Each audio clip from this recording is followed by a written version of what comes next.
A wave of joy, and all that it carried, washed over Konoha at the birth of the first child of the beloved fourth Hokage, famously known as the Yellow Flash. But it wasn't his lineage that made Naruto special, he was also born the heir of the prestigious Uzumaki clan, a clan with blood ties to the Senju and, by some accounts, the Uchiha. Within days, before he could even utter a single word, Uzumaki Naruto was already heralded and proclaimed as the one who would succeed his father as Hokage. For the first years of his life, Naruto was Konoha's prince in every way. A cliché beginning, perhaps, but this is how the legend of Uzumaki Naruto began. Or maybe it wasn't the real start of his legend, but rather the start of his life. No, his legend began not so far away. The life of Uzumaki Naruto began 7 years before the Kyuubi attacked Konoha. He was birthed into the prestigious Uzumaki clan as its heir and the only child of Konoha's greatest hero, Namikaze Minato. From the day he was born, love and joy took turns in greeting the young Uzumaki. Everyone loved him. He was, after all, the beloved prince of Konoha.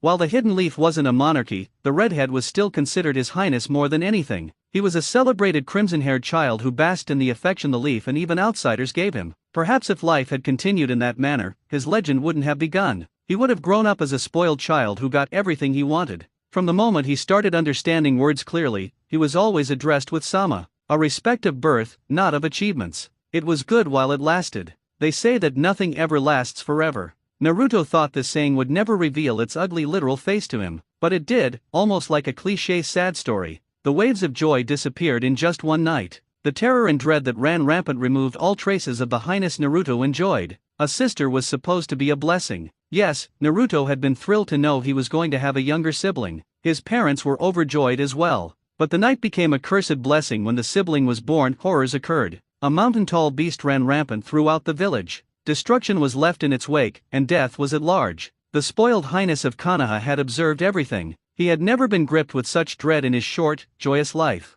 But on that day, he had seen the destruction that followed the birth of his sister. Konoha was supposed to be celebrating, but instead, it had wept and mourned while the remnants of the night terrorized her villagers in nightmares. The destruction his young eyes had seen wasn't what started the legend of Uzumaki Naruto. No, the events that followed started his legend. It wasn't even the fact that the Uzumaki clan became hated once it was known that it housed the Kyuubi. The fact that some people had tried sneaking into clan compounds searching for the beast, and that some of his clansmen had been killed in the process, hadn't been the reason his legend started. Perhaps it had some effect. But this is where his story started. This is where the ugly face of misery masked the face of the young Uzumaki. The days of running through the parks playing catch with his mother and father were gone. There was a new baby in the village. The love and joy that had colored his life became a memory. The villagers turned their attention to more pressing matters, their hatred for the Kyuubi, their pain, and rebuilding. Overall, Naruto became invisible. Even as he walked through the village streets, people seemed to be ignoring him. Perhaps it was because he was the heir to the clan that contained the Kyuubi. The fact that he was Minato's son had been forgotten. Perhaps it was because he used Uzumaki rather than Namikaze. Possibilities were many, but the invisibility cloak he wore since the Kyuubi's mad rampage pushed Uzumaki Naruto toward the embrace of legend.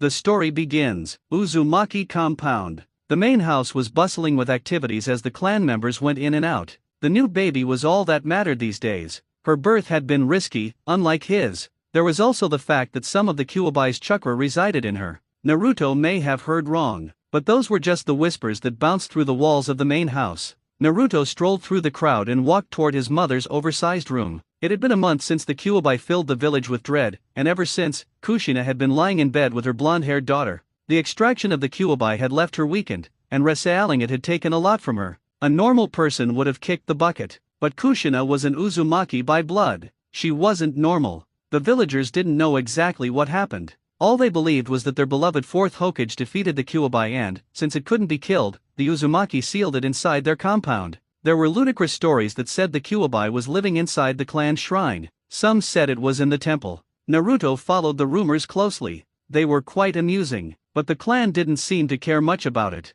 Their main concern was Kushina and her young child. Naruto hadn't been allowed to enter the room where his mother was recovering. He'd yet to even touch his little sister. The old geezers, who were perhaps touching a century of years, didn't allow him. All he could do was watch from the entrance while his caretakers laid out instructions that went in one ear and out the other. He could only make out a few things. He never listened. It was Naruto-sama something, Naruto-sama your studies, Naruto-sama go to sleep, Naruto-sama you shouldn't be here. It was all just noise. At times, he wished he had a large bat to swat away the nuisances so he could have some peace of mind. Naruto-sama. Looking through the door, Naruto could see his mother playing with the month-old baby. All he could see of the baby was her blonde hair she took after her father. Kushina should be fine by now, but the old geezers, with their hundreds of years of experience, forbade her from leaving the room unless nature called. Naruto-sama. The senile elders had once played a very cruel joke on him when he wanted to forcefully walk into the room. They put up a barrier and told him to study it, and if he was able to deactivate it, they would allow him to enter.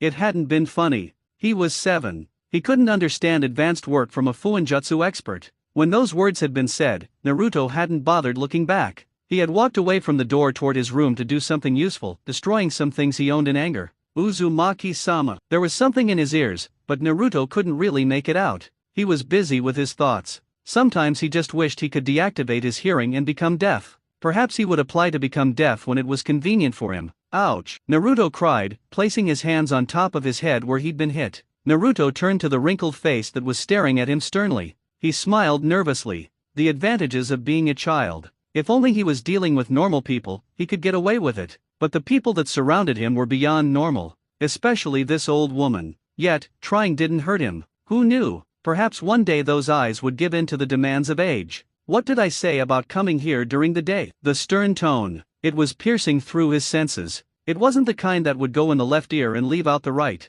Naruto found it bothersome. He couldn't ignore it like the other mumbling voices in the compound. How he wished he could find some way to be immune to it. If he found the formula, Minato would surely be the first person to try to purchase it from him. The poor Hokage really suffered from this old geezer. It was almost sad seeing him shrink with each crushing word coming out of her mouth. Still, it wasn't sad enough for Naruto to pity the man. Perhaps some part of him enjoyed watching someone being at the bitter end of Yoshino's sharp words. Sorry, Oba-san, Naruto said apologetically. Every day the desire to be in that room just grows stronger. Even if I were to get beaten, I don't think I would stay away. His eyes turned to the room once again, a warm smile gracing his lips. That is my mother, and my little sister. Wouldn't you wish to be closer to them? Yoshino sighed. Just hold on for another week, she said warmly. Now beat it. Your mother needs rest. When little Karen wakes up, she will be problematic. That was without question. The infant had the power to leave Kushina clueless on what to do to keep her quiet. Naruto sometimes felt sorry for his mother.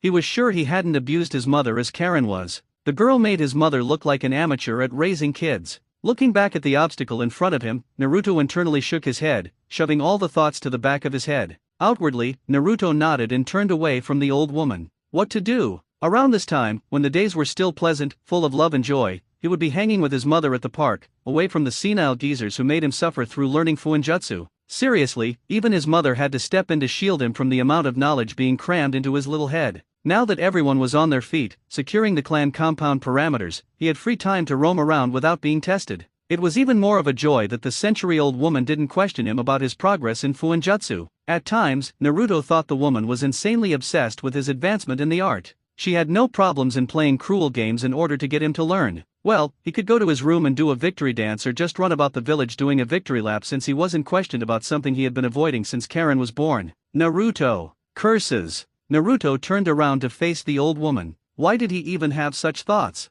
He should have known that the woman had psychic abilities. The redhead smiled pleasantly, eyes closed. Oba-san, he said in a sweet and innocent tone. That normally worked like a charm on other people, but the woman had some unbreakable resistance. Hell, even the legendary puppy eyes had no effect on her. She just shrugged it off. Perhaps she had seen it too often to be fooled by it. Are you still continuing with your studies? There was only one right answer to the question, and Naruto wasn't going to offer one that would land him in trouble. Naturally, the young Uzumaki said, I wouldn't want to displease Oba-san by slacking off. Besides, as you always say, I must advance splendidly to make the clan proud. Yoshino's eyes thinned slightly as she scrutinized Naruto's expression. It felt as if the woman was trying to peel off the mask on his face, but Naruto was confident enough to just keep smiling as he was. This was a good way to avoid being read. Naruto had learned the technique a year ago, close your eyes and smile. That way he wouldn't feel as if he was staring at death and was being fed a truth serum when staring at the woman's eyes. I should hope so. There was an unsaid warning. Once Karen-chan is ready to see the sun, I will want to see what you have learned.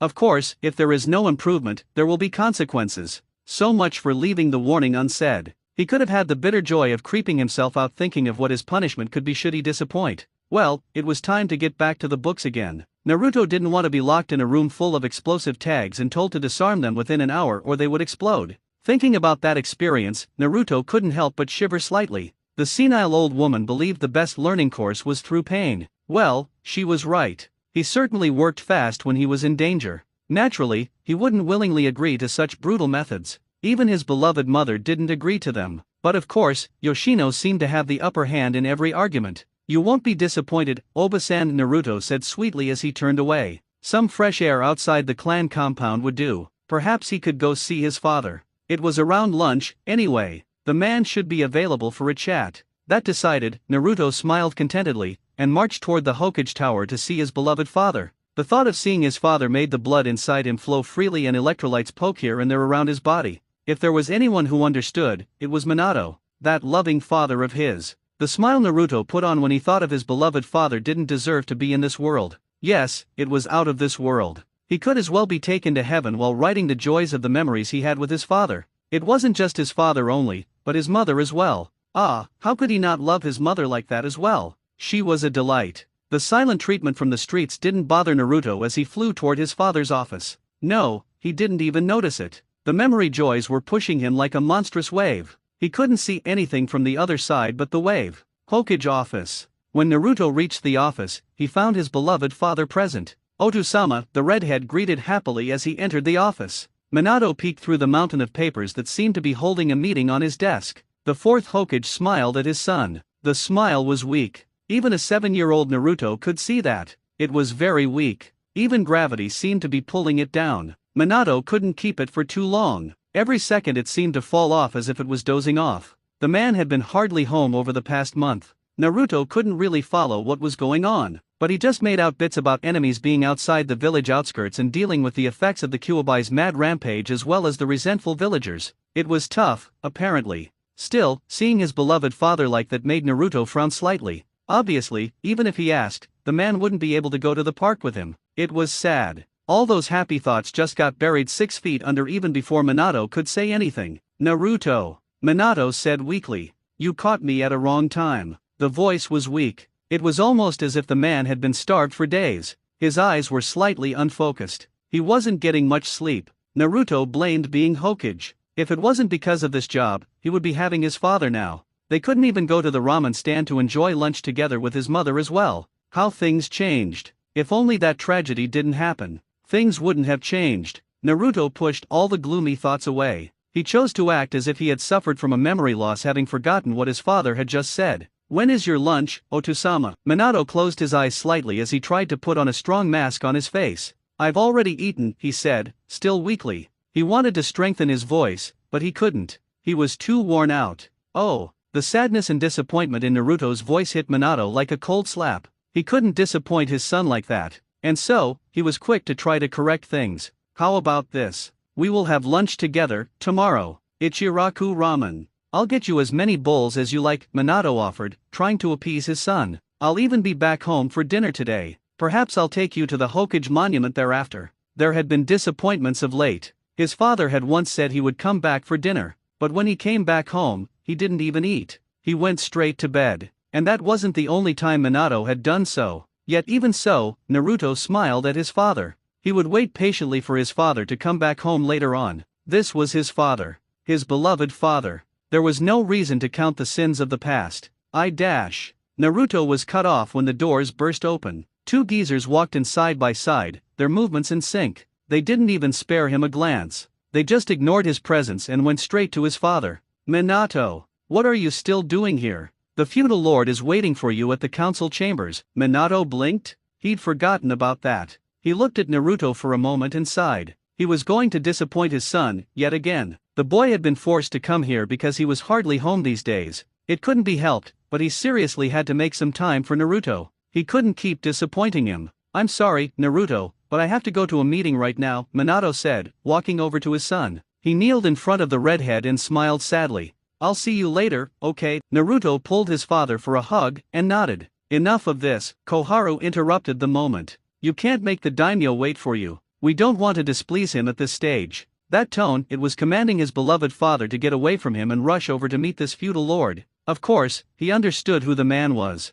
He was a clan heir. Such knowledge was drilled into him when he started learning how to write. Even if he understood that, Naruto didn't like it one bit. It was as if those grumpy bastards didn't care about his time with his father. Naruto resented anyone who thought his beloved father was wasting time hanging around with him. He may be the Hokage, but he was still his father, and Naruto believed that family should come first. Even when the current events liked to tease him by saying otherwise, Naruto didn't waver from his belief. "I'm sure he can understand," Minato said, separating from Naruto. "Besides, if he decides not to support Konoha at this time, it will only weaken the Fire Country." There was a bit of nonchalance in Minato's tone. Perhaps it was because he understood that Konoha couldn't be forced to do anything by the daimyo and that without Konoha, the man couldn't boast about leading the strongest country. Konoha's strength was part of the parcel that made him powerful. The third Hokage may have played it safe, but Minato wasn't surely going to let anyone roll over him. The carelessness in the fourth Hokage's tone didn't please the two elders. Their eyes narrowed and they spoke in a dangerous tone. "You better not take that kind of tone to the meeting. Now hurry up. Hiruzen is keeping him busy for now." Kohara finished up after Homura. "We need funding to help rebuild after everything, and with IWA and Kumo making a lot of noise, we can't afford to make troubles with the feudal lord." Right, Minato said, seemingly all energetic for a bit. "Family is important as well. You have your own families, and I have mine. Moments with my son are also important." Minato was smiling to his son by now. Naruto just warmed up to his father. If the elders didn't know it, he was also shooting them a look that clearly said, "Take that, you old geezers." They thought they could take away his father like that. Suits them right. He is just a child. He doesn't understand anything. And you must know that the village comes first before anything. Minato refused to comment on that. He gave Naruto one last smile as he stood up. And all of a sudden it was weak again. It was as if the words coming from the old hag had just sapped all the energy he'd received when they'd hugged. Although they didn't notice it, Naruto gave the elders a nasty look. "I'll see you at home," Minato said before disappearing in a flash of yellow. With his father gone, Naruto had no reason to be here. But he couldn't leave with those two still in the office. He wanted nothing more than to glare at them and say something, but he couldn't think of anything appropriate to say. "What are you still doing here? This isn't a place for children." It wasn't for old geezers either. They were too old to be giving orders. Other old people were at home taking care for their grandkids, telling them fairy tales and other unbelievable stories. But who was he to say? Naruto couldn't say anything. They would just point out that he was a child and it was better not to make any troubles. Still, his mother had taught him that he shouldn't allow himself to be bullied and that he should fight back. It was only fitting for the son of Kushina to be strong, and as heir of the Uzumaki clan, he couldn't afford to be seen as a weak child. This was bullying, right? They were picking up on him because he was a child. The woman shook her head. "I don't even understand why he is still doing out in the streets. He should be in the academy like other kids." Well, one thing is for certain though, the days of playing prince are over. They were picking on him. Well, they were old people and they could be right. The joyous days were leaving him. All that was left was just a memory. Still, Naruto smiled innocently, eyes closed, head tilted to the right. "Sorry. I'll go play along with other kids in the park." That was a lie. He didn't have any friends. The only friends he'd only made were his parents. He'd spent most of his time with his mother and being forced to study books and learning the proper manners and discipline. Naruto turned his way, still smiling, and ran along out of the office. Home was the destination. Night came quickly as the seconds ticked away. Naruto hadn't felt a thing. It hadn't felt like hours had gone by for the night to greet the village hidden in the leaves with a cold breeze that forced most villagers into the comfort of their beloved homes. The excitement of waiting for his father had been a little too much. He couldn't help but wait. It was almost as if his body had been induced with a large sum of adrenaline. He wasn't all bubbly enough to be dancing around the main house like the child he was. He'd simply been wearing an eternal smile that couldn't be brushed off no matter what was said to him. It was even more so fine at this time of the night as most people who ran around this house were at their homes, spending time with their families. Tomorrow would be another day to return and work. The centuries-old geezer was the only one who stayed behind sometimes. This was her home too. She was also needed to take care of his mother and the sister he had yet to hold. At this time, Naruto could even do a victory dance around the old woman while she was sleeping. The woman was deaf to everything around her when she was sleeping. Hell, the house could crumble down to the ground and she wouldn't hear it. Naruto doubted if the woman hadn't been awake to handle things when Karen was being born, she would have probably slept the whole night unless she was woken up. The Uzumaki compound was the safest place to be in the village. Security measures had been increased when some villagers had been sneaking into the compound. Now, no one could enter the compound. Hell, not even Umbu could sneak in. It was on lockdown and the only way in was through the gate. Naruto-chan, a tired Kushina, called out to Naruto Ayuro, who was sitting at the living room, waiting patiently for his father. The TV wasn't even on. It was hardly anything to go by when the boy was waiting for his father. "Ka-san," Naruto said, turning to his mother. She also had that tired smile about her. Karen had been crying tirelessly once again, and his mother had been struggling to keep hold of the baby. Naruto was sure he hadn't been such a bother to his mother as Karen was. He was sure he'd behaved and hadn't made his mother worn out trying to calm him and stop him from crying. Perhaps Karen was bothered by the Kyuubi's chakra inside of her. Not that he understood how it all affected her body and mind. The whispers were that things were under control and they could remove it from her safely. "You look tired," Naruto said to his mother. "Karen-chan is a handful," Kushina said as she sat down beside Naruto. The moment she sat down, her eyes closed. "Have you eaten?" Naruto shook his head. "Oto-sama said he would come back for dinner." "I'll eat when he comes back," the redhead said calmly. Kushina knew that trying to tell him to eat just in case Minato returns too late would be troublesome. It would require an effort. When Naruto didn't want to do something, he wouldn't do it. He was just as stubborn as she was. Of course she wasn't happy with him starving himself. No mother would be happy to see that, especially when there was food available. There was even a possibility that Minato might return late at midnight, and by then, he would be too tired for anything. Things were just a bit troublesome and she couldn't ask Naruto to understand the situation. He was just a kid after all. "You eat something hungry," Kushina murmured, eyes closed. She probably didn't hear how she sounded. "You want tummy gurgles." Naruto smiled sadly. Even if his stomach made a few complaints, he would tell it to shut down so that he could relax and wait patiently for his beloved father. He assured himself he wouldn't eat before his father came back, and that was what he was going to do. It didn't matter how long he had to wait. As long as his father came back to him, he would be at peace. The parents were always busy these days. When they were not doing anything, they were sleeping. It was a problem. It was beginning to make Naruto feel lonely. A part of him was being stripped away, and he didn't like it. The change was just too much. Even so, Naruto loved his parents. They'd given him the best moments in his short life. If anyone asked who his best friends were, it was Oto-sama and Kasan. Even if Kushina fell asleep right next to him when she'd just gotten to him, he didn't feel trouble to run towards his room to get a blanket and put it over her.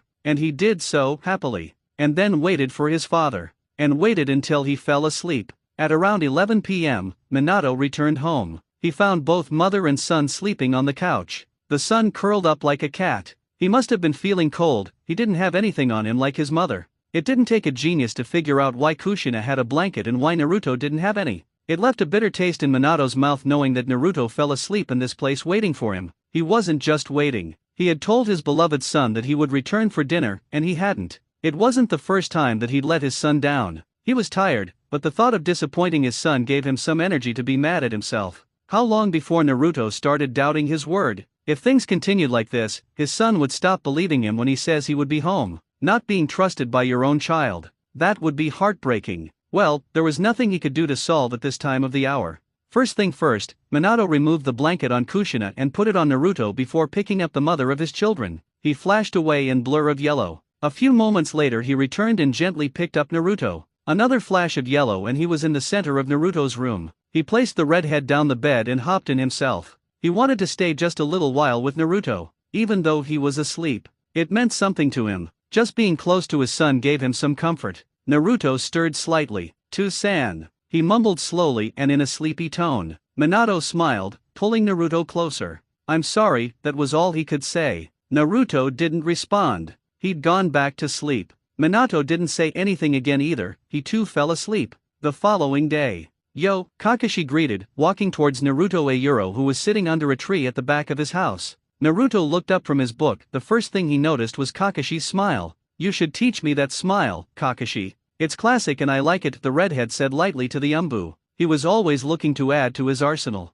Getting that iconic smile would do wonders for him when one mask gets torn apart by someone. Kakashi sat down beside Naruto before he responded. "You have yours," he said. Naruto may not know, but that smile could be both scary and unreadable. It was sometimes scary because Naruto seemed to put it on in any situation. You could point a knife at the redhead's neck and tell him that you would slit his throat if he didn't tell what was needed, and the redhead would respond with that smile of his, saying something like, "Really?" Of course those who knew were aware that the smile was most often put to hide the true feelings. Perhaps it could be categorized as Naruto's fake smile, but it wasn't necessarily a fake smile. Those who didn't know may not notice it because he did it so sweetly with a bit of innocence. "I know, but would it hurt if we smiled the same every now and then?" Kakashi shrugged. "Yoshino-san still making you read every morning before you leave the compound?" Naruto nodded with a frown. "Saying I read while I didn't will only get me into trouble because I will still have to do tests, and I'm only going to suffer when I'm forced to demonstrate what I have learned." Naruto was beginning to think that the old woman liked to make him suffer.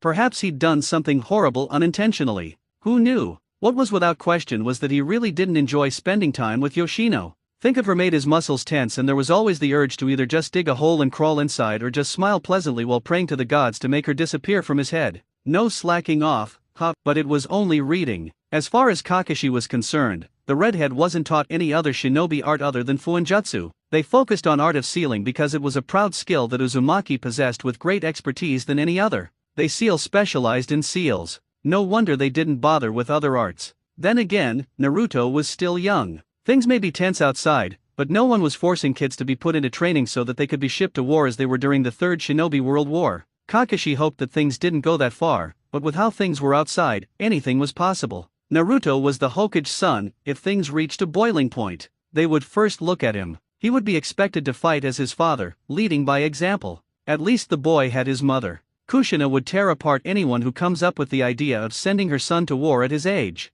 There would be no reasoning with the woman. No. Slack off and you get punished for it. Even if nobody is watching, the actions will always expose the innocent lies, Naruto said, shaking his head. You're not doing missions today. I'm on guard duty for the next 3 months, Kakashi said. It was sort of his time off because he'd been working tirelessly when Kushina was pregnant and over the past month. His sensei had granted him the time to relax away from the battles outside the village and being on 24/7 guard duty. He only had to work some shifts now. So, you'll have more time then. Not that it will matter, Naruto said with a sigh. It was really difficult to get in touch with the Umbu even when he was free. Kakashi hardly ever came around to hang out. It made even his young mind curious. So, I'd come to see your mother, Kakashi said. I'm going to be spending some time here watching over your little sister. You know, since those incidents, non-clan members aren't really welcomed into the clan compound. Could his people be blamed for doing so? The whole village thought the Baijuyu that nearly destroyed their beloved village was being worshipped inside the compound and came in here to try to slay it.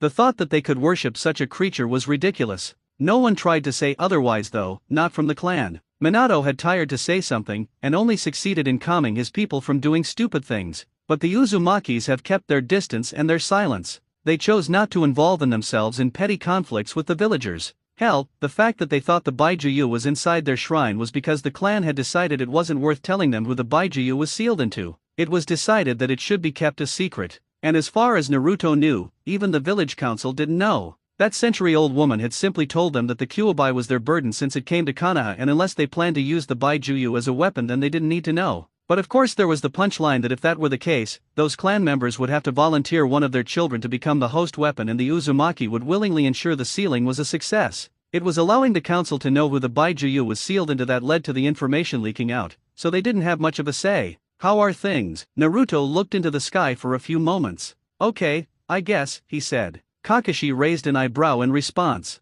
Really? He thought. Well, he hadn't been told that Naruto was down lately, but things had definitely changed and they weren't going to get better. This was why he was even here in the first place. Then again, Naruto was just a kid. Perhaps he was choosing to ignore the glaring reality to keep his happiness. Since Naruto had been loved by the villagers, he doesn't receive some resentment from the villagers as most of the clan members do when they are outside the Uzumaki compound. It would be difficult to hate what they used to adore, especially without any proof of the redhead doing anything wrong, and so they chose to just pretend as if he was invisible. The redhead had yet to feel how damaging being ignored was, but he would soon enough. Kakashi was sure of it. He hoped then, the boy would be able to cope. Naruto-sama, a young lady called out from the back door. It's time for your history lessons. Naruto groaned. Once again, he wished he was both deaf and blind. He wouldn't need to learn these things. I wish I was 18 or Jonin already, he said, closing his book. What happens then? They said mother can only lead temporarily, and father can't be clan head despite marrying into the clan because he isn't Uzumaki by blood.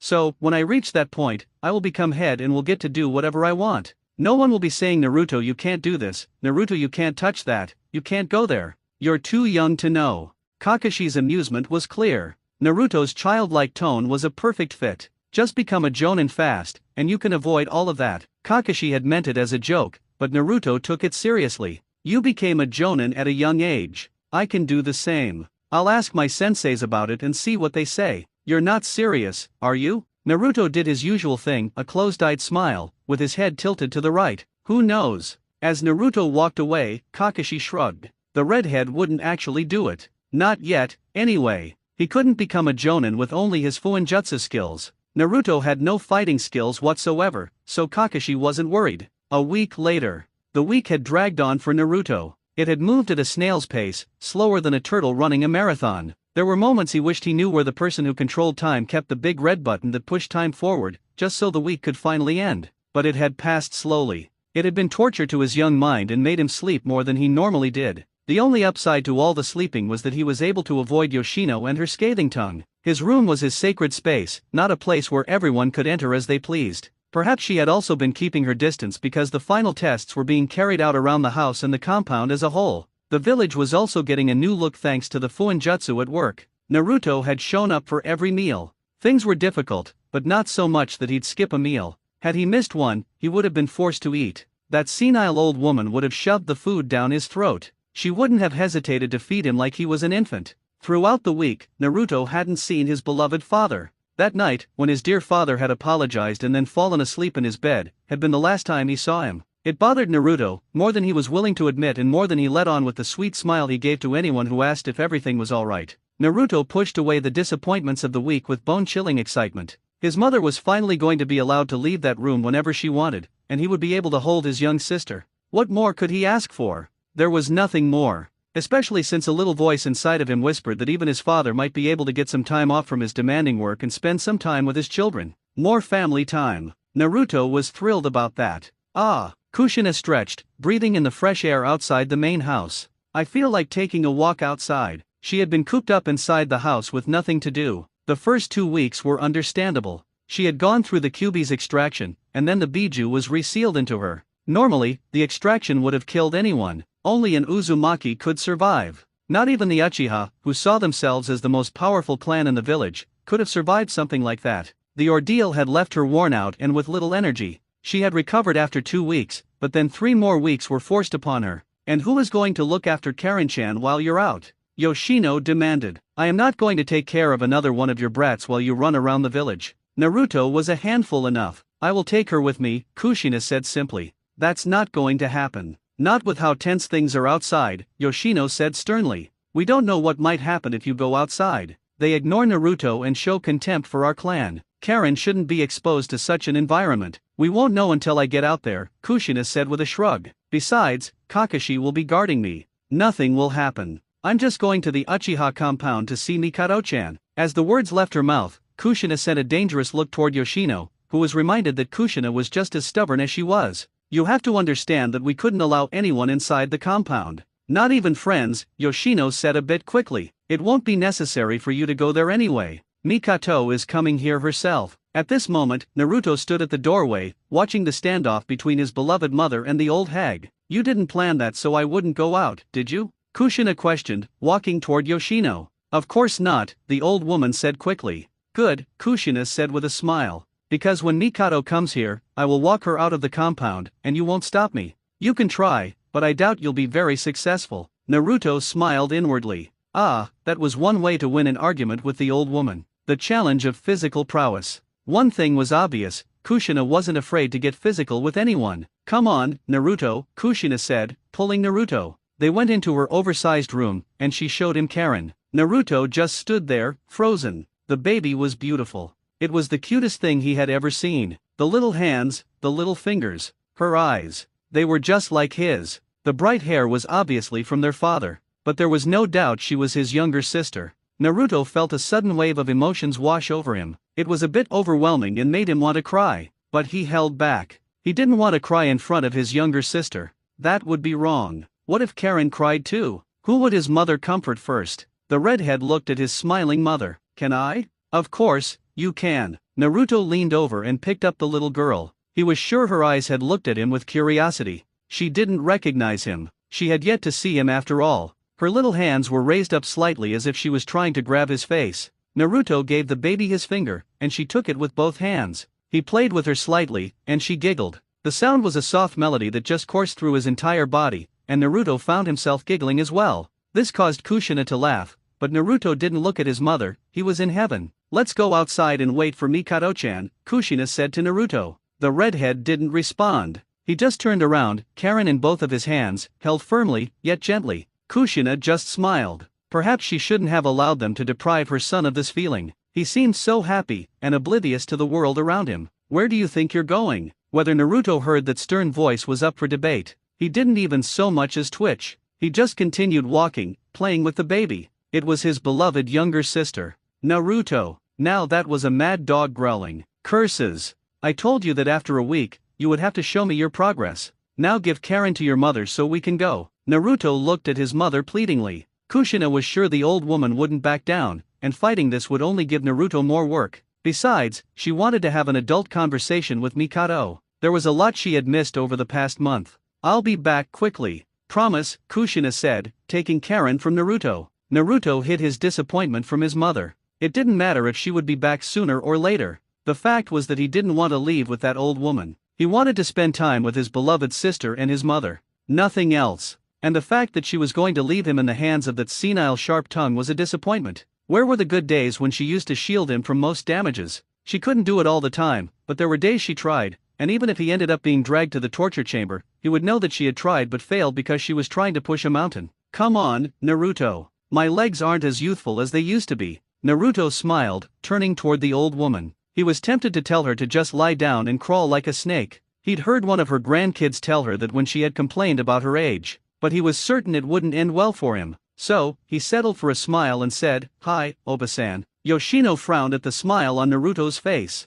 It was becoming unsettling. She hoped it didn't turn into one of those twisted smiles soon. "Wipe that smile off your face," she ordered. Whether Naruto was conscious of it was a question Yoshino longed to ask. Naruto didn't wipe it off. He just continued smiling in the same way he was and said, "Hi," in that innocent tone of his. Yoshino felt a cold chill run down her spine. Later that day, Uzumaki compound. Minato smiled warmly, holding his second child. This was the first time he was holding Karen outside of his bedroom. Things were always a bit difficult with everyone running around the house and Kushina being kept locked in that room. Well, it worked for the best. Nothing bad had happened to her and the young girl who looked almost like him, well, by hair and eyes only. The difficult standing with the village made things a bit difficult for everyone, but things would proceed smoothly once he focused his attention on the villagers. He wasn't going to allow the villagers to do as they pleased. Even other clan heads agreed that there was no justifiable reason for them to look at the Uzumaki with contempt and suspicion. For now, he was just happy to be home with his family. "Where is Naruto?"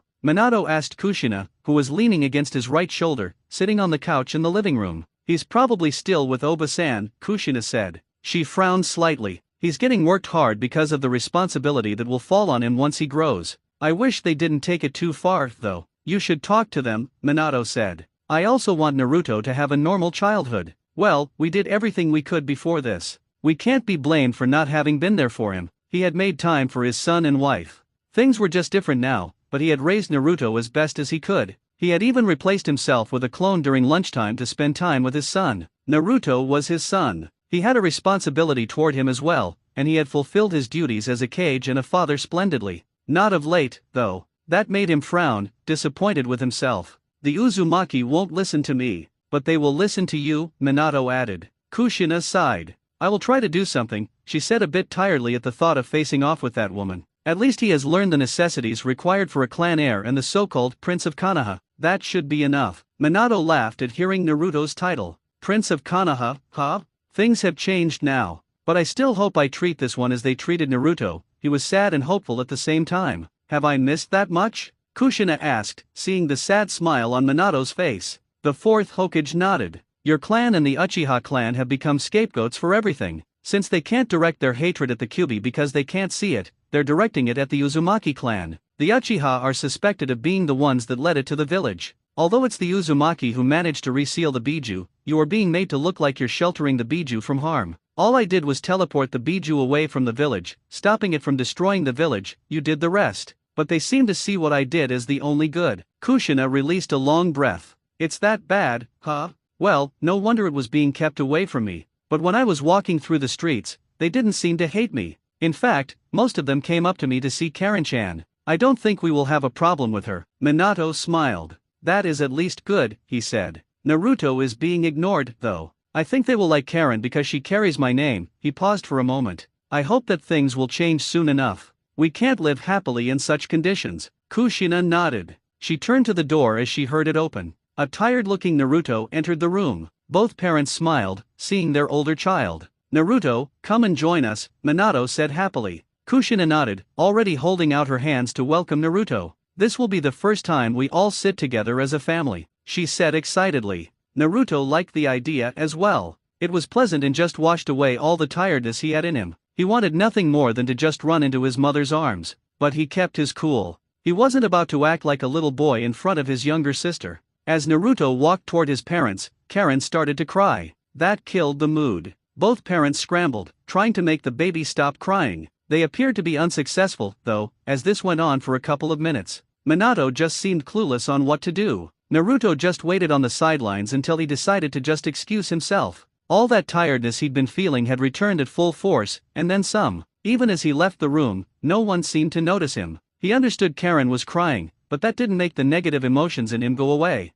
He felt something as he climbed up the stairs, seeing both his parents become oblivious to his presence and make a fuss over the crying baby. Still, Naruto didn't let it bother him. He reasoned he was walking away because he was tired and it was his body pushing him toward his room, not the negative emotions he was feeling. That was the only thought that comforted him enough for him to have a good night's sleep. He hoped tomorrow would be different. But he had been wrong, the day hadn't been any different. In fact, it seemed to have grown into a new ache inside his chest. He'd started it happily. That old woman had said he could take the day off because he'd impressed her with how far he'd come with his fuinjutsu. She'd even said that he'd done more than she had expected, given that his skills when he first began learning were mediocre at best. Naruto hadn't been insulted by those blunt words slapped into his face. There was a secret that Yoshino didn't know. When those words hit him, he brushed them away from his consciousness by thinking, how little she knew. It wasn't that he had been pathetic in fuinjutsu. It was simple, he was just a kid and he liked to play rather than being stuck in itchy clothes while learning everything there was to know. Of course, the first thought was that if he was bad at fuinjutsu, he would be able to get out of the hard work,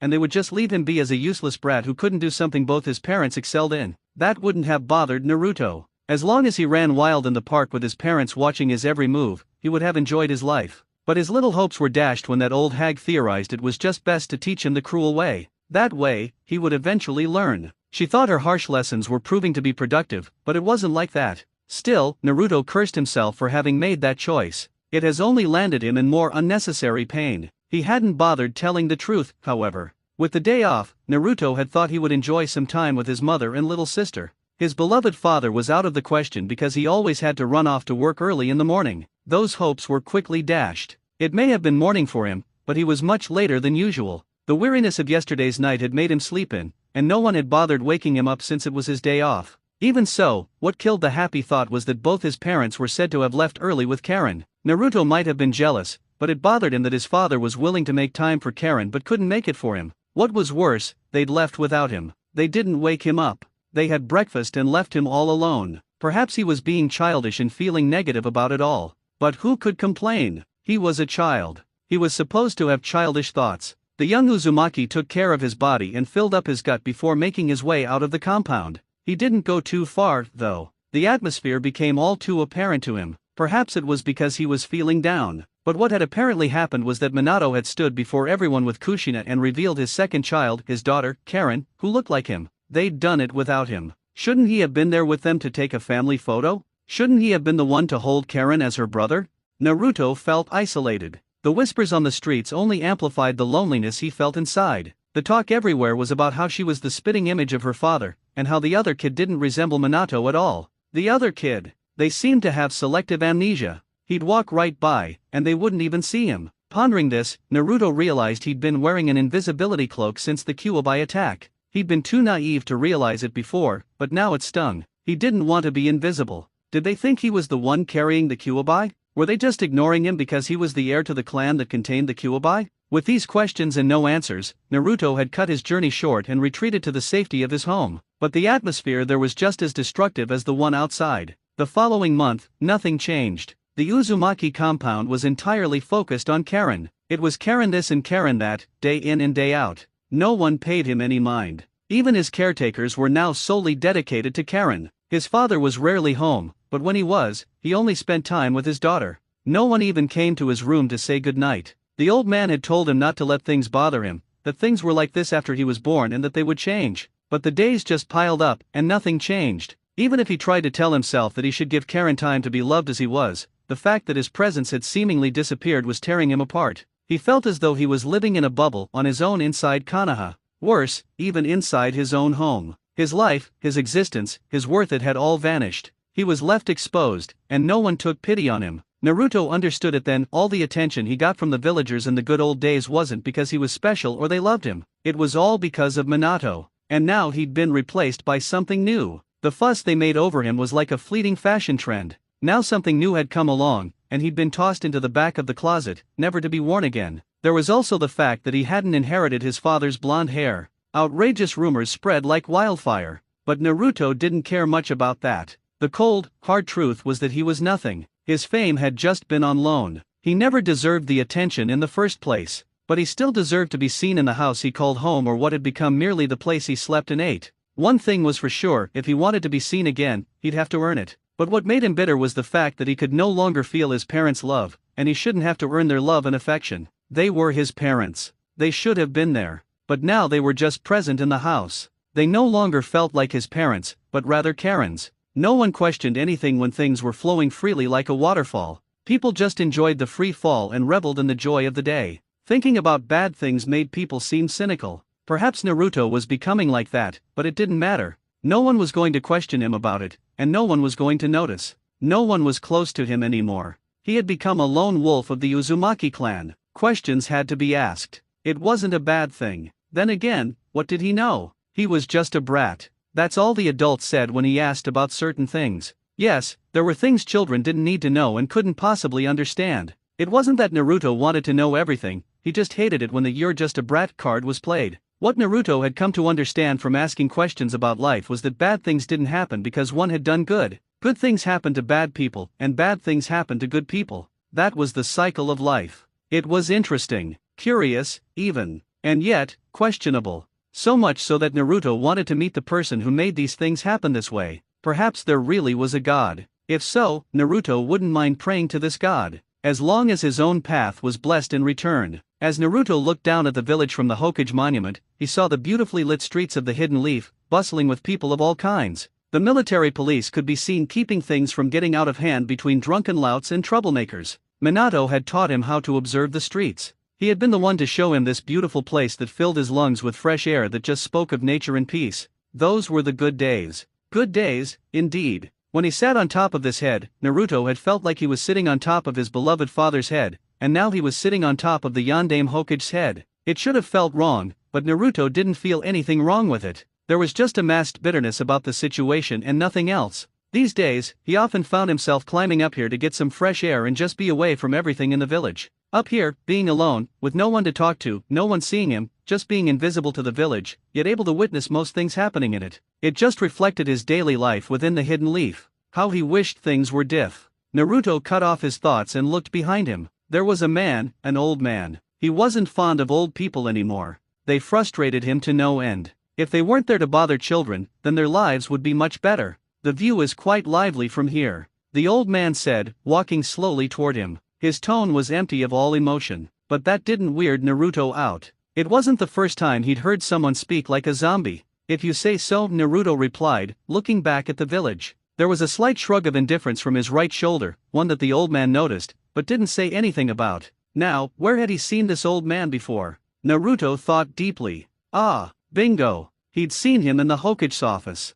He didn't remember what the man was saying, but he had been having a heated conversation with his father, and when the man left, he was left with the undeniable impression that the Hokage didn't like the man. Being curious, he had asked. And although his father was stingy with the details, he had warned him. What was this man's name again? Ugh. He couldn't remember. But he was sure it started with AD. He probably forgot because he didn't need to know the man. If it had been important, he wouldn't have forgotten. Why do you come here so often? Didn't you just say the view is quite lively? Danzo almost frowned. Perhaps he should be smiling. But this wasn't going to go as smoothly as he would have liked. The redhead didn't seem to have any interest in starting a conversation with him, if that indifference was anything to go by. The good thing was that he didn't seem to know who he was. I did. Danzo conceded. Uzumaki Naruto, I'd like to speak with you, somewhere private. Naruto shook his head. Mother said not to go anywhere private with strangers. So, I will have to decline. I won't hurt you if that's what you're afraid of, Danzo said quietly.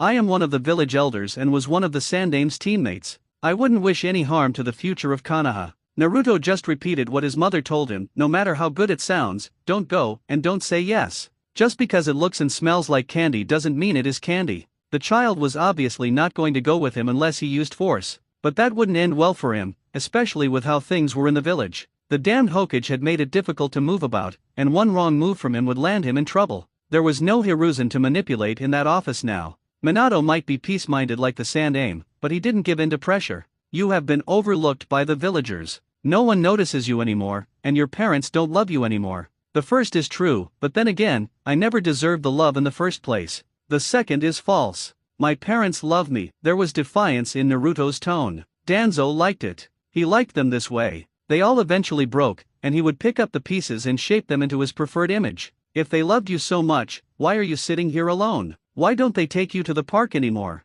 It's nighttime. Any loving parent would be concerned about the whereabouts of their children. Are you saying that even if your parents wouldn't notice that you didn't come back home, they still love and care for you? Danzo changed his tone. Don't be naive, child. Naruto didn't say anything. He simply chose to ignore what Danzo was saying and focused on his thoughts, which were going like this. He seriously had to do something to change his situation. He couldn't let it remain as it was. Sure, getting some freedom would mean turning 18, and then he would be clan head. But there was no way to cheat age. Unless there was some kind of time travel machine that could send him into the future, or a machine that could make him 18. Say, is there a way I can magically turn 18? Naruto asked. He seemed serious about his question. The fact surprised Danzo more than it should. Danzo blinked once. He had the urge to blink a second time, but he held himself. Did the child just ignore all that emphatically delivered speech for this stupid question? Those words he had said had to have had an effect because some of it was true, but the child hadn't reacted to it, almost as if he hadn't heard it.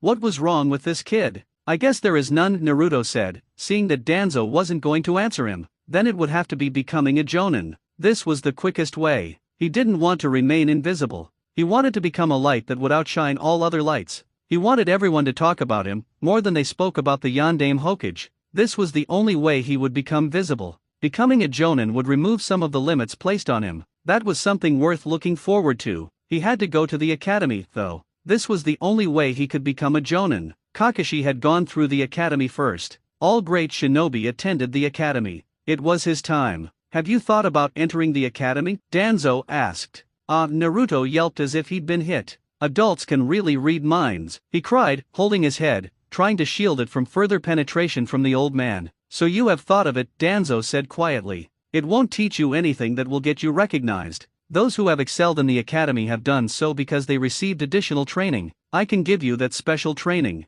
Naruto turned to face Danzo, a curious look on his face. He then beamed slightly. Danzo, he said a bit happily. I'm sorry, but father said not to do anything with you. He said you're a bad person. It was all said with the redhead's perfect smile. Where is that father now? At least I'm here trying to offer you my help. Naruto's eyes widened slightly and his smile shrunk a bit. He looked behind Danzo and said, Oto-sama, what are you doing here? Danzo's neck nearly snapped as he twisted around, but when he looked, there was no one. There was no Minato behind him. It was a bluff, and as he turned back around, Naruto was nowhere to be seen. He had disappeared. Was he just tricked by a 7-year-old with selective hearing? That was honestly disappointing. Danzo had never had such a failed first impression. The brat didn't seem interested in hearing what he was saying. There was no way he could have gone about it. The kid was just impossible. How was he supposed to make a good first impression on someone who only heard what he wanted to hear? Well, he wasn't going to give up. It was back to the drawing board, and Danzo wouldn't fail unless there was outside interference. A brat who thought it was possible to magically turn 18 couldn't win a battle against him. He had to admit, however, that the first round belonged to the brat. Uzumaki compound. Back in the uncomfortable main house within the lively Uzumaki compound, Naruto was in his own dining room, eating his dinner. It was already past dinner time, but who cared what time he ate? It wasn't like his parents were suddenly going to appear out of nowhere and start questioning him about his eating habits and how he had been doing. So, he could do as he pleased. Naruto-sama, a polite caretaker called as she walked into his space. Perhaps the calling was simply to introduce herself as she was interrupting his meal. Izumi didn't hide her surprise when Naruto responded just like that. She normally had to call his name multiple times before he would respond. Sometimes he didn't even bother responding. He just ignored her presence. This was the first time that he had responded on the first call. It was so much of a shock than a surprise that she just stood, staring at him. Naruto-sama, Izumi called, once again. This time a bit questionably. Her tone suggested she wasn't sure she was talking to the right person. Looking at that expression, Naruto couldn't fault her. He was hardly a likable person to those he found to be nuisances. He didn't care for it, regardless. He didn't like the attention anyway. Well, the attention being given to him because he was Minato's son, anyway. It had been great in those naive days, but now Naruto saw it as nothing but a curse covered in ramen noodles. Am I eating with my nose rather than my mouth? Naruto asked, just to get the teen to talk. Izumi quickly shook her head and opened her mouth, but no words came out. She closed it and tilted her head to the side before her voice finally kicked in and she spoke. Your mother was asking for you. So, Izumi blinked. That was unexpected. She didn't have an immediate response to that kind of a careless reply. How was she supposed to respond? She thought hard and finally said. She was worried. Oh, Naruto said, staring at his meal. He then looked at the teen before him. He blinked. He'd never really taken the time to truly look at her appearance. She wasn't that old. He knew that. She was in her early teens, had long red hair, blue eyes, like most uzumakis. She wore a simple long blue dress. Where is she? Sleeping, Izumi responded quickly. Figures, Naruto gave his own quick response. I have a few questions. Can you join me? I don't know, Izumi hesitated.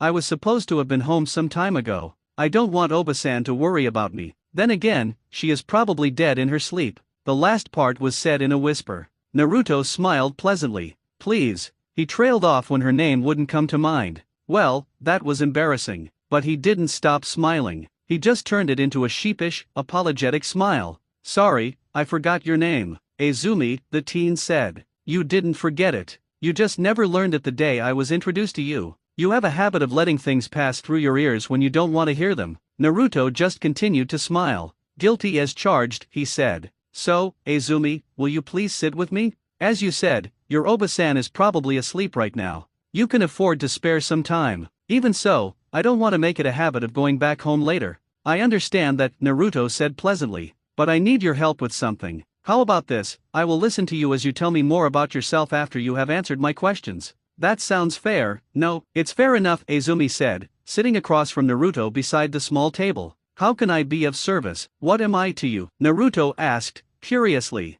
Izumi adopted a thoughtful look on her face, hands folded across her small chest. I'm like your guardian. I'm supposed to watch over you, ensure that you're well taken care of and that all your needs are met. Who chose you? Your mother, Izumi said. Clan heirs are supposed to have guards with them at all times. But your mother didn't want you to have a visible shinobi with you all the time, as that wouldn't give you the freedom to do what you wished. So instead, she chose me to look after you. I see, Naruto said, pausing for a moment. Why haven't I seen you following me outside the compound? You're not always by my side. Yes, you are there for my lessons, making sure I eat, and other things, but not always. I have other duties within the clan, Izumi said. Besides, when you go outside, I can't do much. I'm forced to remain here and wait for your return. I don't worry because I know nothing bad will happen. Lately, a lot has been going on, so even I understand you need some fresh air outside. Naruto nodded, understanding. I don't have friends, and lately I've been feeling a lot of loneliness. My parents were my friends, but I don't have them anymore, so that part is starting to reveal itself. Why don't you make friends? Naruto shrugged. Will you be my friend, Izumi? I have no one here to talk to and I'm afraid I'll lose it if things stay this way. The redhead gave a nervous smile. Sure, why not? I'm here for you, Izumi said with a smile. Excellent, Naruto declared, clapping his hands once. My terms are limited for succession. I must become either 18 or a jonin. Being 18 is out of the question, so jonin is the only option. At that stage, I won't have to listen to that old hag. How do I become a jonin? Enter the academy, Izumi advised. She then frowned. But in your case, unless you force their hand, they won't permit it. If you choose the path of a shinobi, the village comes first. You won't always be available for the clan because you'll be on missions. For someone who's supposed to be the clan head, that's not an ideal situation. Naruto frowned. This would be a problem. He was stuck serving Konoha or working for the clan. Neither path was bad, he could still go his own way no matter which he took. What he hated was that these were predetermined lanes.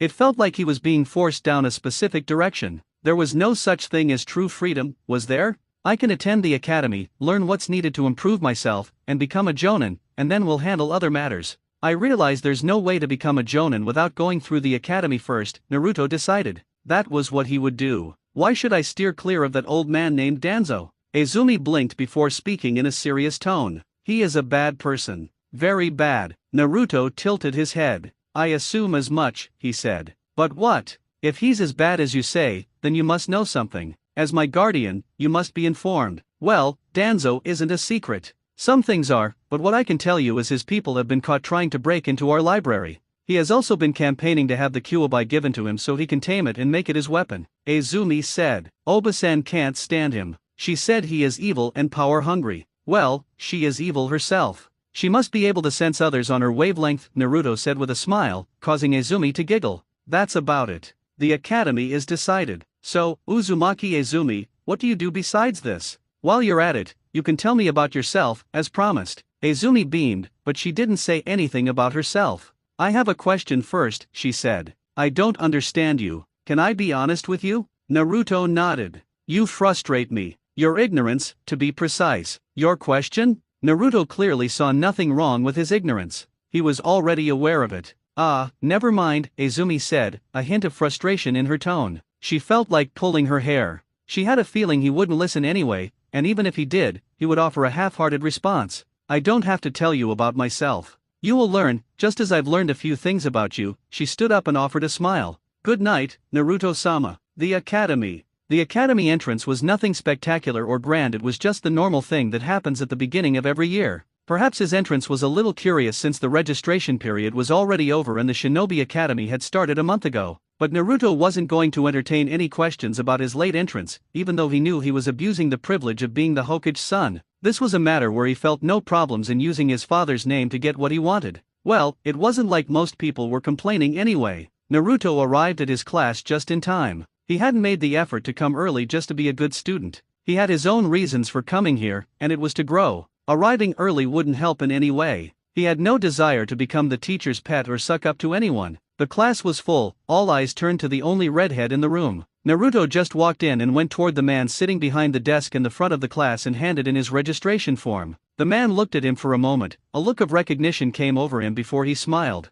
Uzumaki Naruto, he said to the redhead in a light tone. Our Yandame's son. I expect great things from you. Your father was an excellent student back in his day. You ought to follow in his footsteps. On his first day, this was his welcome. Just wonderful. He thought the fact that he wasn't using the Namikaze name would shield him from this madness, but it wasn't. He hated being reminded of this. He hated being told he had to be like his father. He hated that he had to hide in the shadow of that man who no longer felt like a father to him. He was Uzumaki Naruto, not Minato's son. Couldn't they just see him as such? Even with these thoughts inside his head, Naruto smiled at the sensei, eyes closed. Naturally, he said lightly. The sensei stood up from behind his desk and walked up to the redhead, placing his hand on Naruto's left shoulder. Naruto felt an urge to say, "Get your hand off me," but he held himself back. Okay, everyone, there was no need to tell the class to be quiet. Calmness had already settled in the class the moment the sensei walked up to Naruto. This is our new student, Uzumaki Naruto. Some of you may recognize him, and yes, he is the Yandame Hokage's son. The reaction was certainly different from what Naruto expected from his new classmates. They really did recognize him, unlike the adults. Yet he felt bitter because the only reason they were acknowledging his presence was because he was the Yandame Hokage's son. One thing that stood out was the reaction of some girls. His form was stared at with these curious eyes. He didn't understand it all, but it was certainly not the eyes of hate. They seemed to like him and were whispering a few things that he couldn't make out. He would have to ask Izumi what those eyes meant. Naruto flashed the girls a smile, his eyes not closed this time, and they just shone brightly with a bit of his teeth showing. He then went on to take a seat at the back of the class. Once settled down, he looked back at the sensei, waiting for the class to start so he could learn something useful. Oh, Naruto, why don't you introduce yourself and tell the whole class your dreams? The sensei quickly said, as if he'd forgotten to say that before he went to take his seat. Just great. Naruto didn't object. It was his first day in class after all. He certainly didn't want to make enemies with the sensei on day one. This wasn't ideal, but it had to be done. It was apparently the way things were done, and he had to abide by it. As sensei has already said, I am Uzumaki Naruto, from the Uzumaki clan, and my dream is to become the Godame Hokage after my father. That was believable enough. He wasn't just some random brat with big dreams that seemed unattainable. He was the Yandame Hokage's son. Anything was possible, and he was sure that if he'd said anything less, the class and the sensei would have been disappointed, so Naruto gave them what they wanted to hear to avoid unnecessary questions. The perfect introduction. As expected, the sensei said. When those words reached his ears, Naruto was certain he wasn't going to like that man. He was becoming a source of frustration, and Naruto was sure this would continue until he graduated from this place. When was that day coming? As Naruto sat down, he felt some piercing eyes staring at him, and he looked to the side of the class. Black hair, black eyes, that must be an Uchiha. Naruto was certain he was supposed to know who the Uchiha was, but he couldn't remember. Perhaps he had been playing deaf when he was told. Oh well, he would find out eventually. Given the kind of look he was being given, Naruto didn't bother smiling at those black eyes that were looking at him strangely. He looked for a second and then looked the other way. What was that all about? Itachi wondered. Given how the redhead was flashing smiles at everyone, he figured he would also receive one. But that wasn't what happened. The young Uchiha was surprised. It wasn't just the lack of a smile, but Naruto's tone as well. The young Uzumaki had merely stated what was expected of him. There was a certain detachment in the thought of succeeding his father as Hokage, and that made Itachi curious. He wasn't expecting the Hokage's son to be like that. Still, this just made things all the more interesting. The redhead was clearly above average. Just from the way he carried himself in those moments, Itachi's trained eyes were able to see that the Uzumaki carried himself well. He wasn't like the other kids. 3 hours later. Okay class, we're going to the training grounds. Naruto had heard those words from the sensei with his mind on other things. Nothing he had been taught so far was new. He may not have all the answers, but he was sure the people back home had taught him everything. The thing was, he had a tendency to play the ignorant card. Not every bit of information and knowledge being drilled into his head was necessary and important, so Naruto was selective about what he chose to hear. He felt a slight sense of relief when the sensei said they could go to the training ground. This was the first time, and he was happy to see how things would proceed. The classes were a bore, and they weren't going to do anything to change his initial thought about not getting along with his sensei, Naruto-kun. But perhaps that man had been right. Well, this was still day one. A lot could happen over the next couple of days. He had a mission here, and he wouldn't leave until that mission was on track. As of now, he hadn't achieved anything. He had no skills whatsoever, which was a problem in his quest to grow. Naruto-kun. Was it just him, or was there someone calling his name? A tug on his left shoulder caused Naruto to halt, falling back from the class on their way to the academy training grounds. When he looked back, he saw 3 girls behind him, their faces red. He couldn't even begin to guess what was going on in their heads. Naruto-kun? Yes. Naruto responded in a welcoming tone. Well, his mother had taught him to be nice to girls. She said always treat a girl with care and never bully them, unless they wanted to do that to you. But he was supposed to be nice to girls. He didn't understand the necessity of such a chore, but his mother had simply told him to do as he was told and that he would understand once he grew up. Yeah, right. I was. That's as far as Naruto listened before he looked elsewhere. He was getting left behind by the rest of his classmates. We're getting left behind, Naruto said to the girl, turning away from her. Why don't you say what you want as we walk? Of course he said that, but he wasn't really listening to what she was saying. He had a feeling it wasn't anything important and he just pretended to listen to keep up appearances. He didn't want to be known as the cold, rude Uzumaki who ignored his classmates. Naruto didn't see the irony in his thoughts and what he was doing. Who cared anyway? The girl didn't seem to notice that he was just nodding, not truly listening to her.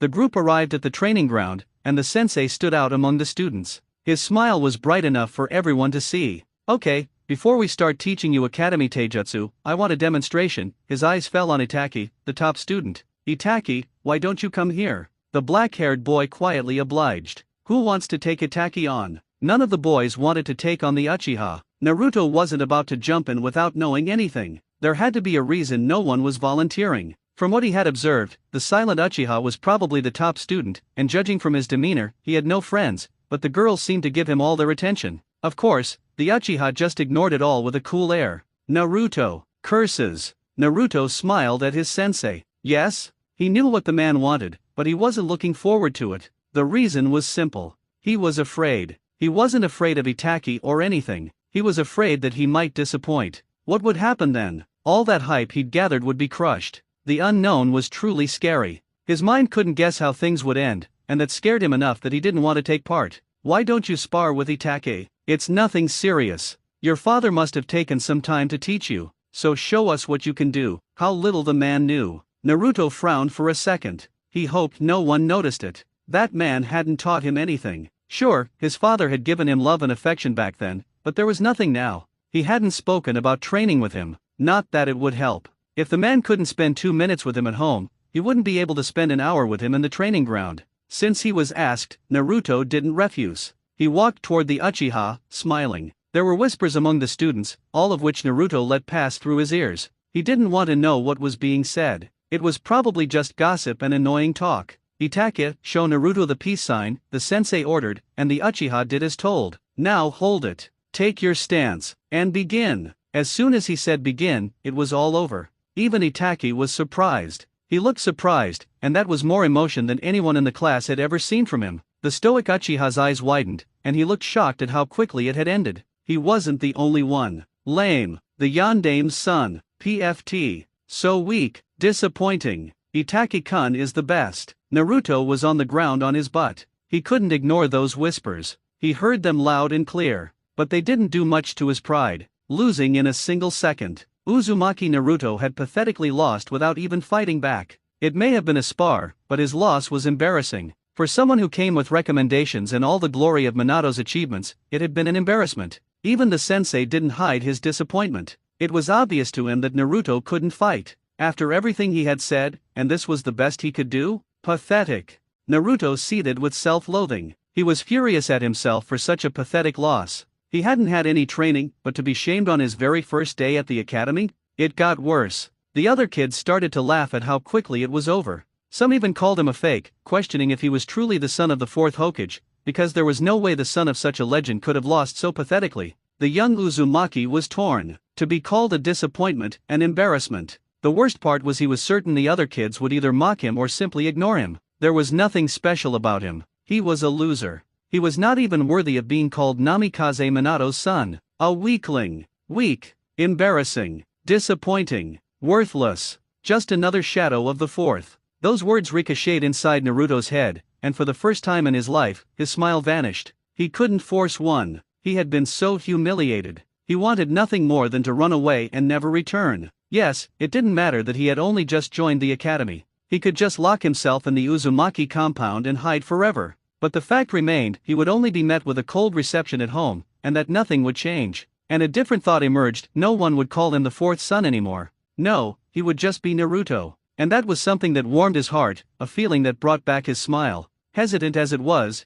still there. It was on that day that Naruto swore he would never be humiliated again. He swore he would never lose like this again, and if it did happen, it would be over his dead body. Alright, students, go back to class. I'm going to have to cut this short, the sensei said in a firm tone. Everyone head back. Except for you, Naruto. The redhead stayed on the ground as the sensei walked up to him and offered a hand to help him stand. Naruto took it, his eyes fixed on the man. I'm sorry for putting you through that. He didn't sound apologetic at all. Clan children have the privilege of being trained at home and have access to their clan's library. Itaki excels because he takes advantage of what's available. I thought the same would be true for, especially since you're more privileged than him. Naruto said nothing. Something about that tone just didn't sit right with him. I could send you home, but you can't blame anyone for that performance. The man said firmly. Dust yourself off and follow me back to class. Naruto stared at the man's retreating back, his face a blank mask. Never again would he allow himself to be humiliated like that. Never again. Not in a million lifetimes. Nobody would ever walk all over his pride again. Not the fourth, not the Uchiha, not the Hyuga, not anyone famed as the strongest shinobi. Hell, not even the fearsome nine-tailed fox. Right then and there, that promise to himself became the first step on his path to becoming a legend. Later that day, as soon as Naruto stepped inside the compound's large gates, he was greeted by a stern-faced old woman who looked like she was ready to devour him. Yoshino stared at him with both disappointment and displeasure. It was so intimidating it made Naruto give a nervous smile, his eyes closed as he wondered what was wrong. Was it coming home late? Well, that didn't matter. This was not the face he wanted to see after a frustrating day. The old hag was surely going to make it worse, and Naruto didn't want that. It was a shame he couldn't avoid it. Oba-san. Yoshino regarded him for a few moments. How pathetic. I heard you went to the academy and embarrassed our clan. I don't even remember giving you permission to go there in the first place. The worst part is you had to embarrass our clan in front of the whole village. What do you have to say for yourself? Did you think that just because you're Minato's son you'd naturally be better than him? Don't fool yourself, you naive child. You're not even as good as your mother or father at Fuinjutsu. Your skills are just acceptable, and you don't even know the proper taijutsu stance, yet you have the gall to start a fight. I didn't start a fight, Naruto more or less yelled. He was not in a good mood right now. He didn't want to be Minato. He wanted to be Uzumaki Naruto. He understood that he was nothing, but that condescending tone was hard to swallow. Naruto hated it. It didn't make him feel the defensive urge to smile at the old hag. Are you raising your voice at me, Naruto? Yoshino asked in a low and dangerous tone. Isn't that obvious? Naruto wanted to snap, but he held back. Sorry, he said. It was clear he didn't mean it. He was merely saying it for the sake of it. She was accusing him of picking fights at the academy when it wasn't true. He'd simply been asked to do it, and he did. It ended in humiliation, but he didn't start or ask for it. Couldn't she wrap her head around that idea?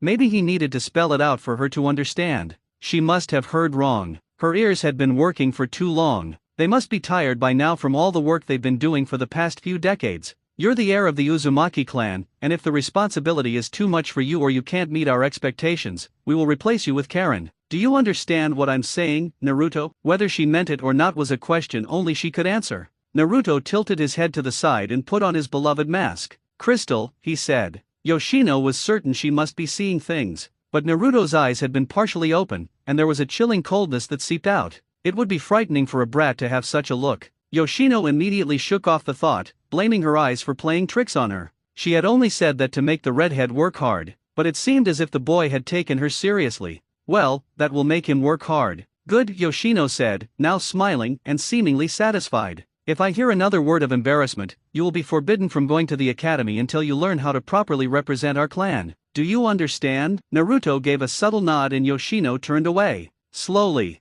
It wasn't intentional. She just couldn't walk fast. Old age. Naruto had been saying the woman was over a century old. Uzumaki Naruto straightened up, his smile gone. There was no sign it had ever been there, and his eyes were just blank. Never again would he be defeated like that. Never again would he be humiliated. His worth, his existence, depended on it. Naruto calmed his thoughts and smiled before running past the old woman without a word. Within a couple of minutes, he had reached the main house. He searched for Izumi until he found her, waiting for him. Naruto smiled at the teenage girl. Izumi-chan. He greeted happily. Naruto-sama, Izumi said with a smile. You're looking happy today. Did you enjoy your first day at the academy? He could have smiled and said it was miserable, but that would have scared his dear guardian. What kind of person says the day was miserable while smiling? A narcissist? Or maybe a masochist? Naruto wasn't that kind of person, so he dropped his smile and showed how displeased and bitter he was. Humiliating, one word summed it all up.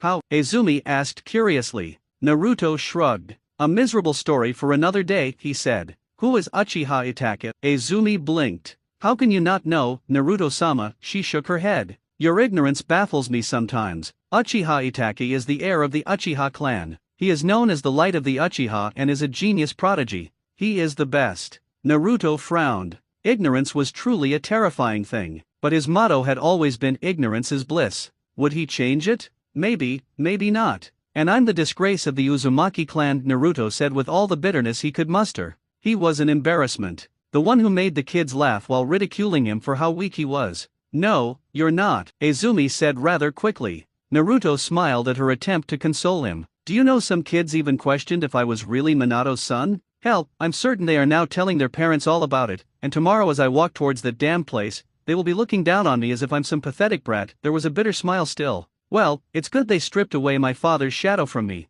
I won't have to look at it, but my own shadow. Naruto said. What really happened? Izumi asked, her face filled with worry. You'll find out eventually, Naruto said calmly. Why do some girls look at me with red faces while fidgeting? Izumi blinked and laughed nervously. Why is your face red? You're seeing things, Naruto-sama, Izumi said quickly as she composed herself. Are you not hungry? Do you need anything? You're not going to answer me. Oh well, it's nothing I won't know eventually. Besides, there are other important matters we must deal with. Where are my parents? Your father has yet to return. And last I checked, your mother has yet to return since leaving earlier. She has been making up for all the time she spent locked up in the house. Naruto just nodded. Take me to the library. At this time? Why, I want to learn, Naruto simply said. I want to learn how to fight. I want to strengthen myself. It's good that you want to take your training and study seriously, but we can do that tomorrow. You should go wash up, eat, and rest. You seem like you've had a long day, Izumi said with a smile. Naruto smiled pleasantly, his eyes radiating with pure innocence. He closed the distance between him and Izumi and gently took her right hand. Izumi-chan, please, we won't take long, and in return, I will do things for you, things only I can do. Izumi contemplated for a few moments before finally speaking. Fine, she said, but only because you want to learn, and I want to see you do it. Naruto's smile turned into a grin. You're the best. Yeah, no, Izumi took the compliment. Of course, I am. If I wasn't, I wouldn't have been selected for this job, she said, now leading Naruto out of the main house. They walked for a few minutes and reached what was perhaps the largest building in the compound. Izumi did some hand seals before walking in, and she just told him to enter. Why don't I get to do hand seals? Izumi regarded the redhead for a moment before speaking. I'm not supposed to say, but there's a seal on you that makes it easy for you to go through most barriers within the compound. That's good to know, Naruto said, visibly struggling to contain his excitement. As he walked into the library, Naruto came to a halt. Is this really a library? Of course. Our clan has a history dating back centuries. We have recorded all the bloody battles between the Uchiha and Senju, and since the latter were our brethren, we have some of their secrets in here as well, Izumi said. Everything you need to know about all shinobi arts is in here. Clan-specific things are on the ground level. There sure is a lot of reading to be done, Naruto said in thought. How do I multitask? Isn't there a jutsu that lets you do that? I can't read what I need to know within this year. Izumi looked thoughtful for a few seconds before nodding to herself. Let's go to Senju Tobirama's section. There should be something there if I'm not mistaken. Senju Tobirama. Who is he? Really, Naruto-sama? Izumi said, a look of disbelief on her face. The redhead just smiled. I'm just messing with you. Of course, I know who he is. His face is on the Hokage monument. Second to the first, the young Uzumaki explained. That's obvious enough, Izumi said. There we are. I'm sure it was somewhere here. You have searched for it before. It was a statement, not a question. Naturally. I have too much work to do. Sometimes I need to just rest. But I was never able to learn it because it requires a lot of chakra, which I didn't have. Sounds like something I will like, Naruto said, smiling. Uchiha compound. The head of the Uchiha clan looked at his son with a smile. He was so proud to have such a son. Perhaps witnessing what he had witnessed was a blessing. He didn't regret his choice to take Itachi to a war battlefield. His son had learned and was growing up to be something he was very proud of. The whole clan was taking a new direction because of this genius he had birthed. He could only hope young Sasuke followed the same path as his brother. I heard Minato's son came to the academy today, Fugaku said. He knew very well what he was talking about. Itachi nodded. Why do you say it like that? The correct phrasing would have been to say that he heard the redhead had registered at the academy. Instead, his father had said it as if the Uzumaki had merely come to visit. Itachi was certain the boy had registered and would be his classmate for the rest of the year. His father's statement only made him more curious. Fugaku smiled at Itachi. Of course his son would be perceptive. He was truly blessed. He wasn't supposed to be at the academy. Itachi's curiosity only grew. Naruto was meant to be just the son of the Uzumaki clan, Fugaku said. I don't know what made that stubborn old woman change her mind. Perhaps it was the current situation, or she just realized she couldn't stop him. Did he force his way in? He might have gone without telling anyone, Fugaku said with a smile. That was another interesting character, young Naruto. What is your impression of him? He is weak, physically at least. I beat him today. More like humiliated him, Itachi said with a frown. To be honest, he had expected a challenge from the fourth son. How could the son of a powerful man like Konoha's yellow flash be weak enough to be defeated without effort? He hadn't even been trying, and yet the redhead hadn't seen his movements. Fugaku didn't look concerned. In fact, he wasn't surprised. It seemed as if he had expected such a result. Naruto has never fought before. I assume they have only focused on teaching him Fuinjutsu. You have been training for a long time, but he hadn't fought in his life. Defeat was the only possible result. I suspected as much, Itachi said. Why? Fugaku shook his head. How did he take his defeat? Hard to tell, but he was shocked. He doesn't seem to hold a grudge against me, though. Keep an eye on him, Fugaku said. He might be your competition to become Hokage. You understand our clan's position, right? Itachi nodded. I have been working with Minato to change things. We are making progress, but there is still some distrust. I can live with it. You are our hope. If you continue this way, you will be loved, you will be a light, and that light will be shed upon us. Itachi gave a slight nod. He figured his father was working with the fourth Hokage to get back some of the influence the previous council had stripped from their clan before Minato's rise. This newfound potential for change put his father in a visibly better mood. Whatever plans he may have once had to take back power by force seemed to be put aside. The next step was to regain the trust of the villagers. That was his job. His father, it seemed, intended for him to become Hokage one day, and to do so fairly. The following day, Izumi tried to rouse the redhead, shaking him gently. They had fallen asleep in the library, a lapse in judgment she knew was her fault. She had dozed off while Naruto was still engrossed in his practice of the jutsu he had been researching. The young Uzumaki had likely succumbed to exhaustion from all his hard work. Fortunately, he had already been taught how to use chakra before he delved into his fuinjutsu practice. He'd learned the theory before that, but the practical work needed chakra.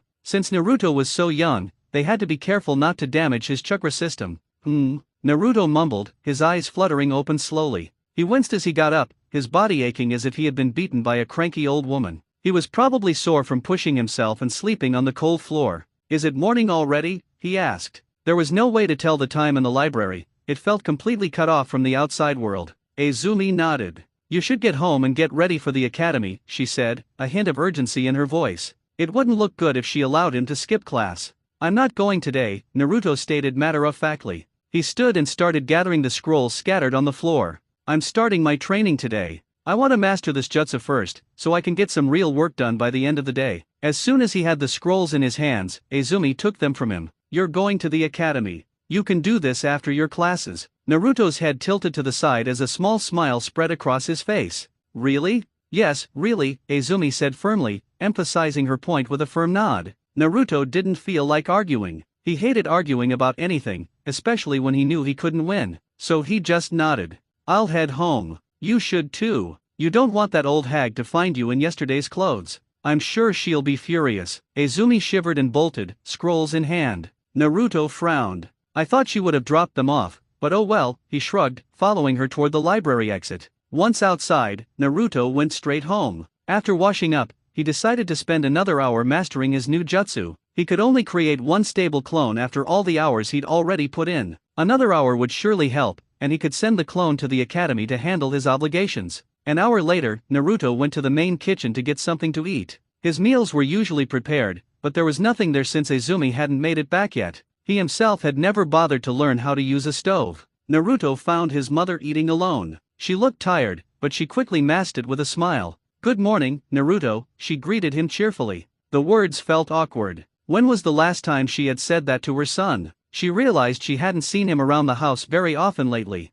Then again, she hadn't been home much herself. Still, the simple greeting felt somehow strange. "Mother," Naruto said quietly. That hurt. Naruto didn't usually respond that way. He was always so full of life around his beloved mother. What was wrong? Had she not been paying him enough attention? Lately, things had been chaotic with her new duties as clan head, with Karen, and her life in general. Naruto's absence didn't help. Not that she blamed him. Kushina's smile faltered at his flat response. He hadn't even looked at her. He was looking around, probably for something to eat. She stood up. "Sit down and I'll make something for you." Naruto hesitated for a moment before nodding and sitting down in silence. The minutes that followed were filled with a suffocating silence. It was so toxic that Naruto inwardly applauded himself for being able to endure it. He was just so hungry. "Here you go," Kushina said with a nervous smile, handing him a full plate. She knew he never held back when it came to food, which was one of the reasons he was growing so quickly and healthily. "Thank you," Naruto said in a quiet tone before he began to eat. Kushina didn't continue with her own meal, she had lost her appetite. "So," she began, but couldn't think of anything else to say. "You look tired," Naruto said without looking at her. "I hardly slept last night. Karen has something. I don't know, but she hasn't been able to sleep lately. I can't sleep while she's still awake. When she's not crying, she can be too energetic. Leaving her alone would be a risk." Naruto simply nodded and went back to eating quietly. When he was done, he thanked his mother for the food before saying something about Karen. "I hope she gets well soon," he said with a small smile and walked away. Kushina wanted to say so much more, but she couldn't find the words. She wanted to call him back to talk. She wanted to ask him to be available for lunch so they could go to the park with Karen. She wanted to teach him some of the things she hadn't had time for in months. She just wanted to be with her son, but all she could do was watch his back as he walked away, certain she wouldn't see him again that day. Before he could completely disappear, Kushina called out, "Naruto." "Yes, mother," he responded, turning to face her. Kushina wanted to tell him to have a good day, but all she ended up saying was, "I'm sorry." Naruto gave a sad smile and walked away. When he reached the entrance, he found Izumi standing there with a blank expression, her arms folded across her chest. "Done already? What are you still doing here?" "We've been talking a lot over the past 2 days," Naruto said, walking past the teen. "What is it?" "You used to ignore me," Izumi said, following him with a clear frown. Being ignored by Naruto hadn't been a fun experience, in fact, it had been frustrating at times. "Used to," Naruto corrected. "But of course, if you say things I don't want to hear, I won't hear them," he added with a smile, causing her to frown even more. He then stopped. "Where are my scrolls?" "I forgot them at home," Izumi said. "So, you're not going to the academy, and I can't drag you there." Naruto nodded. "My scrolls. I want to get out of here." He then smiled nervously. Can you also give me some money? I'll need some for lunch later. Don't you have any? Naruto shook his head. I've never needed it. My parents always gave me everything I wanted. Izumi shook her head. Tell me. She hesitated for a moment before asking, do you hate your parents? She dreaded a negative answer. She didn't want things to have gone that far. Kushina was a wonderful person, and she was the one who had instructed her to look after her son. It might not look like it, but she had never stopped caring about Naruto. Izumi believed there would never be a day that woman wouldn't care for her children. Never. Why do you think that? Well, the situation hasn't been ideal for you, Izumi said cautiously. I don't hate them. I could never. I'm disappointed. I'm bitter. I hate the current situation. I'm immensely displeased, but I don't hate them, Naruto said quietly. Despite everything, those people gave me everything before this. Despite everything, I still depend on some of the lessons my mother taught me. However, he smiled sadly, I'm growing detached from all those memories. Izumi frowned. She really hoped things would change soon. What about your sister? I have thought about it. If it wasn't for her, none of this would be happening. I would still be laughing with my mother, Naruto admitted. But no, I don't hate her. The rational part of me says she's innocent and it's not her fault. That may be true, but when was the last time you held her? He definitely had to try to learn taijutsu and a few other skills to complement it. He wanted to become a jonin as quickly as possible. He understood that once he reached that point, he would be an adult and could step into the light. He could do things on his own and become recognized as Uzumaki Naruto, not just the fourth Hokage's son. Starting today, he would learn what he could. He could push himself to overshadow the darkness that hid his existence. And by learning to fight and becoming the best, he would never be humiliated again. Izumi frowned. He was ignoring her. I'll go get your scrolls and the money, but I'm only lending it to you. I'll be waiting, Naruto said after a few moments. A few days later, in the Hokage's office, Minato looked up from his work as Fugaku approached. He dropped everything, knowing that whenever the man came to him, it was to discuss serious issues. Minato always handled these matters with care, as he understood the Uchiha contributed far more to Konoha than people were willing to admit. The Uchiha were the source of much of Konoha's military power, and Minato didn't underestimate that, nor did he harbor any suspicions about them. It wasn't just what the Uchiha offered that made the fourth Hokage act so cautiously. As a Kage, he was also supposed to ensure everything in the village was run with fairness and order. Some people were paranoid about the Uchiha, saying the clan was too powerful and their actions were suspicious. But Minato wasn't worried. He had an understanding with the Uchiha, and they had an understanding with him as the Hokage and someone on their side. "You're early," was the predictable startup he always used when they met outside of their formal side talks.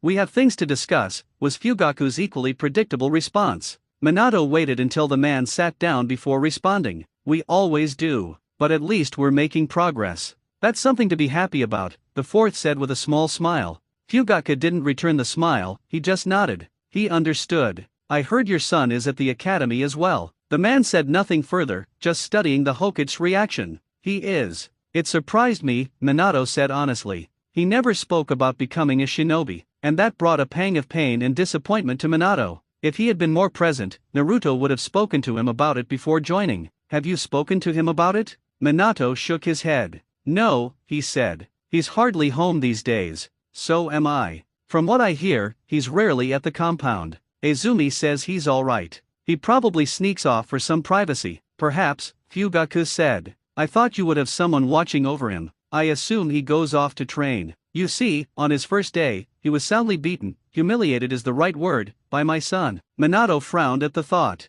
"It must have been hard on him," he said. "I don't give him the time I used to, and the fact that he's my son, the expectations are high." Fugaku nodded. "If you have no problem, I can take him in. It would be good for the relationship between the Uchiha and the Uzumaki." Minato raised an eyebrow at the generous offer. "The Uchiha train non-Uchiha? That's something. I appreciate it, but let me talk to him first. As a father, I want to be the one to help him. I know it sounds selfish, but..." "I understand," Fugaku said, quick to respond before changing the subject. "Those old fools are still yapping about this and that. I thought you and the third had things under control. That is all they can do. They have no power whatsoever. The third is my only advisor, and they no longer form the council. Their word carries little meaning," Minato said firmly. "You wouldn't mind if I shut them up, would you?" "They're becoming annoying," Fugaku said, clearly displeased. "What about Danzo? His pests continue to lurk in the shadows and sniff around my clan. I won't permit it for too long." Minato sighed.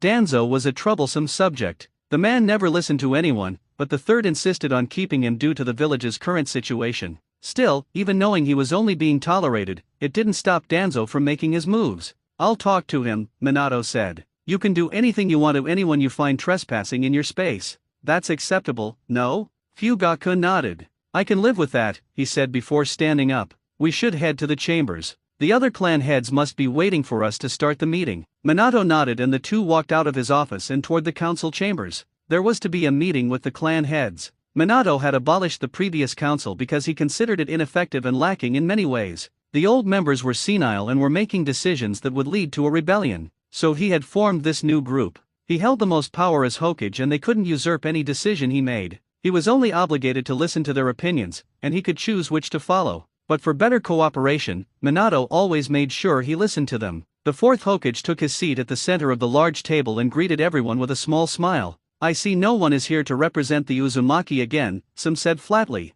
It's quite disappointing. Kushina was supposed to be here, but she must have been held up by something, Minato said. But it's okay since I'm here. I will be their ears. That won't be necessary, Yoshino said, walking into the chambers. She made herself comfortable. So? We have yet to fully agree on what to do with the Kyuubi, Hayashi said firmly, staring at the old woman without being bothered by her stern expression. He could keep his own mask perfectly in place. We have already had this discussion. My position has not changed and will not change. Having another discussion would be a waste of time. I do not have it and will not sit here to be entertained, Yoshino responded flatly, meeting the Hayaga's gaze. You're being unreasonable. Considering what happened, we can't afford to run things as they were before. We don't want another rampage to happen, Hayashi argued. Are you doubting our work? Yoshino questioned in a low tone. I'm not, but I don't want to hear it. I have said it before. We will not entrust the Kyuubi to Danzo's hands. It is currently sealed, and we can't extract it without causing the death of one of our clansmen. Yoshino looked around the table. Isn't the situation outside much more serious than this? Despite his arguments, Hayashi frowned, knowing full well she was right. Fugaku nodded in agreement. I have to agree. The Kyuubi poses no threat at all. But Iwagakure and Kumo are real threats, and if we're not careful, they will be invading us. Combined, they have 4 Jinchuriki. I'm not sure even we can survive that, especially with Kumo's numbers. Silence fell as everyone thought deeply about the current situation. What have you been up to, Hokage-sama? Shikaku asked quietly. Outside the barrier. Izumi stopped the moment she exited the barrier surrounding Naruto's space. A feeling of dread washed over her as she faced the man who relentlessly pursued her charge. She was his guardian, and she would not allow him to be pulled into this man's world. Still, she couldn't confront him directly. The man terrified her. Well, not as much as an enraged Naruto, but he still terrified her nonetheless. What is Naruto really doing in there that he has to conceal it? Danzo asked, his lackeys standing on either side of him. Training, Izumi replied simply. Obviously, Shimura, Danzo said, his gaze piercing into Izumi's. We have not been able to enter this barrier. Would you be so kind as to tell us how to get past it? I can't, Izumi said. We have no issue with making you, Danzo said. There are many dangerous animals in this forest that can make a person disappear. The warning does state to enter at your own risk. The man had just threatened to kill her. Izumi wanted to run back and tell Naruto, but she didn't. She stood her ground. The man was indeed a menace. Everyone was indeed right about him. She had been right not to tell Naruto about his visits to this place. Allow me to rephrase. Even if I told you, it would make no difference. The barrier is designed so that only Naruto-sama and I can pass through it. Danzo nodded. I had considered that possibility. I have spoken to Naruto twice, and each time he does not seem to hear me. I wonder if I held on to you for a moment, would he listen and do what I say? Izumi attempted a Naruto-like smile. She didn't quite succeed, but it was close enough to get her point across. You don't understand him, do you? Even if you hold me hostage, Naruto won't listen to you. He will only listen when he feels like it.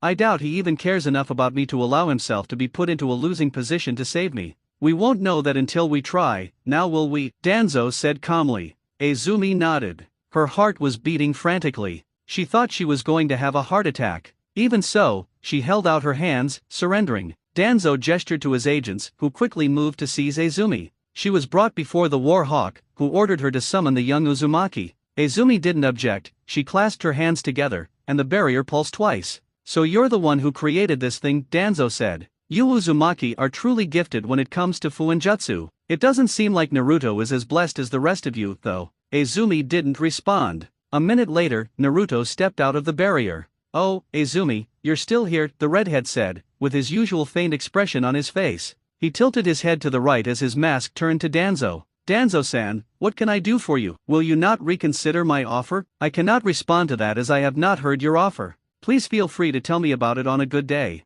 I'm currently busy right now, Naruto said, still smiling. He pointed at Izumi. If she did something wrong, take her to my mother or the Hokage, they are the ones responsible for her. I'm just a kid, I can't do much, and if anybody asks, I didn't see anything. Having said that, the redhead turned to leave, but before he could step into the barrier, one of Danzo's agents flashed in front of him. Danzo-sama is not yet finished. That girl will die if you don't cooperate. Naruto's smile twitched, turning into a somewhat sinister grin. His eyes partially opened, coldness seeping out. I'd be sad, but I'd get over it. Besides, if anything happens to her, you'll all be hunted down. I'm sure mother wouldn't mind ripping every one of you apart with her indestructible chakra chains. He turned to Izumi. You don't have to return anymore. Go home. I will send a clone to do what I requested. Naruto then bowed. Gentlemen, on your way back, make sure the Super Umbu who watches me is taking a nap. The redhead vanished in a puff of smoke. Danzo blinked. That had been a clone? Earlier at the academy,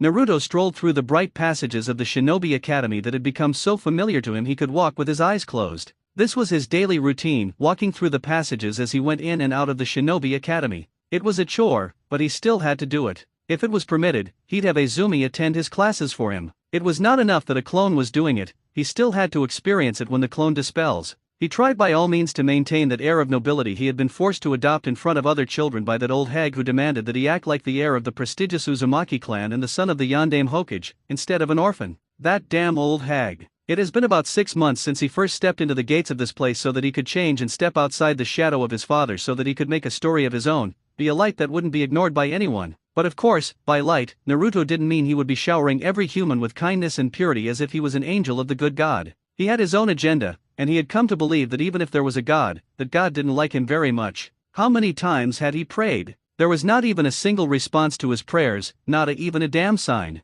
Naruto grew tired of doing so. The thought that there might be a God had disappeared from his mind. And so Naruto had looked up with his beloved mask and given the God who may or may not exist his middle finger. He could do everything with his army of clones. Uzumaki Naruto didn't care for the kindness of a god. Yo, Naruto, a boy called from behind. When you played the death card to Academy children, it wasn't nice. You only invited resentment and contempt. Naruto had received that during his first 3 months because he'd been ignoring them as he didn't want to talk to them or hear what they wanted to say to him. It was bound to be just nonsense and childish talk. He had learned. Kids were quick to hate. Sooner rather than later, he started having mobs chasing after him for trying to act cool and like the tough guy because he had improved since his embarrassing first day at the academy. Naruto realized that being ignorant hadn't been worth the trouble, and so, he chose to play the other way around. Smile and talk to whoever called him. But of course, that didn't mean he listened to every crap being fed to his ears. Hello, he would have said the boy's name if he knew it. Seriously, Naruto hadn't known the name of his teacher for the first 2 months since no one called him by that name. It was always Sensei, and Naruto hadn't bothered asking because it wasn't a necessity. He was only keeping up appearances at the academy to keep his grades up and avoid suspension. Did you do your homework? The boy smiled, putting his right hand over Naruto's shoulder. If only he had seen the eyes that looked at him the moment he did so, he would have just stopped talking and walked towards the class. Now, why would I want to do that when I can get to copy yours? That will depend on whether I want to give it to you or not or whether I have written it. Naruto responded, matching the boy's smile. Ah, come on now, Naruto. I thought we were friends. Naruto took the hand that was hanging over his right shoulder. He did so carefully as if he was picking up dirt. Maybe, but I didn't bother writing because it doesn't reflect on my year mark. But of course, if you try to force things out, I can always write the wrong answers for you, the redhead said, smiling. You'd have to go home using a different route, the boy said. Or I'll just call the Umbu that watches over me to handle any threats, Naruto said and walked away from the boy. Sometimes he gave in, sometimes he didn't. He worked it like that. Although having mobs run after him was bothersome, bending over wasn't his style. He was not on the losing side after all, and his mother would be disappointed to know that he didn't face bullies head-on. Naruto entered the class, immediately put on a charming smile. The girls waiting for Uzumaki-sama entered an imaginary world upon seeing the killer smile. Hello ladies, Naruto said, walking by. The moment he passed the girls, he lost his smile and walked up to his seat. Behind the redhead, words like, so beautiful, so cool. Naruto had realized that the secret to dealing with fangirls wasn't through ignoring them. Hell, even if you told them to go away, they would still come back. They had the same attitude as him, hearing only what was convenient to them. Faced with that, Naruto came up with the perfect strategy: smile at them and talk to them. That would just melt their little hearts, and they would be too satisfied to follow him. Once Naruto was on his seat, he turned off his ears and looked outside the window. The usual. Danzo had been right. The academy couldn't teach him anything. It was basically worthless. Well, in terms of training. For the name of Uzumaki Naruto, it wasn't useless. The kids were telling their beloved parents about how awesome and how cool the Yandame's son was.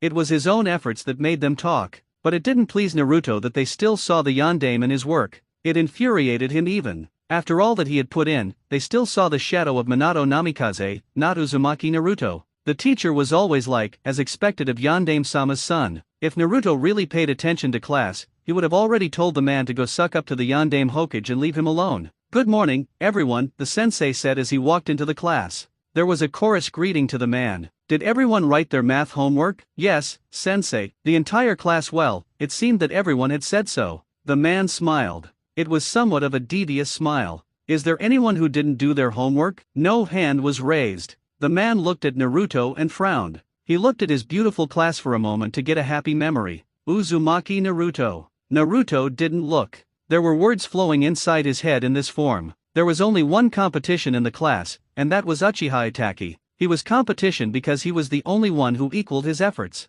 It wasn't that Naruto competed with the Uchiha. He didn't like getting involved in a competition he didn't know if he was going to win or not. If the result was obvious, he would have partaken in it already. The sensei didn't bother calling Naruto again. "Takeda, will you hit Naruto for me?" the man asked nicely. When a punch was thrown at Naruto, the redhead caught it with his right hand and turned around, smiling. "What is wrong, classmate-san?" He simply didn't know the name of the person in front of him. "We have your attention now, Your Highness," the sensei said sarcastically. Really, he couldn't understand it. The boy was only rivaled by Itachi when it came to academics, but the boy's focus in class was non-existent. He completely ignored everything that went around and didn't even participate. He only answered when he was asked, and sometimes he wasn't even afraid to say, "I wasn't listening." "Okay, now that I have everyone's attention, this is what is going to happen." The sensei's smile grew slightly. "Bring out your homework books, and come to the door along with your books. Those who have done their homework will go to the training grounds with me, and those who did not will remain in class doing their homework."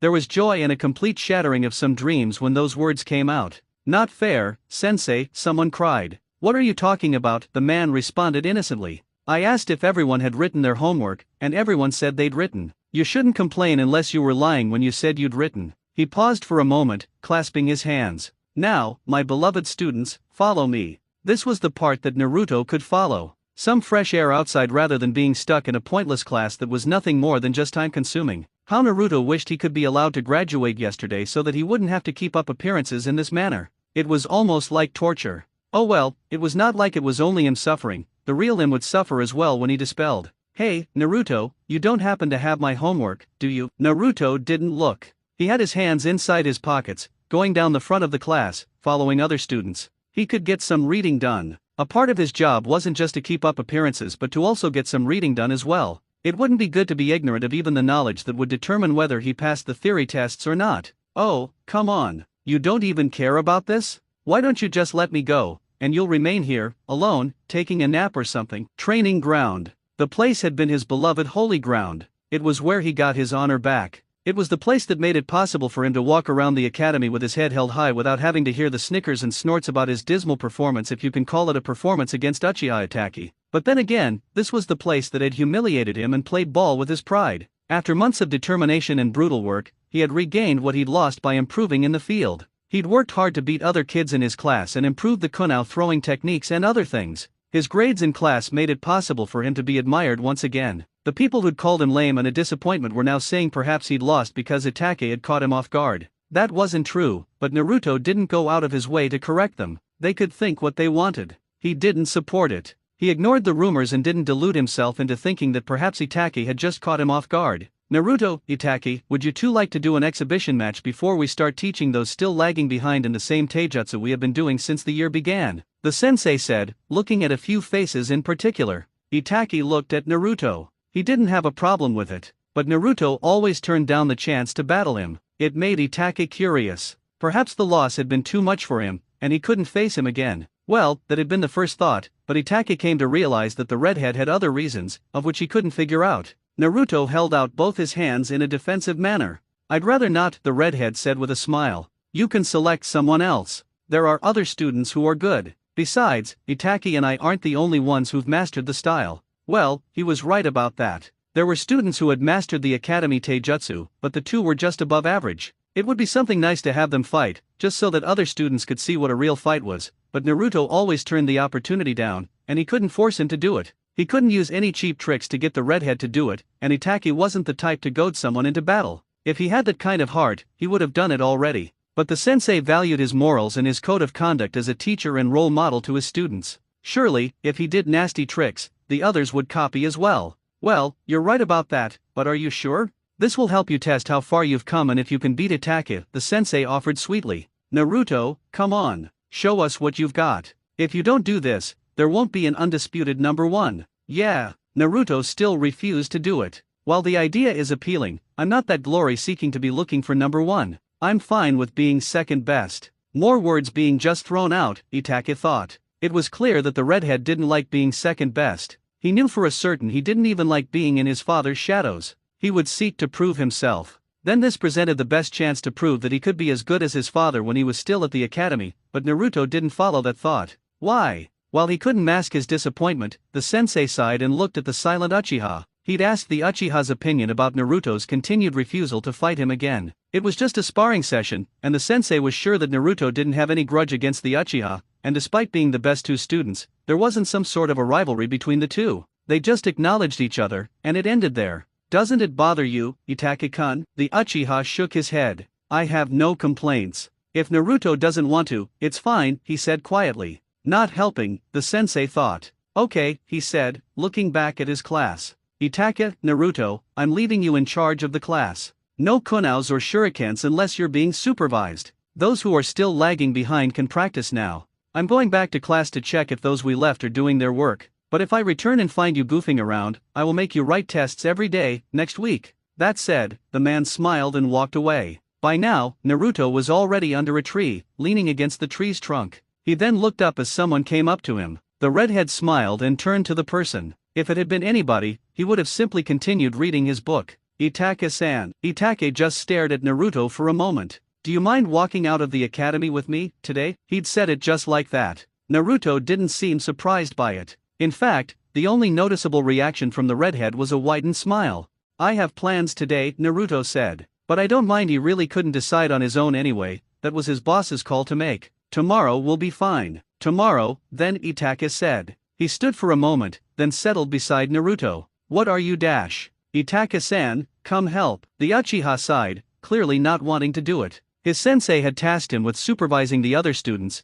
and it was a responsibility he had to see through. Besides, if he left them alone, they'd probably just cut themselves. You're going to avoid your responsibilities again, aren't you? Itaki said to Naruto. Naruto turned back to his book. Yes, if you consider babysitting them a serious responsibility. Itaki shook his head and walked away. Later that day, Uchiha compound. Itaki sat in the back of his house, holding his beloved little brother. He couldn't wait for the day he could teach him everything their father had taught him. Fugaku had always taught Itaki whatever he wanted to learn. If Itaki asked to learn a new jutsu, his father's answer was never yes or no, it was always follow me. Perhaps it was because he knew that teaching Itaki wasn't a waste of time. Being the heir to the Uchiha clan and an acclaimed genius prodigy meant he had standards to uphold. His father wanted him to continue doing great things to improve the village's perception of their clan. Itaki had no problem with this, it benefited both his people and Konoha. It was a deal anyone would be satisfied with. Itaki was happy that little Suzuki wouldn't have to carry so many burdens on his shoulders, since Itaki would be taking on most of them. Anything for his little brother. He stopped his thoughts when his father approached. Fugaku settled down beside him. I thought you'd be at the training ground, he said, since that's where his son usually was. I wanted to spend some time with Suzuki, Itaki replied quietly, smiling slightly at his little brother. Naruto had a younger sister. Itaki wondered if the redhead shared a similar relationship with her. He didn't know everything about Naruto's life, but he was curious. It was difficult to know anything about the Uzumaki, as they were incredibly good at keeping things to themselves. Itaki had never heard Naruto mention his sister, not even when asked. His usual response was a shrug or, just perfect. Fugaku nodded, accepting Itaki's response. How was the academy today? Interesting, Itaki said, which really did sum it up. I asked Naruto if we could take a walk together. He smiled and said tomorrow would be fine. Took you long enough, Fugaku said. I wish you'd get to know him better. Given his development and status, he'll be good for you, and I want someone on the inside to help our clan out of this situation." Itaki looked at his father for a moment.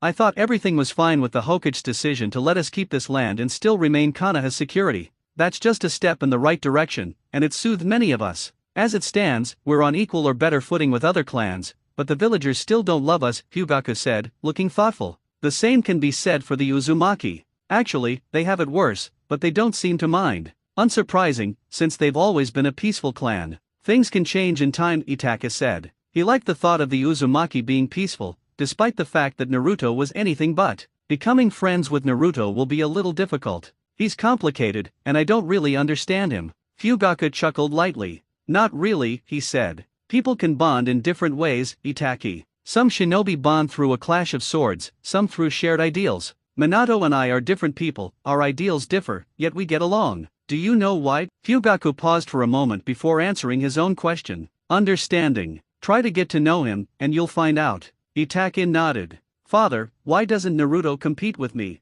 He goes out of his way to avoid sparring with me, even when our sensei asks him to. I know he isn't afraid of me, and given his miraculous improvement, he could be my match."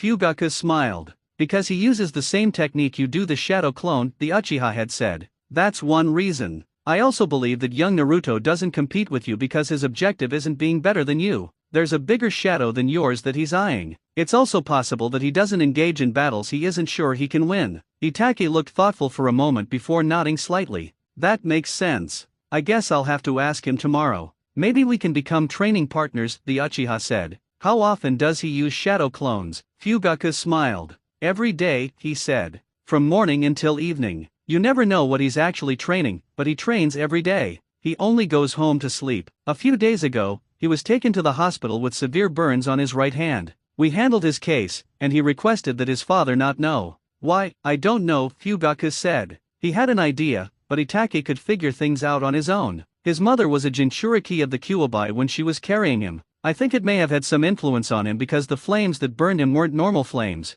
That's the only thing that leads me to believe he's really training himself to his limits, and if you're not careful, he will surpass you. I won't let that happen." "Good," Hyugaku said. "When you have become acquainted with Naruto, invite him over to the compound so I can talk to him. He doesn't have someone experienced to supervise his training, which is why he burned himself." Minato had said he wanted to speak to the redhead first, but it had been months, and Hyugaku wasn't going to wait for the Hokage to find the courage to talk to his son. The opportunity was there, and it would be foolish to let it pass. An opportunity like this would never appear again. Hyugaku stood up. "I'll be home late. I have work to do at Military Police HQ. Itaki understood that he was being told to inform his mother if she asked why his father was returning late. Uzumaki compound. "You've certainly taken a liking to your freedom," Yoshino said, walking over to Naruto, who was sitting in his little kitchen, eating dinner alone. He had just returned after another day of work in the Forest of Death. "Freedom is meant to be enjoyed," Naruto simply said. He felt much older than he was, a consequence of using so many clones every day from morning till evening,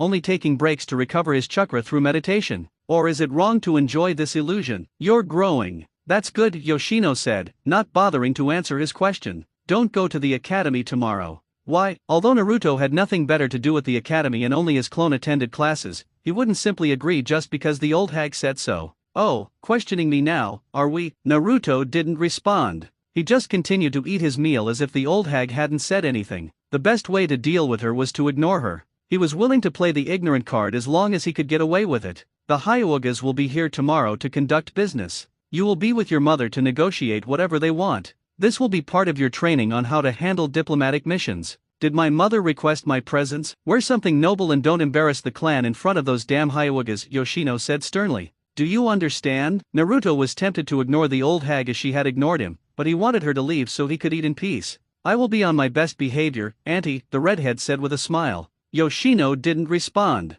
She merely turned around to leave but stopped when Naruto spoke. "Remind me again, to become clan head, I'll either have to become a jonin or reach the age of 18, right? Those are the only terms, and nothing else." "As far as I know," Yoshino said with a shrug. "Don't think there will be a shortcut. You can't do anything as you are. It will take more years or being brutalized by Danzo for you to become a jonin quickly. But of course, get anywhere near that man and you'll lose all your privileges." Naruto looked at the senile old woman with a smile. "If you keep using that against me so cheaply, it will quickly lose its value," he said. Besides, being clan head wasn't his top priority. If he became a jonin, he would be free to do as he pleased without Yoshino sticking her nose into everything. I wouldn't be so sure, boy, Yoshino said sternly before walking away from Naruto. Izumi walked into the room and sat down across from Naruto's small table. Naruto looked at her for a moment before looking at his food as he continued to eat at a leisurely pace. Does the old hag scare you so much you don't want to cross paths with her? She can be brutal sometimes, Izumi said quietly. She mostly blames me for your absence and lack of manners since I'm your guardian, so I'd rather avoid her when I can. Naruto nodded. Everyone would be most happy if the death god who forgot to take her soul would remember her, the redhead said, earning a look from Izumi, but he just shrugged. Are you well? Izumi nodded. But not thanks to you, Naruto-sama. He wouldn't have hurt you. He was just testing things. If he had done anything, preparations for his execution would have been in order, Naruto said. He then smiled warmly. But I'm glad you're okay. I was afraid you'd be shaken. If you really cared, you would have made sure I was okay. Don't expect too much from me, Izumi-chan. Besides, if I'd shown I cared, he wouldn't have hesitated to do it again to get what he wanted from me. The redhead paused for a moment. I also refuse to believe you were that defenseless. Our clan may not be made of powerful shinobi, but killing us isn't easy, and we're not defenseless, despite appearances. Izumi nodded. She knew that well. I didn't make things difficult because I knew you'd be like this. A thought did slip that maybe you'd try to fight. That would have put you in danger, and I would have fought. Getting into a fight you know you can't win is suicidal. I know I'm powerless, which is why I hide behind the mask. That's why I burn myself in training. I wish to change that, the redhead then smiled. When we have power, we will be able to look down on those who dared to assert themselves on us. In any case, you don't have to come to me anymore. I will use other means to feed myself. Izumi nodded. Why aren't you shaken, though? Was it a small thing? Not at all. You were basically held for ransom. I just made it look as if you were worth nothing to me, yet harming you would result in great danger. That man isn't rumored to be stupid. I knew he'd do the right thing. Naruto explained lightly. I won't have training tomorrow. I will take the chance to stock my weapons and get a sword made, as well as rest my body with that. Naruto stood up, leaving his plate on the table. Really, Naruto-sama, Izumi said. Naruto had already turned away. Something at the entrance had him focused, his father. The man was smiling nervously as if he were trying to propose to a girl he liked. He looked almost ready to fidget when his eyes met Naruto's. Father. Naruto said, smiling at the fourth Hokage. Minato just continued with his nervous smile before speaking. Naruto, he trailed off, organizing his thoughts. How was your day? Eventful, the redhead said. Okay. Silence fell again as Naruto just kept smiling at his father, waiting for him to say what he wanted. I wanted to talk to you, but we'll talk tomorrow after the meeting with the Hyuga, he said a bit too quickly, but Naruto heard every word. The redhead nodded and looked back at Izumi with a different smile. Good night, Izumi-chan. Having said that, the redhead walked past his father. After Naruto left, Minato let out a long breath he didn't know he was holding. He then looked at Izumi. How is he? Good. He is doing well in the academy. But you must know that already, Izumi said. He was the Hokage, after all, and he controlled the academy. The senseis no doubt reported to him. Minato smiled weakly. Yeah, well, I'm glad he seems well. Thank you for everything. I haven't been much of a parent, but he has you. I'm just fulfilling my responsibility, fourth Hokage-sama, Izumi said, just to downplay her role. But she bit her lip when her words stung the Hokage. He also had a responsibility to his son, and he was failing to deliver. Minato tried to get out of the situation by chuckling awkwardly. At least some of us are, he said before saying thanks once more and walking away from the room. The following day. What can you do on your own, Naruto-sama? Izumi asked, delicately buttoning the noble cloak Naruto was wearing. He really couldn't even put the damn thing on nicely by himself. She had to do it for him. There were a few other things he should be able to do for himself, but Izumi had to do them for him. Train, eat, bath, Naruto listed, not too bothered by the question to give it much thought. There were more pressing matters to deal with today. He was going to be suffocated sitting in the same space as the expressionless Hyugas. He hated the formalities he would be forced to follow. Then again, his mother wasn't good at those either. At least that old hag wouldn't be there to suck the joy out of his lungs. That old woman was really something else. Naruto often found himself wondering when she would kick the bucket. Life would be good if she did. When are you going to learn to do other things yourself? What happens when you're alone? You can't live on your own because you can't even make the simplest meals that other kids your age can do.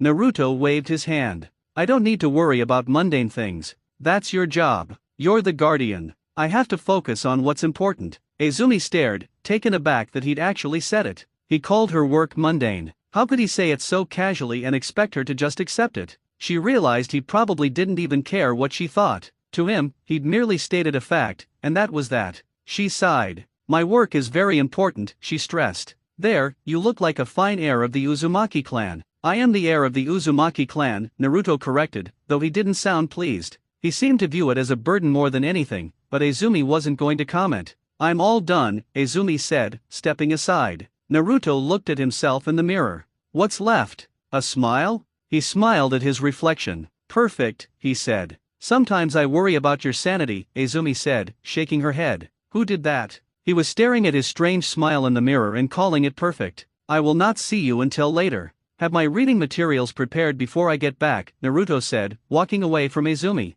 Izumi knew what Naruto meant was that even if she did see him before he left the compound, he wasn't going to talk to her. She was going to be ignored. He was very good at pretending other people didn't exist or entering his own little world where it was just him dancing with his unpleasant thoughts. Naruto left his room and walked towards the main living room. He was surprised, though he didn't show it, to see both his parents waiting for him. The redhead merely smiled at his parents as he greeted them. Oka-san, Tou-san, the redhead said. Hey, Naruto, Minato said with a nervous smile. You look nice. Did Izumi pick that for you? When Naruto nodded, Minato gave a short laugh.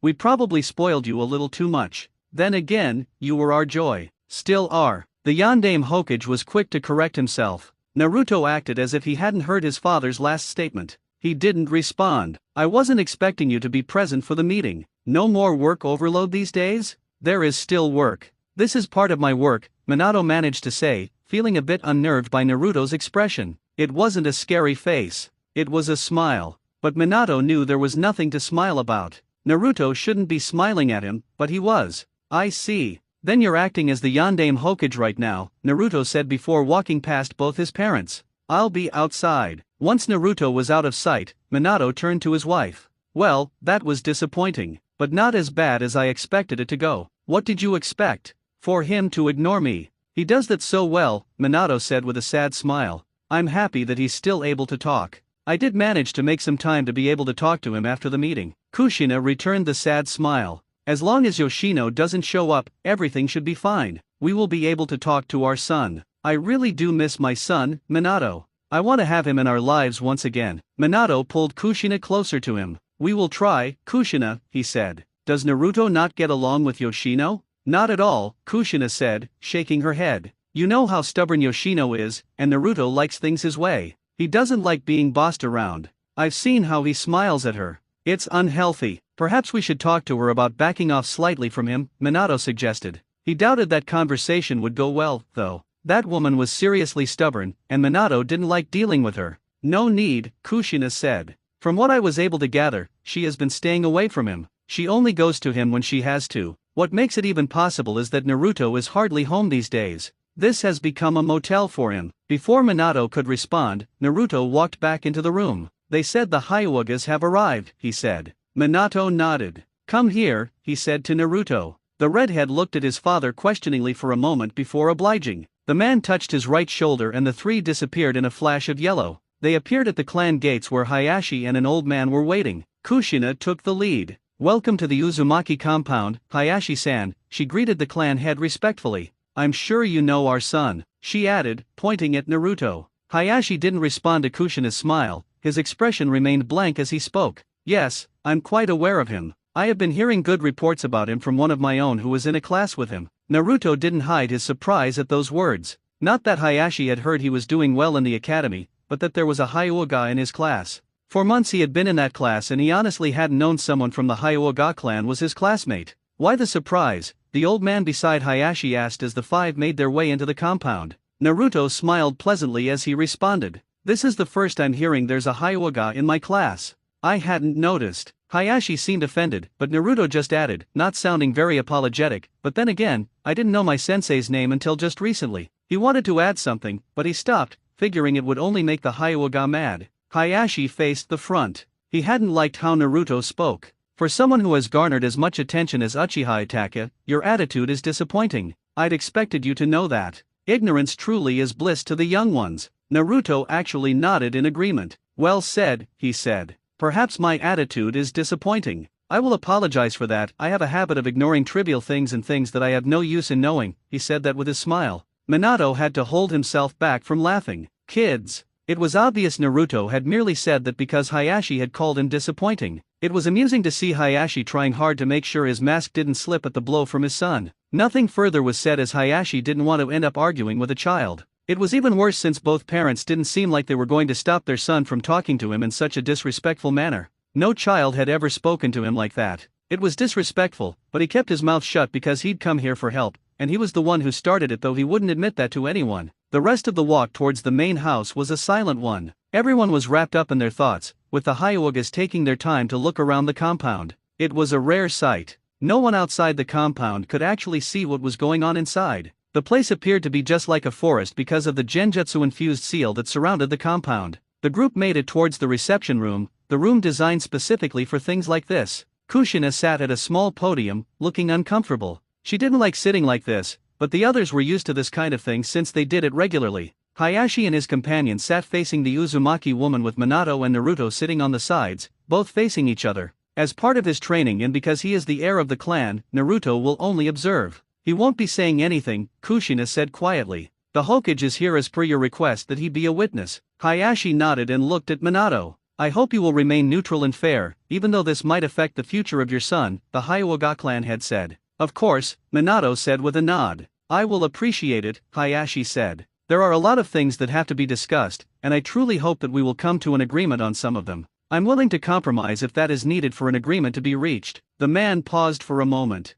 I have 2 questions before we can get to that. How deep is your relationship with the Uchiha, and why is your library so warded with seals? I cannot answer the first, Kushina said, but the second is because it's our library and we have to protect it. Our library has things that you cannot even find in the village's library or anywhere else. It is our treasure. That was as far as Naruto listened. Really, he could have just gone to his training ground and learned some things. Oh wait, he didn't send a clone to do anything because he wanted to rest. Living so many lives was making his mind feel old. Really, he had so many experiences it now felt like he had so many years under his belt. He had other business to handle today. He needed to get his weapons created and there was a meeting with Itaki. His clone had said today, so he would have to go to the academy and meet the Uchiha. Perhaps he could gain something by associating with the Uchiha. Naruto. The redhead looked at his mother. There was no way he could ignore that chilling voice. She must have noticed that he wasn't listening. As he looked up, Naruto found the woman standing, her hands on her hips, staring at him.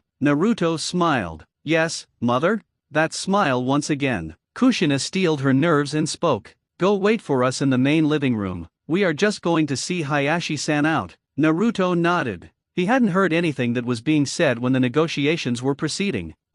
Ignorance was truly bliss. He wasn't even going to bother trying to figure out what was being said. If there was anything, his mother would deal with it. As Naruto sat down on the couch in the main living room, what was happening fully registered in his head. His parents were going to talk to him. It was perhaps the first time in months that both were going to sit with him. Naruto wasn't excited by it. It made him frown because he wasn't really looking forward to it. Time seemed to have just run fast as his parents had been quick to return. Perhaps Minato had just teleported both him and his mother back to the house. Naruto comforted himself with those thoughts as he looked at both his parents, who sat across from him, facing him. Suddenly, the air was filled with a sense of nervousness. It was disturbing and it really suffocated Naruto. He didn't like being in this kind of atmosphere. Karen-chan asleep, the redhead started quietly. Kushina shook her head. She is with Azumi. I hope it doesn't end up being her job. I'm not sure I want to get to know another guardian, Naruto said a bit too innocently. Kushina was quick to raise both her hands. Of course not.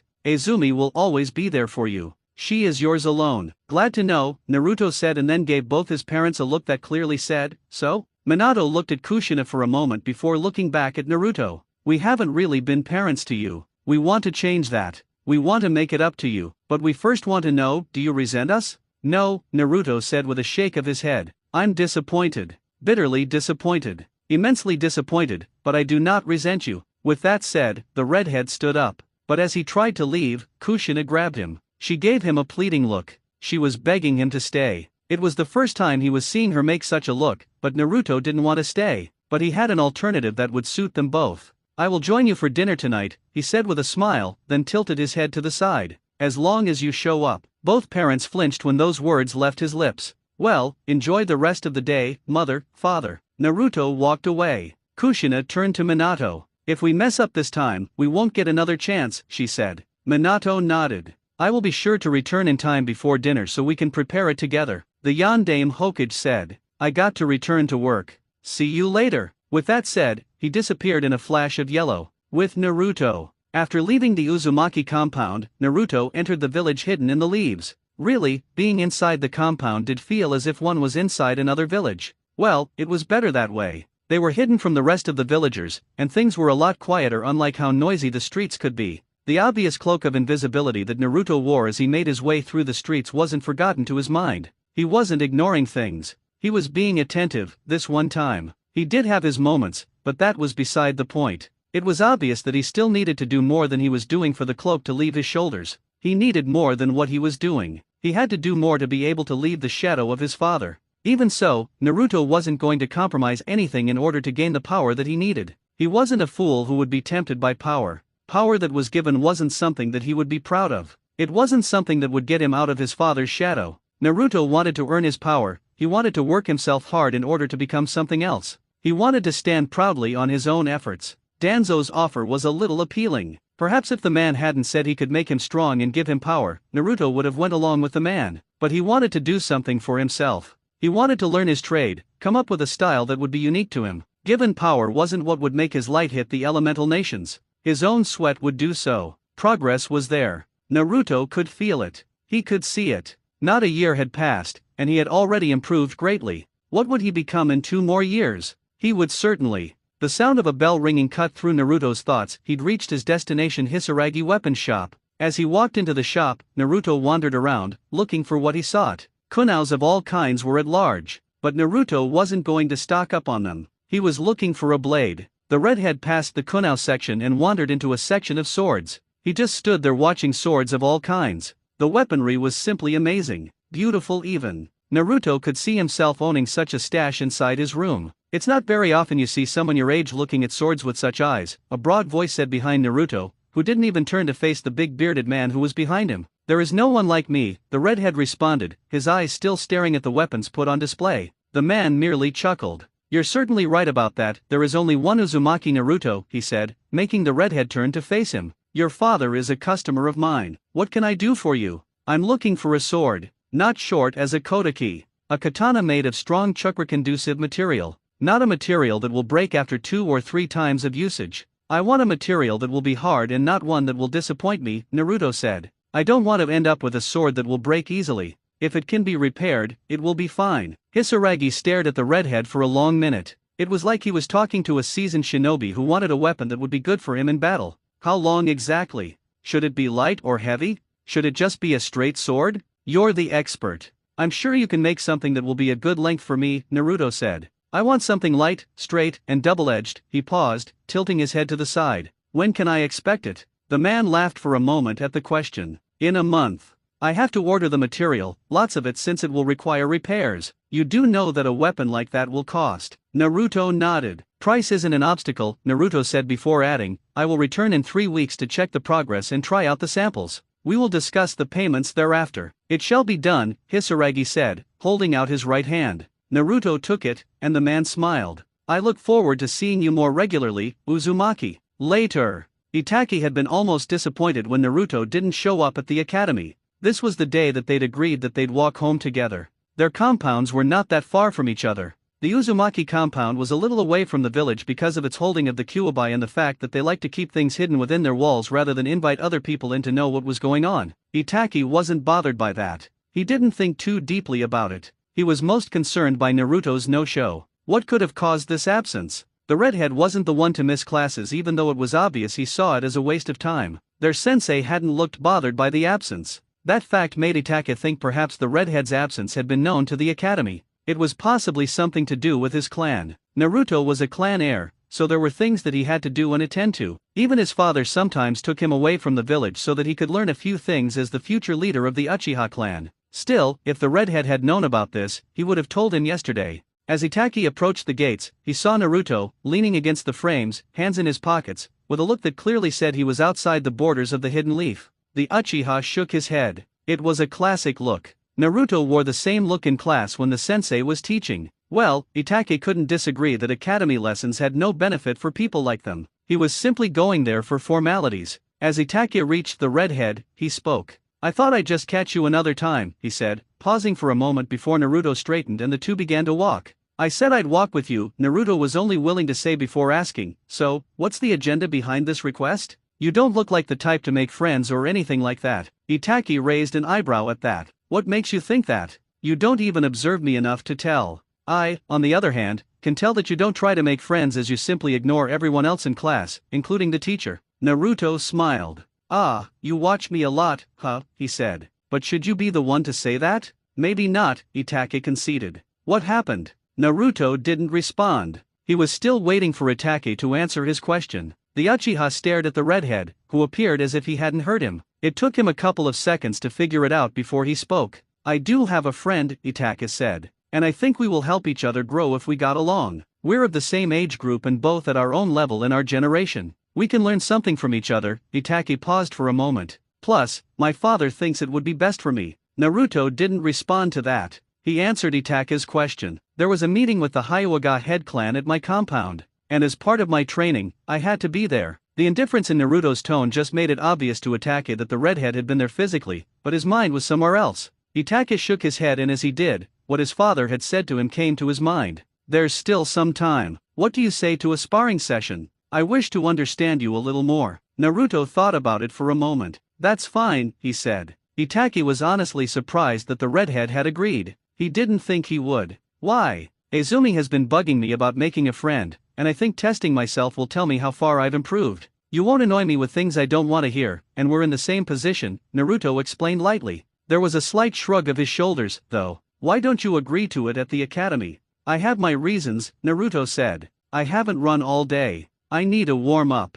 Follow me to my training ground." With that said, Naruto took off. Itake blinked. He shook his head before following suit. When Naruto got home from his eventful time with Uchiha Itake, he found his mother and father present in the kitchen. He had returned a bit late as he had spent more time than he had anticipated, throwing kunaus and shurikens around with Itake. That had been somewhat of a challenge. Though, nothing heavy was done to actually tire him out. It was a strange feeling seeing both his parents happily preparing dinner in the kitchen. Naruto couldn't make out what they were saying when he returned, but they seemed happy to be finally doing something like this once again. Although he didn't keep track of things, Naruto could agree that they hadn't been doing things like these in months. The Kyuubi rampage had really changed so many things, not just for him, but for everyone living inside of the Hidden Leaf Village. "Naruto," Kushina said happily. There was none of that nervousness that she usually displayed when facing him. Perhaps she was just happy to be in that kind of mood and space. When emotions ran high, other things tended not to matter. Emotions could be like a drug, or so he was told by Izumi.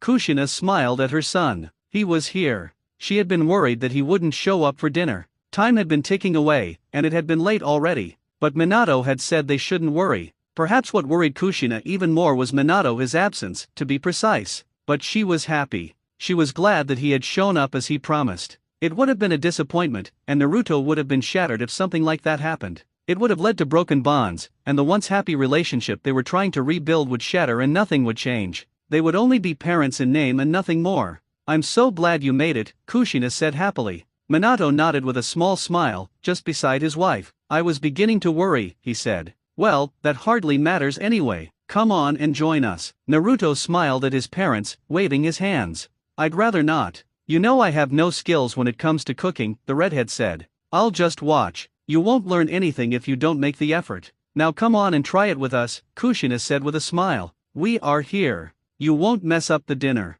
And even if we do mess it up, we will still eat it together. Like a family." There was a firmness in her tone. She was obviously not requesting him to join but telling him. That was the mother Naruto knew. His mother was a fierce woman who didn't show nervousness to a child. The mother he'd grown to know and love was one who was stubborn, strong-willed, and didn't back down so easily. She was persistent and somewhat forceful. Yet, even if this was the mother he'd grown to know, Naruto didn't feel happy. There was a strange feeling inside of him. It was truly strange. He wanted nothing more than to put a hand on his chest just to feel the rate of his heartbeat. He should have been happy that his parents had made the time and were putting in an effort for them to restart as a family like they once were. But Naruto wasn't all that happy. It was strange. Perhaps a part of him had expected his father to be caught up in the office doing his work as the Yondaime Hokage. It was also possible that deep inside of him, he really didn't want things to go back to the way they were. If they did, he would lose the desire that has led him to what he was today. Even with all those thoughts, Naruto smiled at his parents. Sure, why not?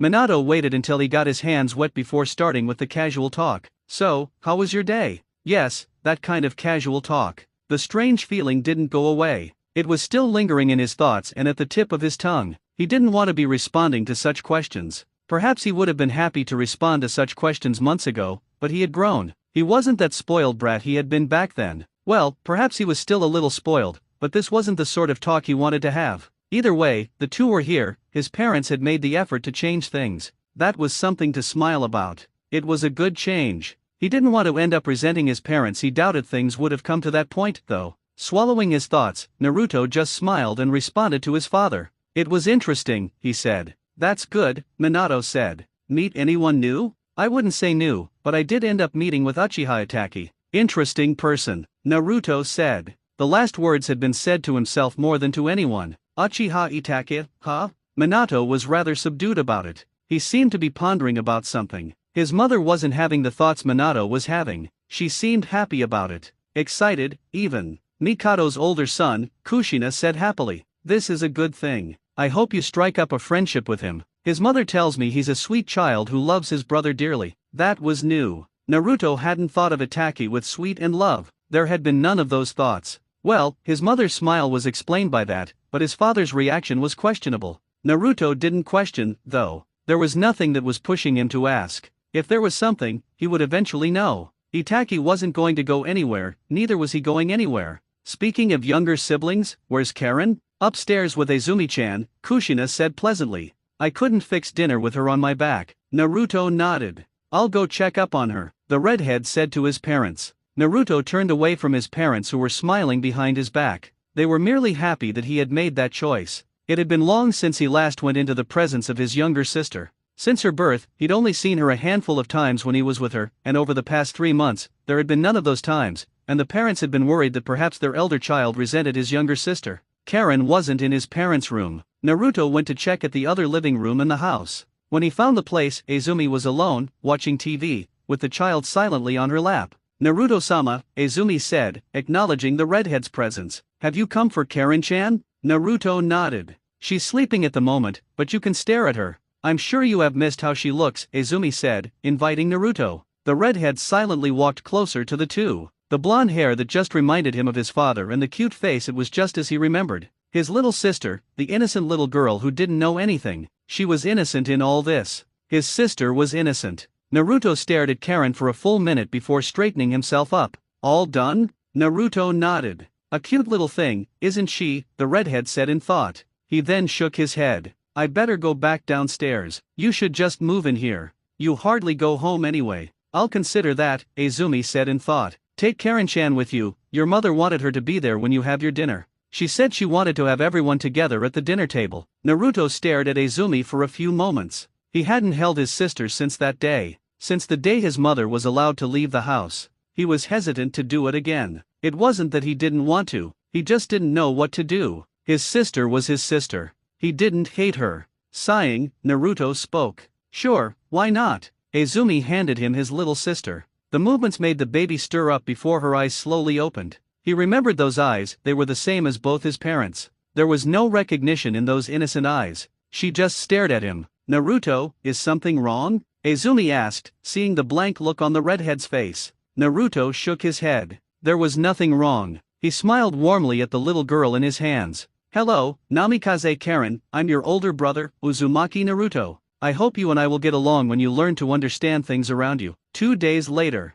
Shocked, surprised, amazed, and awed, Itachi didn't know if it was really possible to experience all emotions simultaneously, as he had a hard time trying to select the one true emotion he should express over the situation that had just occurred before his very eyes. Naruto had said that he didn't know ninjutsu because he hadn't tried learning it before. What he had been doing was learning to control his elemental chakra natures. He hadn't said which he said were his elements, but Itachi already knew there was fire due to what his father had informed him. What had surprised Itachi was that Naruto had actually executed the fireball jutsu on his first try. The redhead had him explain to him how to expel the flames from his mouth, what was needed, and how to regulate chakra inside his system. The hand signs were caught on quickly, and then the redhead had released a fireball that was slightly bigger than his. What made it shocking was the fact that it had burned down to a crisp the tree that had stood in its path. Perhaps his father had been right. The flames Naruto used were not normal flames. Naruto looked at his hands and then looked up. As I suspected, he said to himself, showing no sign of satisfaction over his perfect execution of the jutsu he'd just been taught 2 minutes ago. Itachi tilted his head to the side. What? You don't even seem excited by this. I know I was happy to learn the jutsu and execute it to the point that made my father very proud. Considering that making him feel proud is a little difficult, anyone would be excited and take joy in this magnificent achievement. Itachi was positive that even his father would show surprise when he did tell him what the redhead had done today. The man usually showed no surprise when he told him of what Naruto had been up to, but he was sure that the man would show surprise in this one. Perhaps he would even grow much more interested in Naruto. Possibly. Naruto turned to face Itachi with a blank look on his face. For him, there was no one who would praise him for doing something so wonderful. His parents were out of the question, not because they wouldn't be happy for him, but because they didn't even know he trained himself to sweat and bleed, and he wasn't all that too keen to tell them about how his training was going. This is the result of hard work. I'm not a genius like you. To make this a reality, I had to work hard, go through pain to achieve this. I should be excited, but in me, there is a little voice that merely said anything less would have been a disappointment. The redhead shook his head. It is right to be excited over this. Nevertheless, this is merely what I expect of myself. You have high expectations, Itachi said. Though, he would agree that hard work does pay off. And even if he was a genius, it took hard work to get where he was. He didn't simply say, I'm a genius, I can do all. No, he acknowledged that he wasn't like the others and took advantage of it to propel himself further. Yes, Naruto said. I have been learning how to control my chakra and the fire element for a long time. Itachi just raised a brow at that, but didn't question anything. The harder part with ninjutsu isn't hand seals, but manipulating the chakra inside of you. When you can effortlessly control your chakra, it is quite simple to give it form. Itachi had to sit down for this to be able to think it through. Naruto may show little interest in many things, but when it came to fighting, he was really knowledgeable. Itachi was surprised that he was even learning something from the redhead. It had been unexpected, but here he was. It was truly a surprise. The person before him was the one who literally practiced the phrase ignorance is bliss. Are you saying that when you execute ninjutsu, you're merely giving your chakra form? Naruto nodded. Yes, that is what I'm saying. To use ninjutsu, you must have chakra. I learned how to control my chakra. The second step was elemental chakra. That led to the question, what was my natural affinity? Fire was amongst the fold. And so, I learned how to convert my chakra into fire and freely control it. The third step is giving that fire a form. In your language, you can simply say learning ninjutsu. Itachi stared at Naruto. That was truly a unique way to view things. Well, at least as far as the Uchiha was concerned. There could be someone who viewed things in the same light. But given that explanation, he could understand why the redhead was able to execute the jutsu that way. He already had everything that was needed to execute the jutsu. The difficulties people experience when learning jutsu stem from being unable to fully control chakra and the element in which the jutsu is based. When he learned the fireball, he hadn't done as Naruto did it. He learned to perfect it over time. The reason was simple. Although the fire was a natural affinity for Uchiha, he'd never learned to control the fire element. Why do you go about it that way? Because I want to create new things. The shape that I will give to my chakra has to be different. All great shinobi have had something unique about them. I want that something as well. That was an honest response from Naruto. Really, he wanted to achieve great things in his life. He didn't want to just live in the shadow of his father. If he didn't do new things and just copied his father, he would always be associated with the shadow of the man. To step away from that shadow and simply be Uzumaki Naruto, he had to create something special to him. He had to be Uzumaki Naruto. Itachi looked up into the sky for a moment before looking back at Naruto. Perhaps father was right. Associating with you will be good for me, he said. It was evident that he would surely learn something from the redhead. It wasn't bad. Naruto and Itachi. Naruto ignored Itachi as he sat down, keeping his thoughts to himself. He wasn't about to give everything away. His clones would continue training at their secret spot. Has Danzo approached you? Itachi raised an eyebrow, not at the question itself, but at Naruto's tone. The redhead spoke as if he already knew Danzo was familiar with the Warhawk. Itachi could only assume the man had made a move on Naruto, too. Unsurprising. Yes, Itachi replied. His offer was interesting, but my father warned me against him. Do you truly understand what's happening? Naruto shook his head. I just know he's bad. At least, that's what I was told. He went silent for a moment, remembering what the Warhawk had done that day. He would never again be forced to feel so powerless. Never again. What do you know? Why do you want to know? Because I do. I want to know what I want to know, and I don't want to know what I don't want to know. Besides, that old man has been a nuisance. I don't have a choice but to know. Itachi shook his head. For someone so knowledgeable in chakra and ninjutsu, this was a disappointing attitude. He does dark things that have gotten him into trouble. Father says he's committed treason on more than one occasion, but the third Hokage let him go. Things are a little different with your father, though. Itachi was sure that getting involved with the War Hawk wouldn't sit well with other clans. For now, his father was trying to build trust with the Hokage and avoid controversial situations that would invite questions from other clans.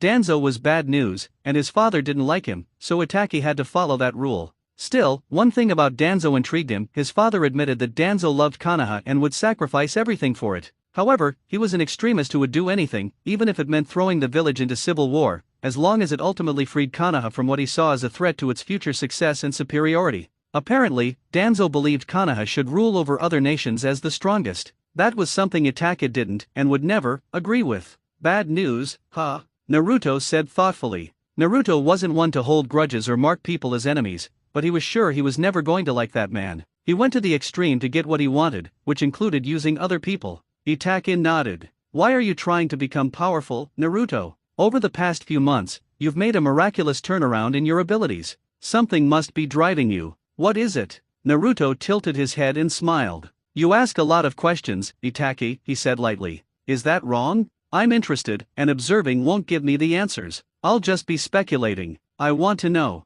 I don't believe what you said in class that day. Do you have any thoughts of becoming Hokage? Naruto's smile remained as he shrugged carelessly. Who knows, he said. But I'm rather selfish. What I'm doing isn't for anyone else, but for myself. This isn't for anyone's benefit but my own. He paused. I normally wouldn't bother, but since you asked, what's your reason? I want to bring change, Itachi said. I want to protect this village and my clan. I wish for a better world where there are no wars and people aren't killing each other for meaningless reasons. Naruto blinked and tilted his head to the other side. That's a big undertaking, he said. What do they call people like you? Oh well, it doesn't matter much anyway. As long as you stay in Konoha and I stay in Konoha, we will both serve Konoha to the best of our abilities. The redhead was being honest. There was no doubt he planned to give his all in service, but it wouldn't just be for Konoha, but also for his selfish desire. Perhaps it was that thought of trying to step out of his father's shadow. If he wanted to do that successfully, he would have to surpass his father's feats. There was no other way he could step out of that shadow.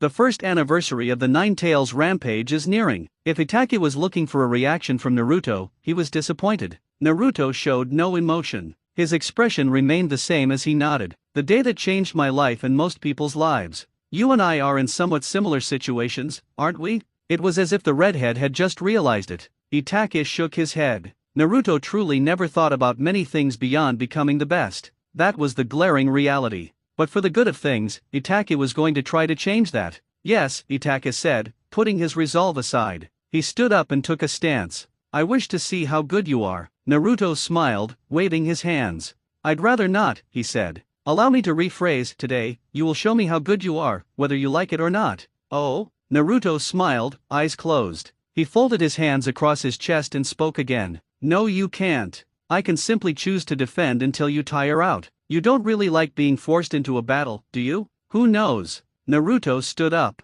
I guess I will have to engage as a thank you for showing me that jutsu earlier. That's fair, don't you think? Not really, but I will take it. Sarutobi Compound. It was a rare occasion for Naruto to be invited to the compound for a chat with the third Hokage. Naruto had previously met with the retired Hokage in the Hokage Tower and at his house. The old man was nice, if Naruto could say so. He didn't like old people, given his experiences with Yoshino, but the third was a different person. He was okay, smart, and someone who could talk without spewing the threats Yoshino usually threw at him or making the kind of offers that old man Danzo usually did. Ah, Naruto-kun, the third said with a smile, seeing Naruto enter the small meeting hall where he was sitting. He had been having a meeting recently and hadn't bothered to leave. So nice of you to make it. Naruto returned the smile as he sat down. A conversation with the third Hokage is always a pleasant thing. There are so many things I ignore, but I have never been able to ignore the wisdom that comes from your mouth. The professor chuckled lightly, his aged eyes watching the redhead carefully, a few calculations going through his mind.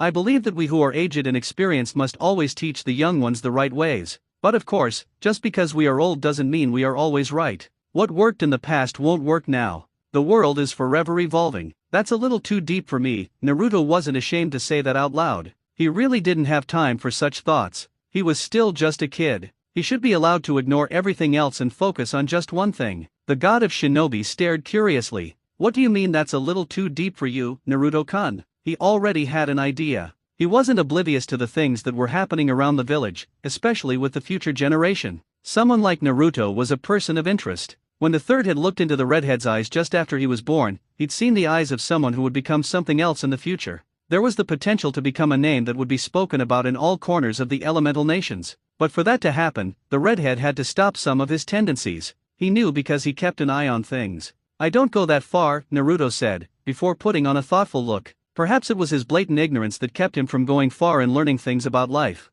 Itachi would surely get along with those kinds of thoughts. He was a deep thinker as well. Why? There is no need for me to go that far. At least I don't see the need. I know what I have to know, what is useful for me now. Tomorrow, things will be known tomorrow when the time is right for me to know. The third Hokage shook his head. Things don't work that way, Naruto-kun. Why do you train so hard? It isn't for today, but for tomorrow. If you go with the thought that you will know what is needed tomorrow, on that day, shouldn't you say you will train to become strong tomorrow because it is when you've developed that you wish to be strong? Naruto tilted his head to the side, always the challenging talker. This kind of talk made his head ache. Naruto massaged his head, trying to calm his thoughts. He was being forced to think deeper. He really didn't want to. Power and knowledge are different things. I've come to understand that power isn't something that you gain on the spot. It takes time to grow. That is why I have no expectations now, but in the near future, expectations will be there. The redhead explained calmly. You're correct about that, but that is the same with knowledge.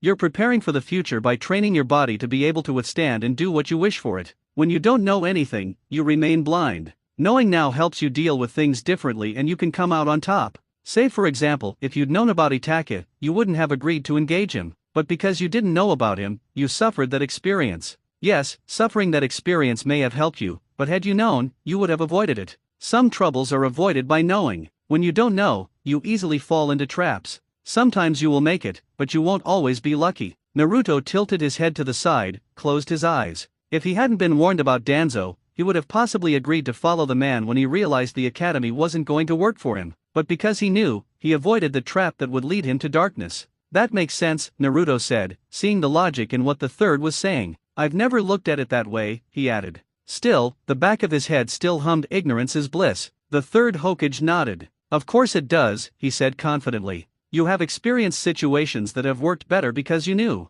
You cannot pass an exam if you do not know. This is why you must study. Life presents many challenges, and when you ignore knowledge, you won't be able to face those challenges. Like during an exam, if you refuse the knowledge and don't study, you will fail. Despite being himself, Naruto nodded, listening carefully to the third's wisdom. He usually ignored other people, but the old man was speaking sense any rational mind couldn't just ignore. He wanted to be great, perhaps that was a need for that as well. Well, they don't call you the professor for nothing, Naruto said with a smile. You can also be called by your own title, Naruto, the third said a bit strongly. You have the chance, resources, and energy to do so. My knowledge and the wisdom to apply it made me what I was in my prime. Power is great, but power and wisdom make you a legend. Naruto's smile widened. If the third could have seen the redhead's eyes, he would have known he hit the mark. A legend was greater than a hero. Minato was just a hero. He could become a hero and a living legend. Perhaps he just didn't know the difference, but the third's words poked something inside his head.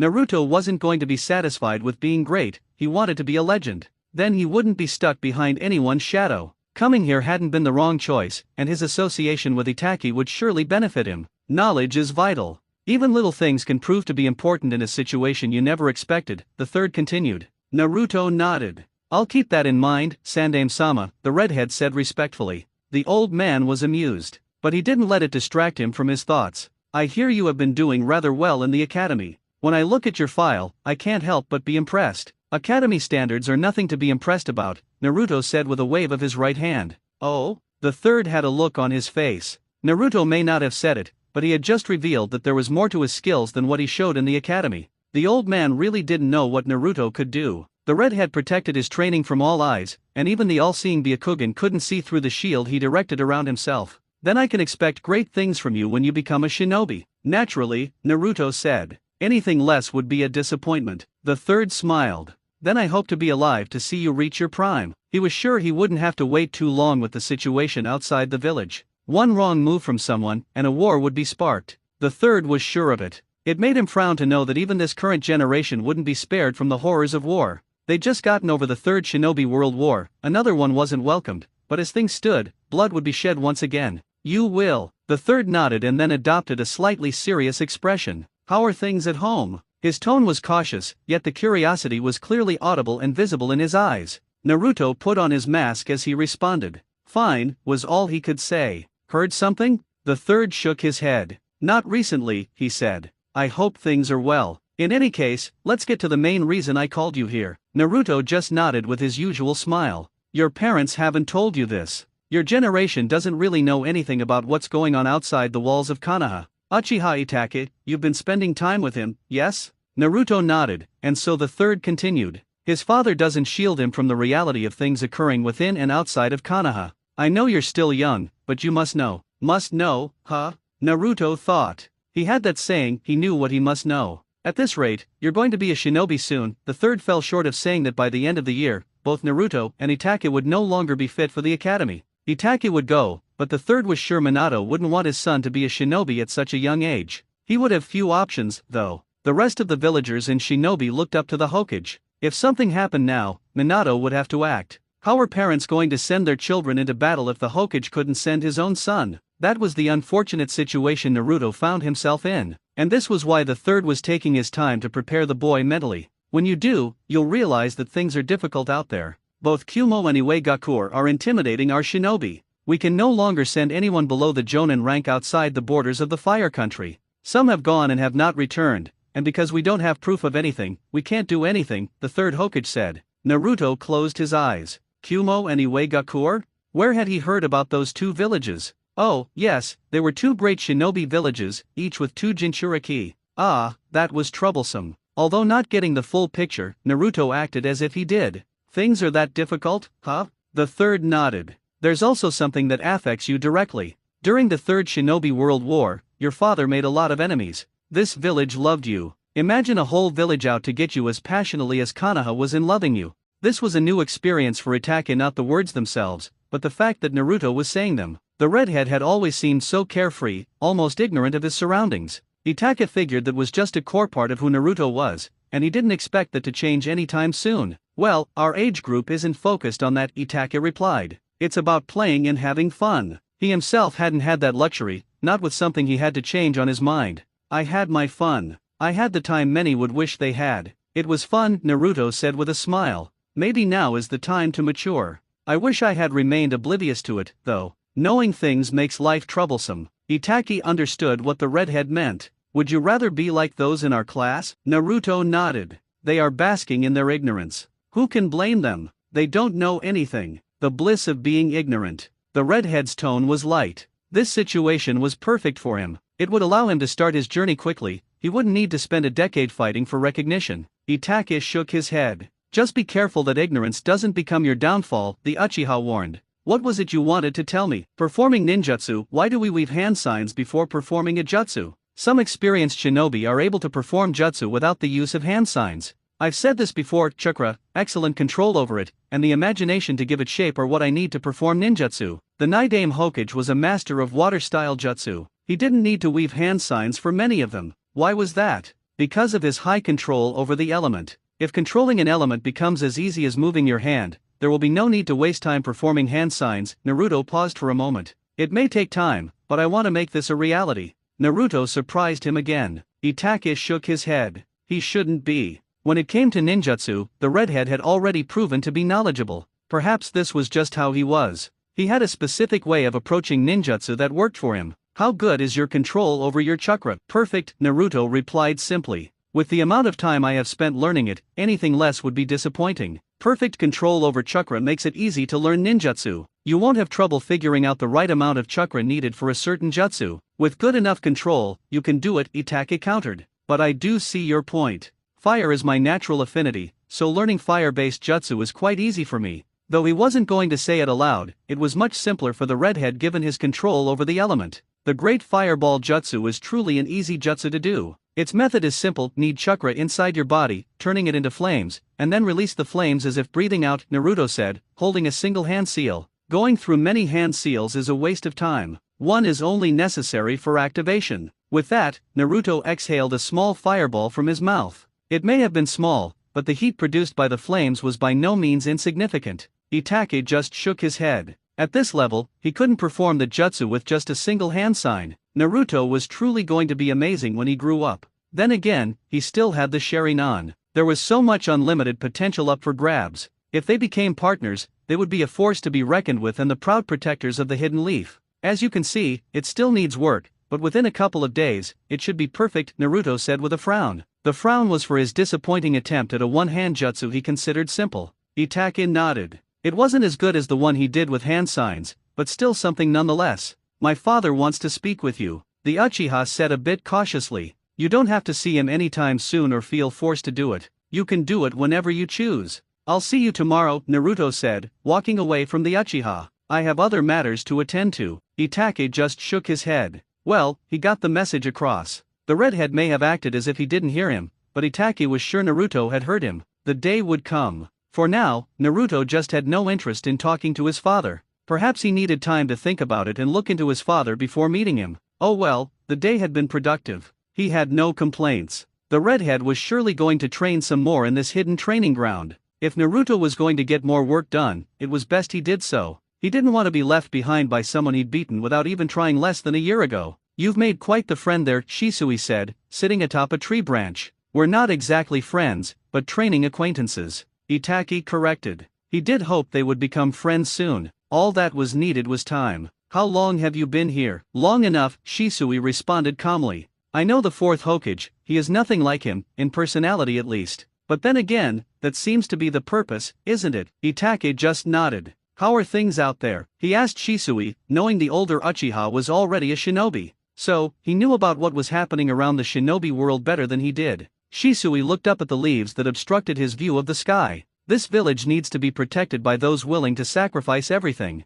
Itachi, when you step into the shinobi world, you will have to give everything in order to protect the village that we love. Is it really that bad? Not yet, but it will be soon enough, Shisui said quietly. Introduce me to Naruto one day. He is the son of the Hokage, whether he likes it or not, he will be thrown into the fray, and the third Hokage has entrusted me with a mission. Itachi looked curiously at his friend, wondering what he was talking about. A mission from the third Hokage? It had to be something important. By the looks of things, everyone was making a move on Naruto. His future, his present, and his actions would mean a lot. Seeing the look Itachi had on his face, Shisui merely smiled. Don't worry about it. It is nothing dangerous, he paused, landing on the ground. You know it better, Naruto isn't quite like us. He doesn't have the personality to make sacrifices and selfless decisions. The third Hokage wants us to work on that. Later, Uchiha compound. It was truly an interesting development that Minato would give him permission to make a move on Naruto, as long as he helped his son get better. Perhaps the fourth Hokage, despite his firm belief that things couldn't get worse, was beginning to take things seriously in order to prepare his son for the future that waited for him. Of course, Fugaku had been more than happy to take Minato's blessing. He wasn't planning on poisoning the boy against his father.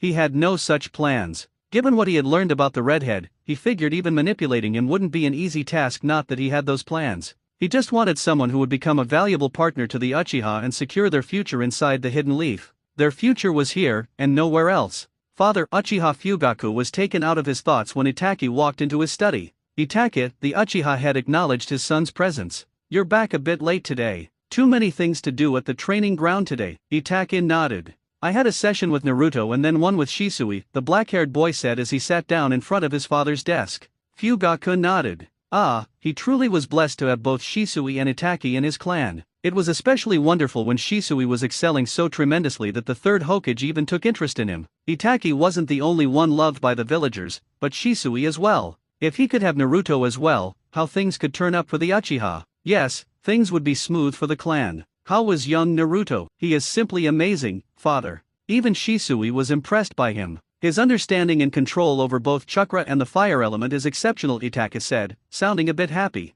You will have to see him to believe it yourself. When will that happen? I spoke to him. It is only a matter of time, Itachi said to his father.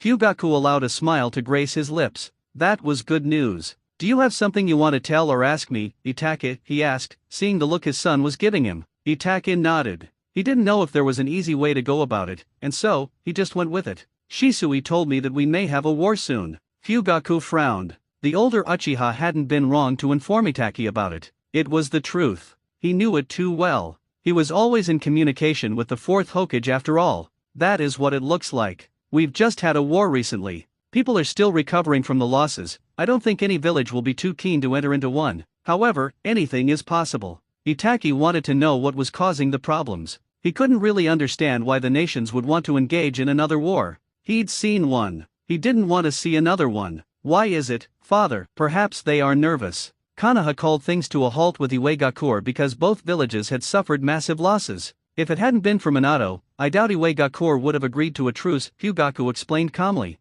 Since then, Konoha suffered more losses because of the nine-tailed fox incident. Perhaps they even smell blood. But the village remains strong, the Uchiha still stand firm, and we have the Uzumaki. Itachi tilted his head to the side. With the destruction of their home village and many of them dead, there's just a few of them. Why do they still fear them? Vengeance possibly, Hyugaku said. They were attacked simply because of their power. They hadn't provoked anyone. Numbers don't matter, son. The Uzumaki sealing corps is made of just 4 members, yet, if they so wished, they could disable all barriers put as security in any village and they could disable all tailed beasts. No one in this village was able to even harm the nine-tailed fox. Our attacks couldn't do anything against it. But do you know what? Naruto's mother held the tailed beast at bay. She kept it from moving and created a barrier so powerful even a beast that could flatten this village in a minute couldn't escape from. The credit goes to Minato, but that woman stopped things. Itachi, you must understand that before that Kushina had survived the nine-tailed fox's extraction and had just given birth.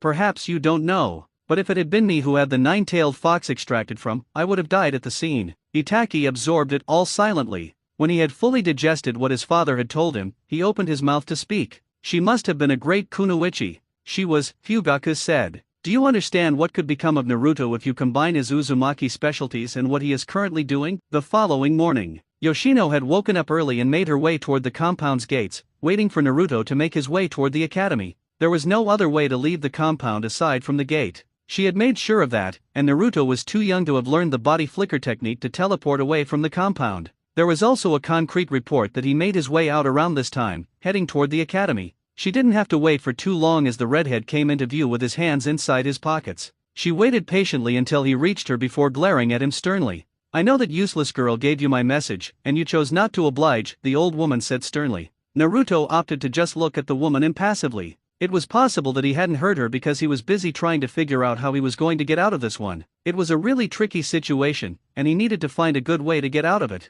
He really hadn't thought the old hag would be willing to wait for him at the gate just so he would follow through with her demands. Are you listening to me? He really didn't want to end up being forced off to the training ground to bear with her. Naruto would rather suffer the torment of the academy than be in the presence of the old woman. She was a man. Naruto was abruptly cut off from his thoughts when a chakra chain sped toward his forehead. The redhead did just enough to dodge the chain. That had been close. If it had hit him, he would have disappeared in a puff of smoke. The young Uzumaki tilted his head to the side as he put on his smile, eyes closed. Good morning, Oba-san, he said happily. Itachi planted his left foot on the ground on Naruto's right-hand side, his right foot was raised high, aiming at Naruto's temple. Naruto had his back turned against the Uchiha and was trying to turn clockwise to face him. He turned just fast enough to see Itachi's foot plant into his face. The redhead didn't wince when the kick forced him to slide backward slightly. For Naruto, the fight was over. For Itachi, it was just the beginning, but that all depended on Naruto. Once Naruto took a hit while he was trying to defend, it was all over.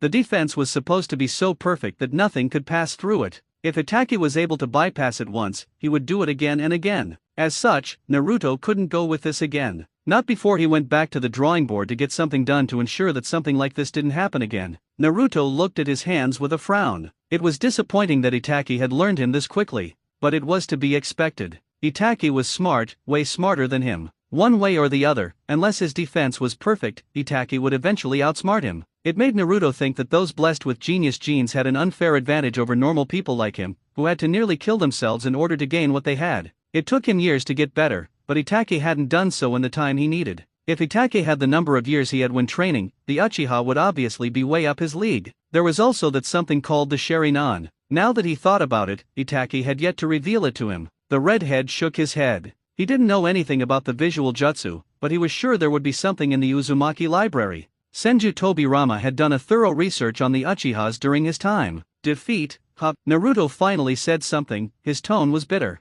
He really didn't like being on the losing side. We can hardly call this a battle. You were just on the defense, no attack. Given the amount of time I have seen you fighting, it was only a matter of time before I could learn everything about your movements, Itaki explained lightly. Naruto didn't attack. He figured the one reason that made him hesitant was that he didn't have that much in terms of attack. The redhead had admitted that he usually focused on defending himself rather than attacking, but Naruto was still skilled in kunai throwing. His scores equaled his in the academy. It was also strange that Naruto didn't use that if he really didn't want to attack with his hands and feet. Ninjutsu was out of the question. A defeat is a defeat. There is no nice way to put it. The fact is that I grew confident in the previous draws. I never thought you would end up besting me, Naruto said in a calm tone. The bitterness that had been dancing on his tongue was now but a memory. He seemed to have accepted that he lost and that was it. Itachi shook his head. He wasn't going to try to have an argument when he knew that Naruto wasn't going to change his mind on that matter. Why don't we try attack then? I defend, you attack.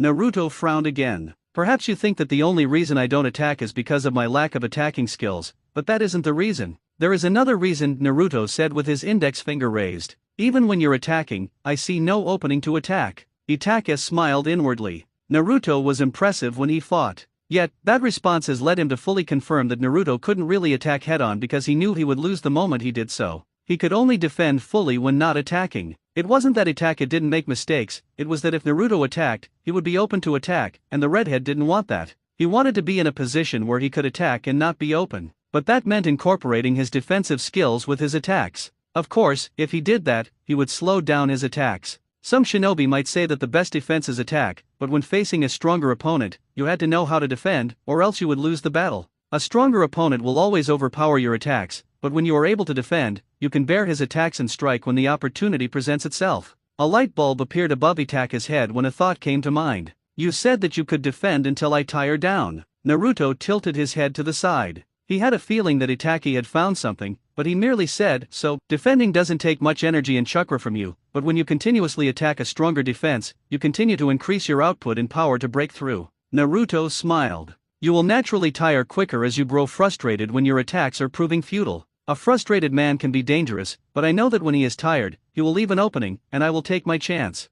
That applies to battles you're forced into, those you can't win or don't know you will, Itachi replied, shaking his head. Naruto nodded in agreement. You can't always assume you'll be better than everyone else. The third Hokage taught me something very important: the stronger ninja doesn't always win the fight. Even a weaker one can defeat a stronger opponent. The key is in thinking strategically. So you are learning something after all, Itachi said, a satisfied smile on his face, pleased that the redhead was gaining new knowledge. When it came to a fight, Naruto wouldn't turn down the opportunity to learn. Why don't you let me see how you fight on the attack? Maybe I could help you. Naruto shook his head, a grin spreading across his face. This is embarrassing to admit, but I might seem better at the academy, but that's only because the academy sets limits on us. When it comes to attacking, you're better than me. Naruto paused, then added, the academy, you know my selfish goal. It didn't take Itachi long to understand what Naruto meant. So you won't fight me at the academy because, given the rules, you'd lose. Your goal is to become the best, which means coming in first in everything. So then, why not at the academy? If I lost, you'd be the best, and I wouldn't be able to get another victory over you. 2 defeats?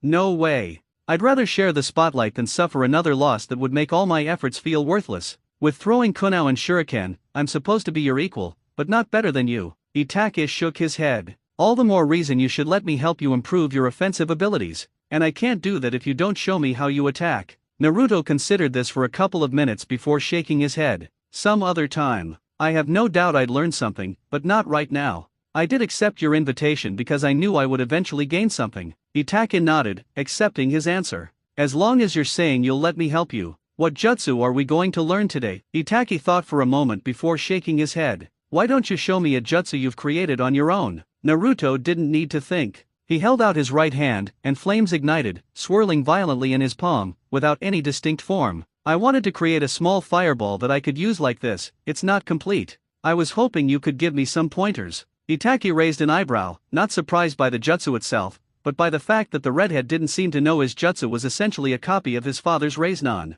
Once completed, it would become an elemental Rasengan. You know your father invented a jutsu just like that, right? Itachi looked almost amused as he watched the expression on Naruto's face. Go ask him. In time, with the help of clones, you'll be able to do it and then come back and teach it to me. Naruto frowned. Is that really necessary? Itachi nodded. Or you could spend more years burning yourself, the Uchiha added. He could see that the jutsu was truly dangerous. In its current state, it was unstable, and the only reason Naruto could maintain that violent form was because of his excellent chakra control. Naruto sighed, wincing as he dispersed the jutsu, a detail Itachi quickly noted but made no comment on. I guess I have no choice, he said, sitting down on the ground. How are you with Kenjutsu? Good, Itachi replied. You want to learn it? Naruto nodded. I want to create my own style that will complement my fighting style. I recently received my custom-made sword, so I guess it's time to start learning how to use it. To get familiar with it, I need to learn how a normal sword is held and used. Some things you can't really learn on your own without help.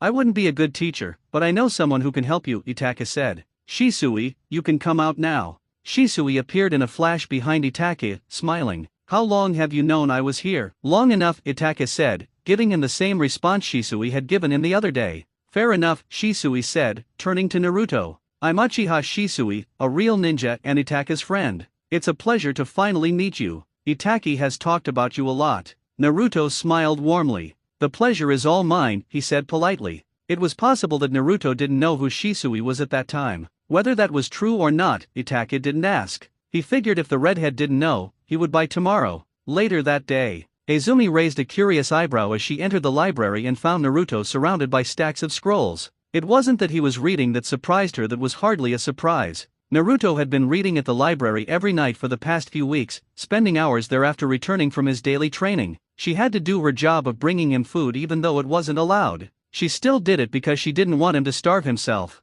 What had surprised Izumi was Naruto's posture and the look on his face. The redhead was leaning his face against his right palm, elbow propped on the desk, with a faraway look in his eyes. He seemed to be deep in thought. Is something wrong, Naruto-sama? Naruto didn't respond. Naruto-sama. Naruto's eyes turned to Izumi. Oh, it's you, he said, seemingly unfazed by her shout. Is it that time already? Izumi noticed Naruto's tone was a bit down. She grew curious, wondering what could be eating him inside or at least making him think so deeply a rare occurrence. Something wrong? Izumi asked, sitting down in front of Naruto, the container of his food still in her hands. I saw something going on around the village as I was coming back home. What is happening? Kyuubi Attack Festival, Izumi said. The villagers are celebrating the day the fourth Hokage saved their village and honoring those who died in service. Naruto seemed to think for a moment. So that's a hard time to be an Uchiha or an Uzumaki, the redhead said thoughtfully. I didn't think you would care about that, Izumi said with a raised eyebrow, surprised not only by the words coming from Naruto's mouth but also by the manner in which he said them. I'm going to be the head of this clan in a few years. Of course, this has to concern me, Naruto said quietly. Well, thinking about it too deeply won't solve anything, he added. Was that what you were thinking about? Naruto shook his head. I was reading about the Sharingan, he said, a frown on his face. I take it you didn't like what you read. Obviously, Naruto said. This was rather unsettling. I can't believe those eyes can do the impossible. I saw them today. They were terrifying, and with what I've read here, I'm truly glad the Uchiha are our friends. I wouldn't want to fight someone like Itachi with those eyes activated. Jealous, possibly, Naruto said without shame. I met Shisui today, and to think that I thought Itachi was the only special one among the Uchiha, the redhead shook his head. I wonder how one can be at the top with those blood-red eyes looking over everything like a hawk. You sound defeated. Naruto shook his head slightly. Motivated, his words and expression truly contradicted each other. With the Sharingan, Itachi could slip through my current abilities without too much trouble, and that bothers me. I want to create an absolute defense that will help me defend against those bloody eyes. It represented a mountain to climb. Naruto didn't like challenges, but this was one he would have no choice but to try and complete. There was no other way for him to proceed without facing those Uchihas, not in a real fight, but they would be great competition. He had tried not to look at things that way, but there was no other choice now, especially with how things were. He had to look at things in a light he didn't wish to see. The Uchihas would be a challenge to his growth, not exactly that, but his rise to greatness. Itachi was only going to grow stronger than he was. For a moment, Naruto had allowed himself to bask in the illusion that Itachi would not grow beyond him. Izumi nearly smiled encouragingly. You can do it if you try. Naruto nodded. I will do it, he said. He had no other choice but to try. He didn't want Itachi or Shisui getting one over on him during training. It was apparent that the other Uchiha would be joining them for their training sessions from the following days. 2 Uchihas against just 1 Uzumaki, so not fair. I'm a pathetic censor, you know, and that might prove lethal to me during a battle. Shisui was watching me and Itachi for a while, and I didn't know, but Itachi did.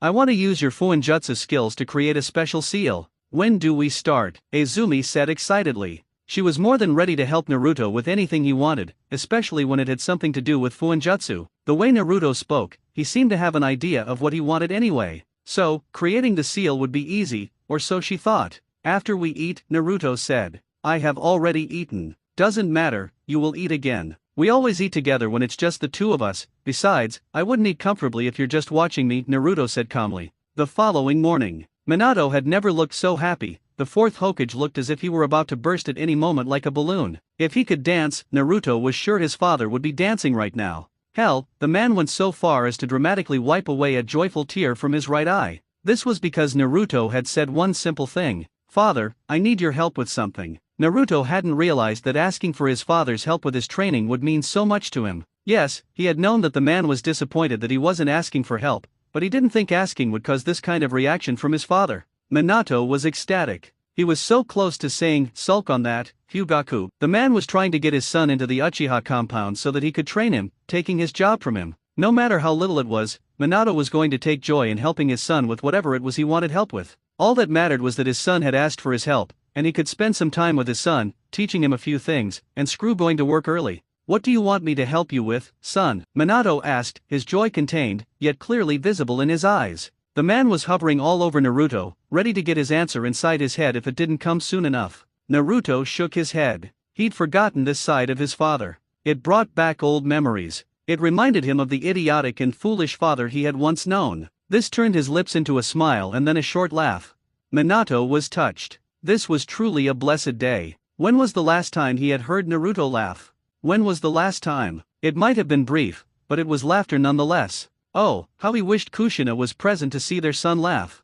He was sure she would have shed a tear if she had seen it. Sorry, Naruto said, now calm, the amusement all gone. I just remembered something. I haven't seen you like this in a long time. It was one of those times I wondered if you were as smart as the villagers made you out to be. Minato laughed, scratching the back of his head. He took no offense. He had at times acted like an idiot, sometimes even clueless. Those had been the good days. Ah, how he missed it. Minato felt so happy that he considered being absent from work for the day after teaching Naruto what he wanted to be taught. Good times, Minato managed to say. Naruto nodded. I want your help with a jutsu. Itachi said you were the only one who could help, the redhead said. Are you able to help me, father? Minato nodded vigorously. Of course, Uchiha compound. The relationship with the Uchihas had a very good beginning. The business-like relationship began with Uchiha Fugaku, and this is how it went. Whether it was just some luck or a blessing, it didn't matter to Uchiha Fugaku. He accepted the gift given to his clan with open arms and a smile. The gift was in the form of Uzumaki Naruto, the heir of the Uzumaki clan and the eldest child of the fourth Hokage, Namikaze Minato.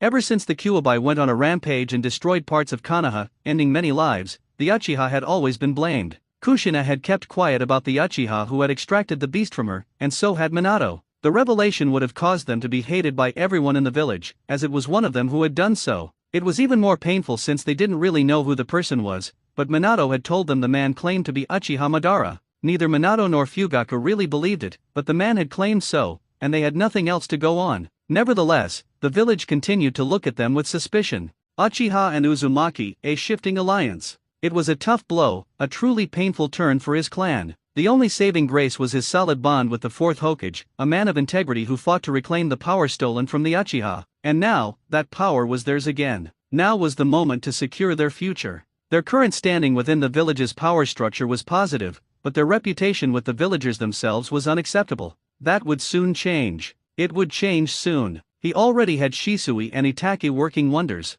Things would change soon, and for the better.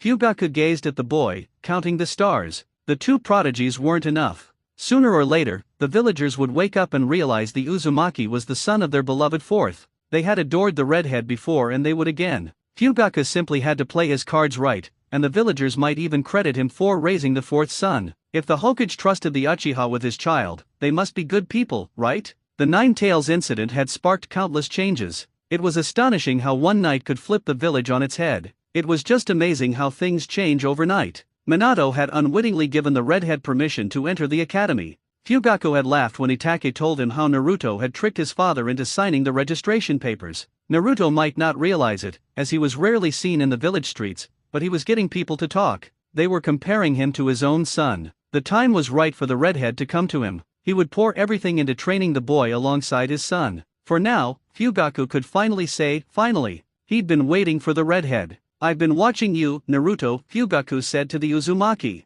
"I thought no one could ever equal Itachi when he started the academy. He's been praised as a once-in-a-generation genius, but you have defied the odds and made a miraculous turnaround.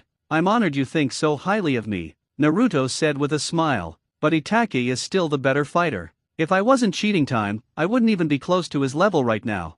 Fugaku looked amused. Naruto was likely talking about his use of shadow clones as cheating. He was right about that. The clones helped him learn quickly. If Itachi weren't the genius he was, the redhead would have surpassed him long ago. Still, the boy was clearly being modest. He was impressive for his age. "I didn't know you were the modest type," Fugaku said, his eyes on the redhead, who just smiled while shaking his head slightly. "I'm not." Fugaku narrowed his eyes at the redhead as he led him to his house. It was hard to tell if the boy was being polite or honest. Yet, the Uchiha head simply smiled. The boy was exactly what he needed. A true blessing. "You have excelled academically, and I'm told since your first sparring loss to Itachi, you haven't lost to him again in a fight," Fugaku said. "Itachi said you only lost because you had no one to teach you." "That may be, but Itachi was just the better fighter," Naruto said. The first loss had been utterly embarrassing. He had been gutted and ashamed. Itachi had beaten him effortlessly. Naruto had hated that loss, he despised that day, but it was also the day he changed.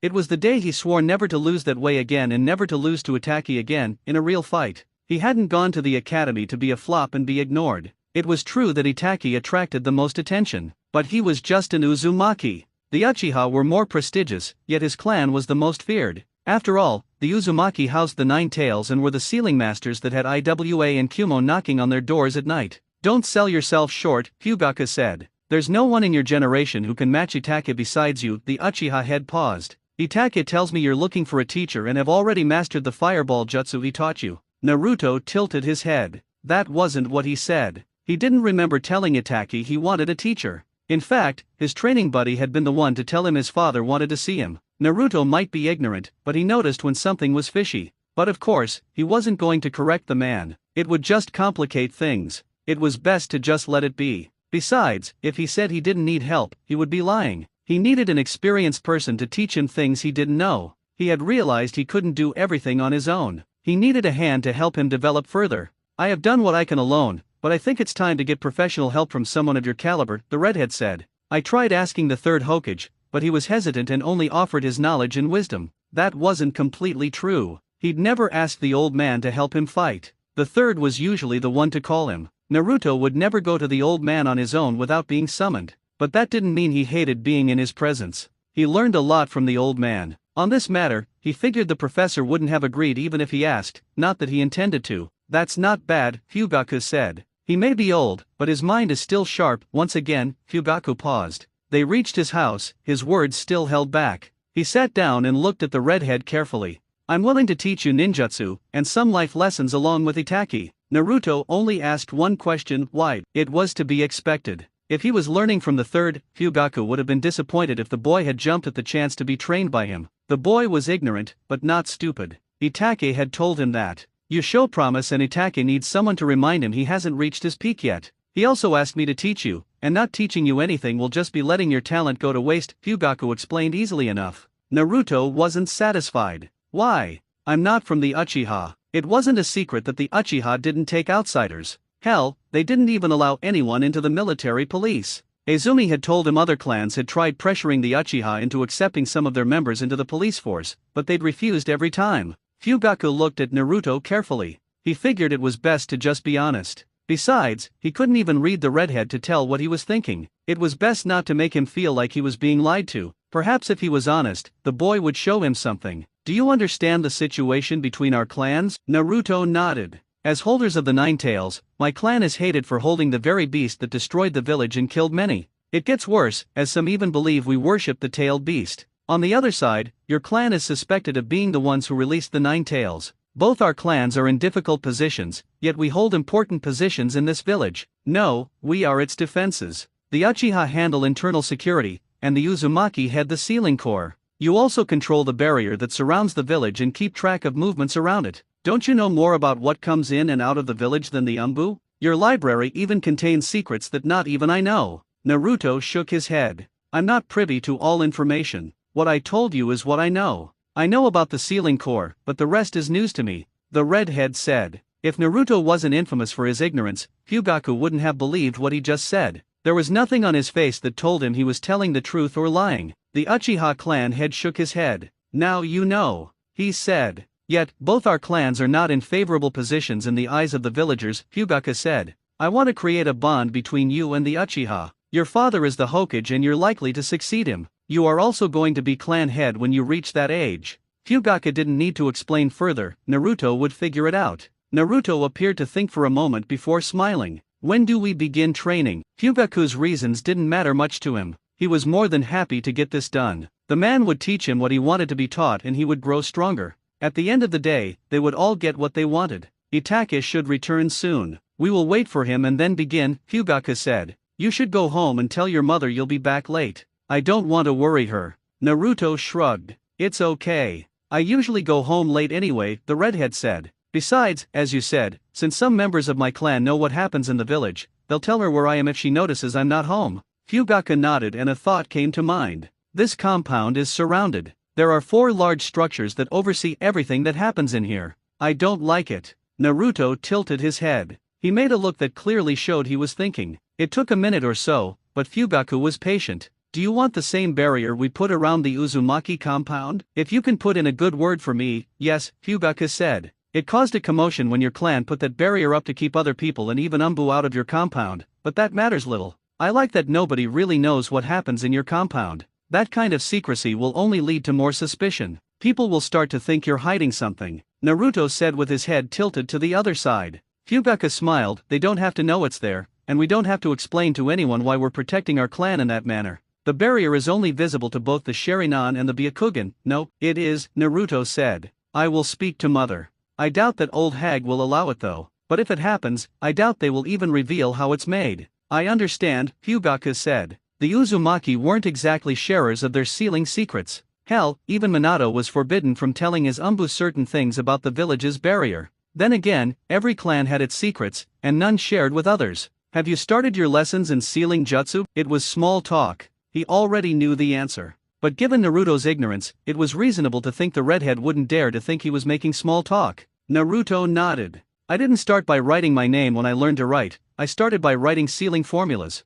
Fugaku looked amused. Was Naruto making a joke? He shook his head. The redhead was dead serious. Really now? Naruto didn't respond to that. It was fortunate that Fugaku hadn't caught on that he had been ignored because Itachi walked in with an older woman, who he assumed to be the Uchiha's mother. Hello Naruto, it's been a while, hasn't it? Naruto looked at the woman with a smile. He honestly didn't remember when he last saw her, but she looked familiar. If she was Itachi's mother then her name must be Mikato, his mother's friend. If it was her, then it had been a long time. He probably last saw her during the Prince days. Yes, it has been. Itachi shook his head at Naruto's reaction. I'm surprised you chose to come here on this day of all days. Tomorrow is your younger sister's birthday, isn't it? Naruto blinked, then shook his head. Celebrations will be tomorrow. Now he understood why his mother had been insisting he not go out tomorrow. He'd been thinking the day was the Nine-Tails anniversary, not his sister's birthday. This was seriously getting ridiculous. He needed to be more aware.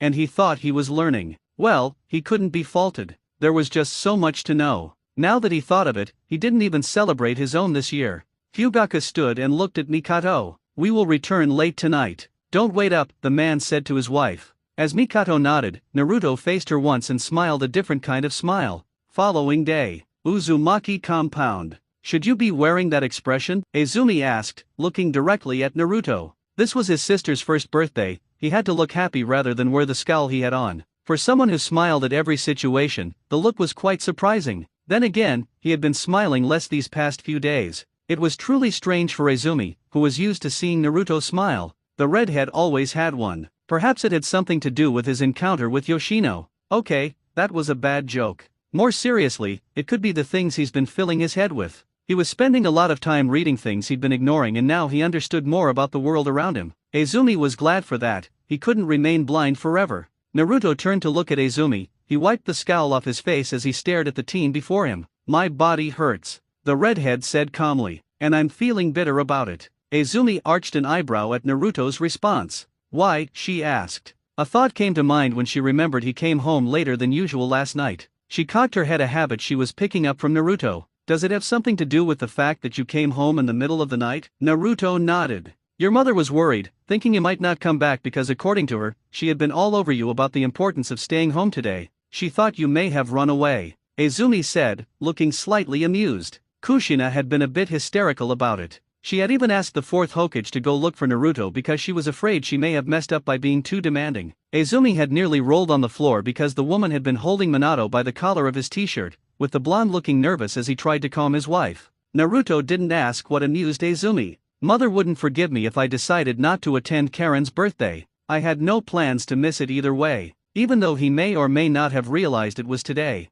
I'm glad, Izumi said with a smile. Then, I went to a training ground with Fugaku and he asked me to attack him so he could see how good I was at taijutsu. Naruto frowned at the memory. I said no. I wasn't about to attack a grown-up when the result was obvious. Then, Izumi said patiently. He attacked me. That bloody man beat me up and told me there would be times I would have no choice but to fight a stronger and smarter opponent. Sometimes you have to lose or win. Life was like that. Can you believe it? Are you seriously asking me that, Naruto-sama? Izumi asked in a flat tone. The redhead's ignorance was becoming too much. He had to know that things didn't always work out how he wanted them to. She understood that he was still a kid, but this was the shinobi world, nothing was fair, and children grew up quickly. Shaking her head, Izumi spoke once more when Naruto just stared at her with a frown. He was right. Sometimes you have to fight to the death. You won't always choose if you want to fight or not. Life is unfair like that. Sometimes you will be forced to fight an opponent who is stronger than you to protect what you love.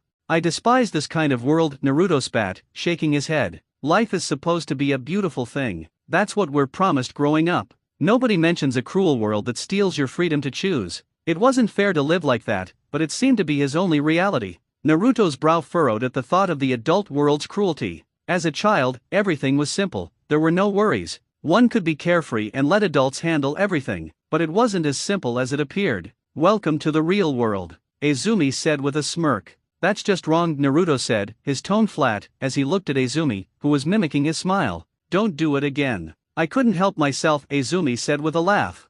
She had wanted to see how he looked on the receiving end of his own medicine. He didn't seem bothered, though. He only seemed annoyed that she was stealing his thunder. I still have a lot to learn, Naruto said. That bloody man showed me that much last night. At least I was exposed to a real shinobi. That will help down the line. He was never going to let that man beat him like that again. He knew the man was a full-fledged shinobi, but Naruto loathed being defeated. He would beat that man one day. He would grow stronger than Fugaku and beat him. It wouldn't have to rain blood for that to happen. You really don't like that he beat you, do you? He did it in front of Itachi, Naruto said with his eyes closed. When Itachi fought his father, he did far better than me. Maybe it's because I never actually tried to fight and Itachi has been sparring with his father for a while now, but that doesn't change the facts. For Naruto, the fact was that Itachi had done better. He had justifiable reasons, but he didn't accept them. To him, they were just excuses. Izumi shook her head. Come on, she said, turning away from Naruto. Your mother has already finished baking the cake and your father is back from work. They had decided to celebrate on their own before joining the other villagers later that evening. It was a great day. The villagers had planned many things, and many had already started drinking. Security had been increased throughout the village. The military police force was especially busy. When people were drunk, things could get out of control easily. Naruto smiled and nodded at Izumi before following her. The living room was brightly lit, and both parents looked happy. Naruto paused for a moment before his mother noticed him. You found him, Kushina said to Izumi. He was brooding outside, Izumi said, walking over to the elder Uzumaki. Naruto shot Izumi a nasty look. No need for that look, Naruto. You don't want your sister copying your bad manners, do you? Kushina chided with a smile. Of course not, Naruto said, walking over to his father, who was holding Karen. The man gave him the younger blonde, and Naruto looked at her with a warm smile. Happy first birthday, dear sister, the redhead said warmly. Why don't you sing for her while your mother gets the cake? Minato said to Naruto. Izumi sang for your third and fourth birthdays. Don't you think it would be best if you sang for your younger sister's birthday? Naruto glared at his father. The man smiled innocently. He was saying it because he knew Naruto couldn't sing. Naruto had tried to sing for his mother's birthday some time ago, and it had been hilarious. Kushina had laughed at him that day. Naruto had never been so embarrassed in his life. Well, that was before Itachi came along. No way am I missing that, Kushina said with a wide smile. We will get the cake after Naruto sings, Kushina added, still smiling. I'm not singing, Naruto said defiantly. He looked down at Karen. I can only say this to you, I hope you grow up to enjoy your childhood as I did before the unfortunate happened. May you grow up to know our parents' love even more than I have come to experience it. That's so sweet, Yano, Kushina said happily. Izumi came in with the cake and handed it to Kushina. The woman ordered everyone to take a seat on the sofa while Minato got the camera ready. The Hokage set the camera on a timer before sitting on Naruto's right, with Kushina on his left. Come and join us as well, Kushina said to Izumi. I don't want to intrude. Nonsense, Kushina said sternly. You are a part of this family and you always will be, now come on before I have to drag you. Izumi didn't hesitate. She happily walked over and stood by Kushina's side. Okay, everyone, let's all smile, Minato said, grinning. And say, happy birthday Karen-chan. Happy birthday, Karen-chan. The camera flashed twice. As the camera flashed, Naruto's smile widened beautifully. It wasn't the happy smile he usually wore when talking to people, but a grin he put on when he felt content in the presence of his family. If anything, it felt as if the years had been rolled back and he was reliving those glorious days he once enjoyed as the Prince of the Hidden Leaf, the good old days. How he wished his sister could also enjoy that kind of life. She would grow in joy and in the presence of people who loved her. That made him happy. Maybe some time ago, he wouldn't have wished for it because she was taking his spotlight, but he didn't care about that now. He had his time, and it was time for her to enjoy hers. It was time for the princess of the Uzumaki clan to claim her crown. As her older brother, he had to be there for her. There was no other reason than that she was his beloved younger sister. Now he understood why Itachi spoke with such joy about his younger brother. They called it sibling love. He hadn't understood it back then because he had stayed away from her, but now that she was regularly in his arms, he was feeling the love. He was growing attached to her, and Naruto didn't resent it, he loved it. This was his innocent little sister after all. Minato-kun Kushina started with a smile, twisting her neck to face the fourth Hokage, who also turned to face his wife. She had spoken in a tone that said she had something slightly serious, so the man gave her his full attention. You have something on your face, and it will mess up our cute pictures, Kushina said. Lean closer so that I can remove it for you. Minato did so, albeit cautiously, as he had a feeling that something fishy was brewing in her mind. He just hoped she wasn't about to kiss him in front of Naruto and Izumi. That would be embarrassing. He didn't want Naruto to see them doing that. He was too young to be seeing something like that. Minato blinked when Kushina slammed a handful of the cake she held in her arms onto his face.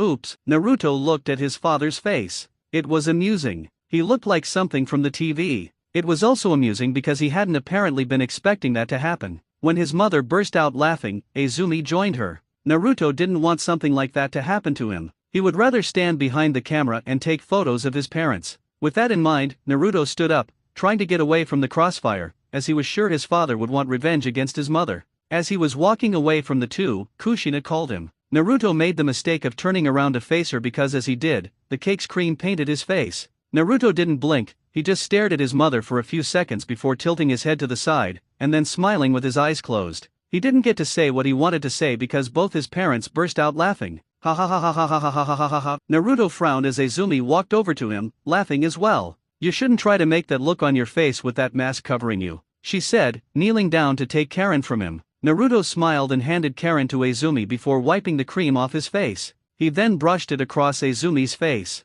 Looks good on you, Izumi. Later that day, Hokage Monument. Naruto was sitting atop the Hokage Monument, on the second Hokage's head, overlooking the brightly lit streets of the village hidden in leaves. It was quite a sight. The lights were beautiful, as were the small fireworks. The noise in the streets was at a new high, with shops not closing at the regular time and drunkards strolling through the streets singing merry songs, while the past Hokages and their families joined some villagers in civil celebrations. But of course, that didn't mean that in some alleys predators weren't lurking in the darkness looking for prey. This was something that Naruto had recently learned. He had learned that there were people who did horrible and despicable things to other humans. It was ridiculous and just disturbing. Naruto couldn't really understand why someone would want to harm another person in such a brutal fashion. They were of the same village. The redhead shook his head. He blamed Itachi for infecting him with his virus. He hadn't been one to have such thoughts. Who cared about moral responsibility and what was wrong and right? He was just a kid. He shouldn't be thinking so deeply about those things. Adults could deal with it. But because of Itachi, he was thinking about it. Curse that Uchiha. Well, it was hard to miss things anyway. On his way up here, he had seen a drunken man trying to force himself on a woman. That was unfamiliar territory. Naruto didn't fully understand what was happening, but whatever it wasn't right because the woman had been crying for help while the man hit her, all the time trying to take her clothes off. Her cries hadn't been playful. There was a feeling of dread and pain in her tone. Naruto could remember the feeling because he had heard it before, and he knew when someone made that sound, something was very wrong. The military police had stormed into the scene before Naruto could fully grasp what was going on. He remembered one of those Uchiha telling the man he was charged with attempted rape and assault. Rape was a foreign word to Naruto. He would have to look it up in the library tomorrow. Not tonight, he had to rest after leaving the monument. I thought you'd be with your family, Itachi said, walking over to Naruto from behind with Shisui by his side. The others are down there, enjoying themselves. Naruto didn't turn his eyes toward Itachi and Shisui.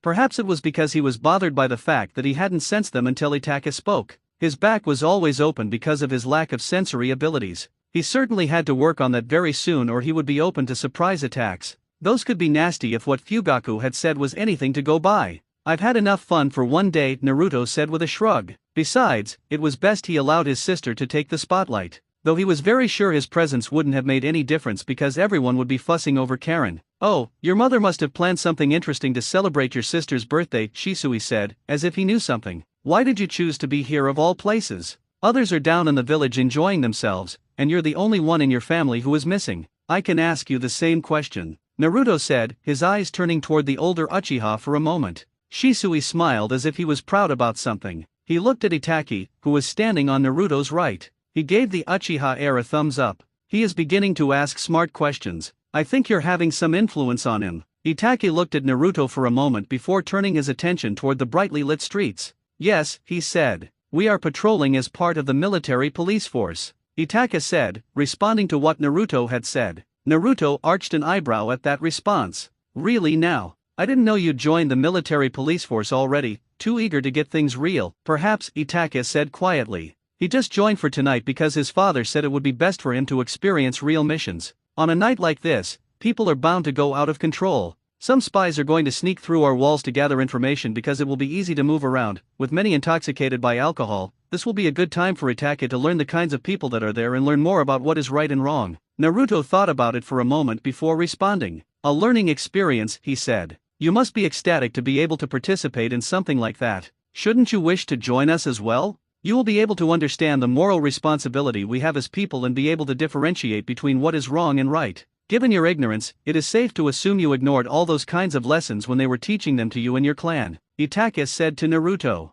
Military police is for the Uchiha, besides, I wish to just observe from here. You should come with us.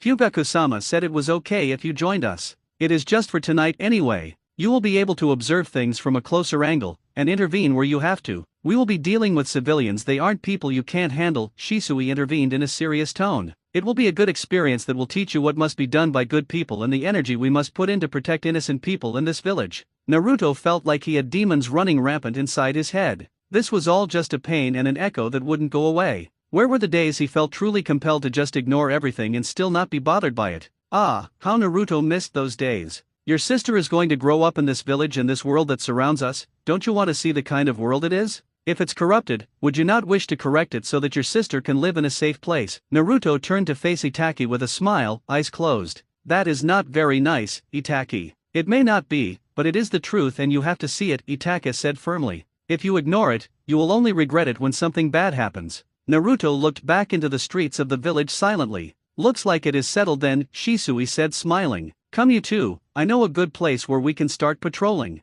Forest of Death. Naruto was strolling through the Forest of Death, or so they called it. Naruto really didn't get where the name came from. The place didn't stink of death. Sure, at first, he'd been a bit frightened coming here when it was dark. There were sounds that just sent chills down his spine and things that just made his hair stand, but now that he has grown used to it, he no longer felt anything. He could even say that he was at home while being in the forest. It was not scary, but just the quiet place he could get some training done. Perhaps he wasn't the one to say the place didn't stink like death. After all, he didn't know anything about death. He had seen people being swatted away by the Nine Tails. He had seen people with looks of dread, but he had never seen anyone die in front of him. A part of his insane self wanted to see what death really looked like. Was it really the beast that people made it out to be, or was it just something adults used to scare children? In his young life, he had learned that adults really like to use mind tricks in order to get children to behave. Well, Uzumaki didn't fall for such tricks. Then again, he'd heard very few because he never actually listened to most adults when they spoke. It was mostly nonsense that had no use to him.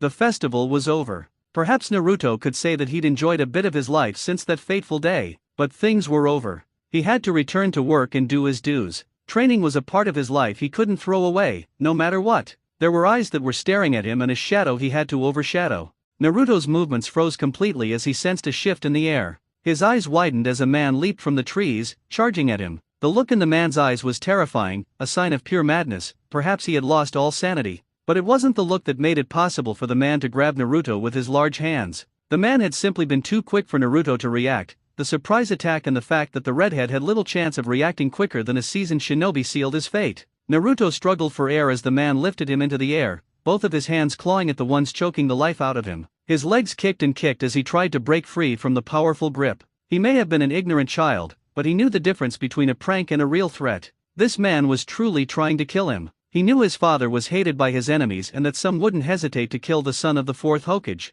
Naruto had always known this, but he never expected it to actually happen. Konoha's security is slipping, the man said with a grin. I never thought the intel could be right. The unknown attacker had received a tip from someone in the village about the boy. It was said that the redhead often ventured into this part of the forest alone without anyone watching him. The price for the information hadn't even been that high. The fourth Hokage is known for his kindness. I questioned it though, his actions during the Third Shinobi World War were not those of a kind man. Nevertheless, I think I'll use you for ransom. He rumbled, then shook his head. It's unlikely the village would bend over backward for a mere academy boy, even if he is the Hokage's son. The leader always puts the village first. The man paused, holding Naruto with just one hand while his other took out a kunai. Naruto winced as the blade cut his right cheek, drawing blood. The man licked the blood and smiled maliciously. Tastes good, he said before letting go of the redhead. Just as Naruto was about to hit the ground, the man suddenly twisted and landed a brutal kick to the redhead's chest. When the kick connected, Naruto felt the air leave his lungs as he gasped for breath before coughing up blood, the impact sending him crashing into a tree. Naruto cried out as his back slammed against the tree in a brutal fashion. We lost our loved ones during the war. I think it's only fair if the fourth loses his son as well, the man said menacingly. Naruto sat on his rear, his hands clutching his chest in pain. Something may have been broken when the man kicked him. He was sure of it. He didn't mind his aching back or the blood leaking from his mouth, his chest hurt more. More worrying was the rapid beat of his heart. He was terrified. The man looked serious. The pain he was feeling was real, and the man was going to kill him. There was no other way to see this. The man wanted him dead simply because he was the son of the fourth Hokage. Was this it? Had he not sworn that he wouldn't find himself in this situation unless he was going to die? He wasn't about to die, not yet. He still had so many years left to live. He had yet to become the greatest. He had yet to achieve something. This was reality, and Naruto didn't like it. He rejected it. He'd sworn he would never lose again. This was defeat. It was unacceptable. He couldn't accept it. He couldn't. He'd made a vow to himself. He'd sworn he would never be pathetic again. He'd sworn he would never face defeat. He'd sworn he would never face humiliation again. What was this? What was this? Another defeat? Was he a loser? He was a winner. He was the kid who would rise from the shadows of the fourth Hokage and any great shinobi. He couldn't go out like this. Never. Never. Not in this lifetime, not while there was still breath in his body. Uzumaki Naruto was a fighter. There were so many thoughts racing through Naruto's head that he dropped to his knees, whispering things while the rampant thoughts made his head ache, so much that he had to clutch it while trembling violently. What was happening inside his head was a voice telling him he was pathetic and weak and for that reason, he was going to die. Naruto was denying it, saying, no no no no no no no no no no. Oi, brat, what's wrong with you? His attacker questioned, walking over to the redhead. Are you that afraid of dying? Well, any kid would be in this situation. The moment the man reached him and grabbed the redhead by his head, trying to get him to face him, a maximum of 6 chakra chains burst forth, catching the man by surprise. The chains pierced through the man's abdomen, lifting him into the air, while ripping him apart. His screams echoed through the forest in a resounding voice. Perhaps what made it worse were the flames that were lit in all the chains inside his body. They were burning him, to be more literal, they were melting his insides. Naruto looked up at the man above him. As he did so, the crimson liquid known as blood gushed all over his head, rolling down his face until it was painted in a red mask like his hair. Naruto's eyes were wide as he looked at the now silent man. Something slapped his face. It was not blood, and it came from the man's gut. His body went cold as his eyes and the chains dispersed. As they did, the man fell on top of Naruto. The redhead didn't make a sound. He remained still under the heavy body. His body was frozen, his mind numb. Did he? For Umbu dropped around the two a few seconds later. Shit. We're late. One of them cursed, looking at the scene. Is he okay? Another asked fearfully, looking at the wide-eyed redhead. There was a tense moment because they knew if something had happened to Naruto, it would be war. Slowly, one of the Umbu knelt down and peeled the man off of Naruto. He suppressed the urge to swallow hard when he saw the state of the dead man as he focused on Naruto. There was a sigh of relief when he found the redhead to be okay. He is okay, the masked Umbu said, physically, at least. We better take him to the hospital and someone go inform Hokage-sama. Minato was pacing around in the hospital waiting room as the doctors checked on Naruto. Kushina was with him, also pacing. Both parents were seriously worried about their son's health. The Umbu had said he was okay, but it was hard to tell because the redhead had been unresponsive and there had been blood all over his body. Only medics could fully ascertain if he was really okay or not. The third Hokage also had a worried look on his face. But unlike the two parents, he was sitting down calmly, able to control his emotions better. At this moment, the third felt like he was the adult here and the two were just children. Well, he could understand, this was their elder son. And for him to experience this kind of thing at this age was really disturbing. He hadn't thought that someone would actually sneak into the village and find Naruto alone. Naruto's movements were not widely known to the villagers. The redhead was rarely seen in the streets of the village when he went to his training ground. Only Umbu actually knew about it and a few others because Naruto was secretive about it. For the information to have leaked outside meant that there was someone from the inside who had leaked the intel to provoke a reaction. The third hadn't thought that things would move this quickly though. Minato-kun, the third Hokage called a bit firmly to get Minato's attention. Pacing around won't solve anything. You have to calm down and allow the doctors to do their work. You'll only tire yourself. He paused, turning to the mother. You too, Kushina-chan. The redhead Uzumaki turned to face the third with a fierce look. Don't tell me to calm down, Sarutobi. My son is in there and I don't know what's happening. I will not calm down. Minato placed a warm hand on Kushina. No need to shout, Kushina, he said softly. This is the hospital. So? Minato blinked twice. He hadn't expected that from Kushina. The fourth smiled nervously when Kushina stared at him, waiting for a response. Well, the third sighed but wisely chose not to say anything for fear it would only infuriate the woman. An infuriated Kushina was not someone the third wished to deal with. It wouldn't be good for his health. They didn't wait much longer because the doctor came out of the room. She didn't have the look of someone carrying bad news, which was a relief to everyone. You can come in now. Kushina pushed the woman aside as she rushed into the room. Her son was lying on the bed, all the blood that had been on him now cleaned off. But she wasn't relieved when she saw the look in his eyes. He seemed dead. He didn't even seem to recognize her or even look at her to indicate that he could see or sense her. She wanted to cry, but chose not to in front of her son. He's still in shock, but physically, he's alright. There was just a minor cut on his cheek. It will heal. But we would like to keep him here for another day just so we can observe him. We can't really release him while he is like that. The third Hokage seemed to have been the one who was listening to the woman. Has he responded to attempts at communication? The doctor shook her head. No. The third nodded. At least his life was not in danger, he thought. It would have been truly bad news if the redhead had suffered physically and was mortally wounded. Their reaction to this would have been immense. It was bitterly laughable that he was concerned about physical health instead of mental health. Flesh wounds could heal, but some mental wounds could not. This experience would stay with Naruto for the rest of his life. The third was certain of it. The old man left his thoughts and sadly looked at Kushina. Naruto, can you hear me? Kushina asked warmly, her hands over Naruto. The boy didn't respond. His unblinking eyes just continued staring into the empty space in front of him. Minato, the third said in a stern tone. Let's leave Kushina. Naruto isn't in mortal danger. For now, we are not needed here. We need to solve this matter now. It was painful for the old man to even be saying something like that given the situation, but with Naruto not in danger, Minato was needed somewhere else. There were other matters that needed to be handled. If the boy had been in mortal danger, he would be more than willing to allow the parents to deal with it while he saw to the village. But there was no danger, and Minato was needed to make strong decisions for the village. Kushina snapped toward the third. I want the bastard who tried to harm my son. I will be responsible for administering punishment. Minato smiled nervously.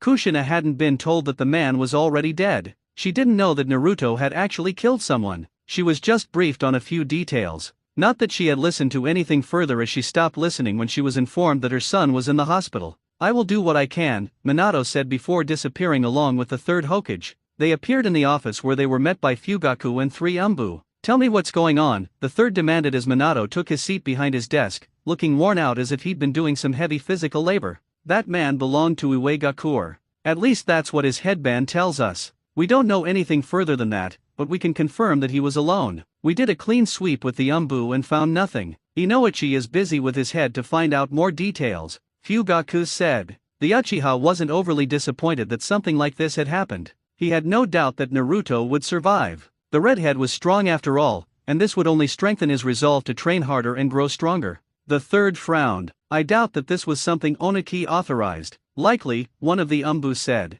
The shinobi wasn't that strong, he might have been a Chunin or Haichunin at best. Given that he was alone, I can agree with that thought. It's likely that he acted on his own or was being manipulated by someone with knowledge about certain things. I suspect the latter is the likely scenario, the third said calmly. This will be treated as an S-rank secret, and Naruto will be taken away from the hospital by morning. We can't have the villagers knowing about this. If they find out, they will demand action, Minato said calmly. How was he even able to know where Naruto trained? That's something I was wondering about myself, the third said. Someone high-ranked must have leaked the information to a nobody because she didn't want Naruto hurt, but to provoke a reaction from us, the third said. If he had still been Hokage, his former teammates would have been all over him demanding that he take immediate action against Iwagakure. The fact that the man had been wearing an Iwa's headband meant that Oniki was responsible for his actions because he was his subordinate. Demands would be forced to be made, but the third hoped things would go smoothly this time. He didn't want anything to provoke war, not when they still had the wounds of the previous war.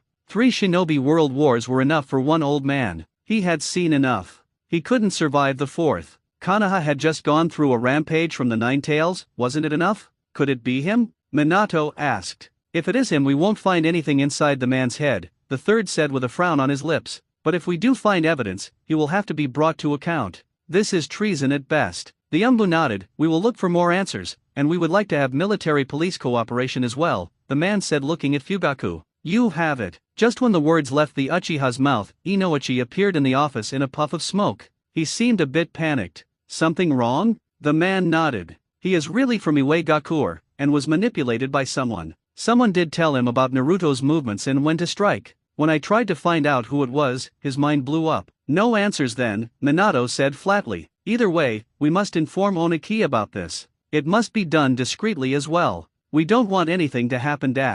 Minato was cut off when Danzo burst into the office. I heard what happened and I know it was an IWA shinobi. A stern action has to be taken to make sure something like this doesn't happen again. Sure doesn't waste time and still informed as always, Fugaku thought. He turned away from the others, leaving. He didn't want to be here. He was sure if he stayed longer with Danzo here, he would kill the man. Seriously. Hokage, excuse me, Fugaku said, already on his way out. Danzo narrowed his eyes at the man but refrained from saying anything. Yes, he had the protection of his forces, but it would be stupid to try to piss off the man. Fugaku wasn't an idiot either and he commanded the entire Uchiha army with an iron fist. Those bloody Uchihas couldn't go against him, no matter how hard Danzo tried, they were loyal to their powerful leader. You're quick to catch wind of everything happening in the village as always, Danzo, Minato said, leaning against his chair, his eyes dancing around the man's form. Really, if he had something to do with the incident, Minato wouldn't stand in the way if Kushina wanted to rip him apart for putting her son in harm's way. I have my means, Danzo said quietly. It is such a disappointment that the Umbu allowed for this to happen. It doesn't say much about our security. If a man was able to get into the village and manage to get his hands on one of Konoha's brightest prospects, it must mean our security is lacking. What would you suggest we do then, Danzo? Sarutobi said, withdrawing his pipe from his robes. He really needed one, especially with Danzo playing it like this. The nerve of his former teammate. Hiruzen had to give it to him though, he wouldn't have shown his face at this time. Not when things had just happened. Some of my men should be allowed to move freely around the village, as it's clear the Umbu and military police force aren't enough, Danzo stated calmly. My men are unparalleled in their skills and would never have let something like this happen. Really, Minato replied slowly. So if I were to task your men with finding out who leaked the information about Naruto's activities, they'd have a credible answer in, let's say 2 days at most. And if they do, Danzo countered. Minato shrugged. I'll know they're effective and won't hesitate to call on them for future tasks. Minato paused. But if they fail, or if they give me falsified information and frame someone, I'll consider them incompetent. I might even be tempted to disband them and have them join the regular Jonin roster. Danzo's eyes narrowed slightly. Even if he could successfully frame someone without Minato finding out, it wouldn't get him what he wanted. Neither of them was willing to back down. It was a surprise that Minato could be so firm, even with his son in the hospital. But this wasn't a bad development, in fact, it was a good surprise. Danzo was pleased to see that Minato wouldn't let petty emotions interfere with his duties as Hokage. The man had seemed soft in the past. The Hokage seat required someone who could make tough decisions. It was refreshing to see the child growing up. So, this wasn't a total loss after all. My men will only be called in if the military police fail to do their jobs, and I don't think Fugaku would appreciate me taking his role from him. It's best to allow the Uchiha and Umbu to redeem themselves. Danzo offered a reasonable argument that neither Hokage could refute. I do hope a decision will be made on this matter, though. We can't let something like this go unpunished. Young Naruto could be our future Hokage, and if we allow attacks against him to go unpunished, our enemies will see it as a sign of weakness. With the current situation outside, we can't afford to have other villages think that. With that, Danzo turned to leave. I never thought I'd hear you say something about young Naruto, the Sandaime Hokage said with narrowed eyes. He's not like the others. There's something special about his eyes, and this incident will only strengthen him. That is, if it doesn't break him, Danzo said, standing at the door. He turned to face the two Hokages. It would be a great disappointment if this breaks him. The War Hawk walked away after saying those words. The Sandaime let out a bitter chuckle. Still shrewd as ever, he said, shaking his head. That man never ceases to amaze me. I think if Tobirama-sensei had made him the third Hokage, he would have subdued the other hidden villages and made himself ruler of the elemental nations. Minato looked at the Sandaime for a moment before looking at the door that had closed behind Danzo. It's a good thing you were there and were stronger than him, the Yondaime said to his predecessor. Sarutobi nodded. You should go back to your son, he said. I'll finish things here. Minato nodded thankfully before disappearing in a flash of yellow. The Sandaime looked at the Umbu and Inoichi. You're dismissed. But don't forget, this is an S-rank secret. No one outside of this room or the investigation must know, understood? Hi. The professor went on to take the seat Minato had vacated and held his pipe for a moment before putting it back between his lips and looked up at the ceiling. He let out a cloud of smoke as he drifted into thought, trying to figure out a way around things. Hospital. When Minato appeared at the hospital, he found Kushina holding her son's left hand, trying to talk, but there was no reaction from Naruto. The blonde smiled sadly as he placed both his hands on Kushina's shoulders. Still nothing. Kushina shook her head. It'll be alright, Kushina. He will talk to us, the yellow flash said warmly. Let's take him home with us. We still have Karen at home, Minato said softly. The following day, Yoshino walked into Naruto's room and found Izumi sitting beside him, trying to get him to eat, but the redhead wouldn't open his mouth. The old woman frowned at the scene. It was truly sad to see the boy like this. He had always appeared so strong, like someone who could take on anything. Then again, killing someone and having their guts spill on your face wasn't just anything. Even some shinobi would have nightmares about it. The woman stood beside Izumi and spoke. Still not moving. He is, Izumi said. He just won't say anything, and he doesn't want to eat. I stayed with him all night along with his mother, and he did sleep, but only for a short while. He didn't seem to be having nightmares, though. I see, Yoshino said. I may have been hard on him, but this is the last thing I would have wished for him. Have you ever seen anyone this young kill anyone? Izumi shook her head. No. I've only read about it. I never thought that Naruto-sama would have his hands bloodied at this stage. He hasn't even become a shinobi yet, Izumi said in a sad, tired tone. It's unfortunate, Yoshino said. But he's a tough kid. He'll be fine in a few days. Perhaps even tomorrow. This will change everything, though, and you'll have a tough job on your hands. Can you do it? Anything for Naruto-sama. Yoshino nodded and took the small bowl of soft porridge from Izumi and gave the teen a stern look. Go wash up and get some rest. I'll feed him. Don't make me repeat myself, girl. Izumi quickly walked away from the old woman. Yoshino stared at Naruto impassively. What, not going to give me that unnerving smile of yours, she said to the redhead. Naruto said nothing. Is this that old game where I speak and you ignore me? Huh? Yoshino said quietly. Well, I'm used to it. Now, open your mouth so I can feed you. Naruto didn't respond. I know you don't like me, but what I do is for your sake. I want you to be prepared for the future. My presence is the only thing that can make you wake up quicker, anyway.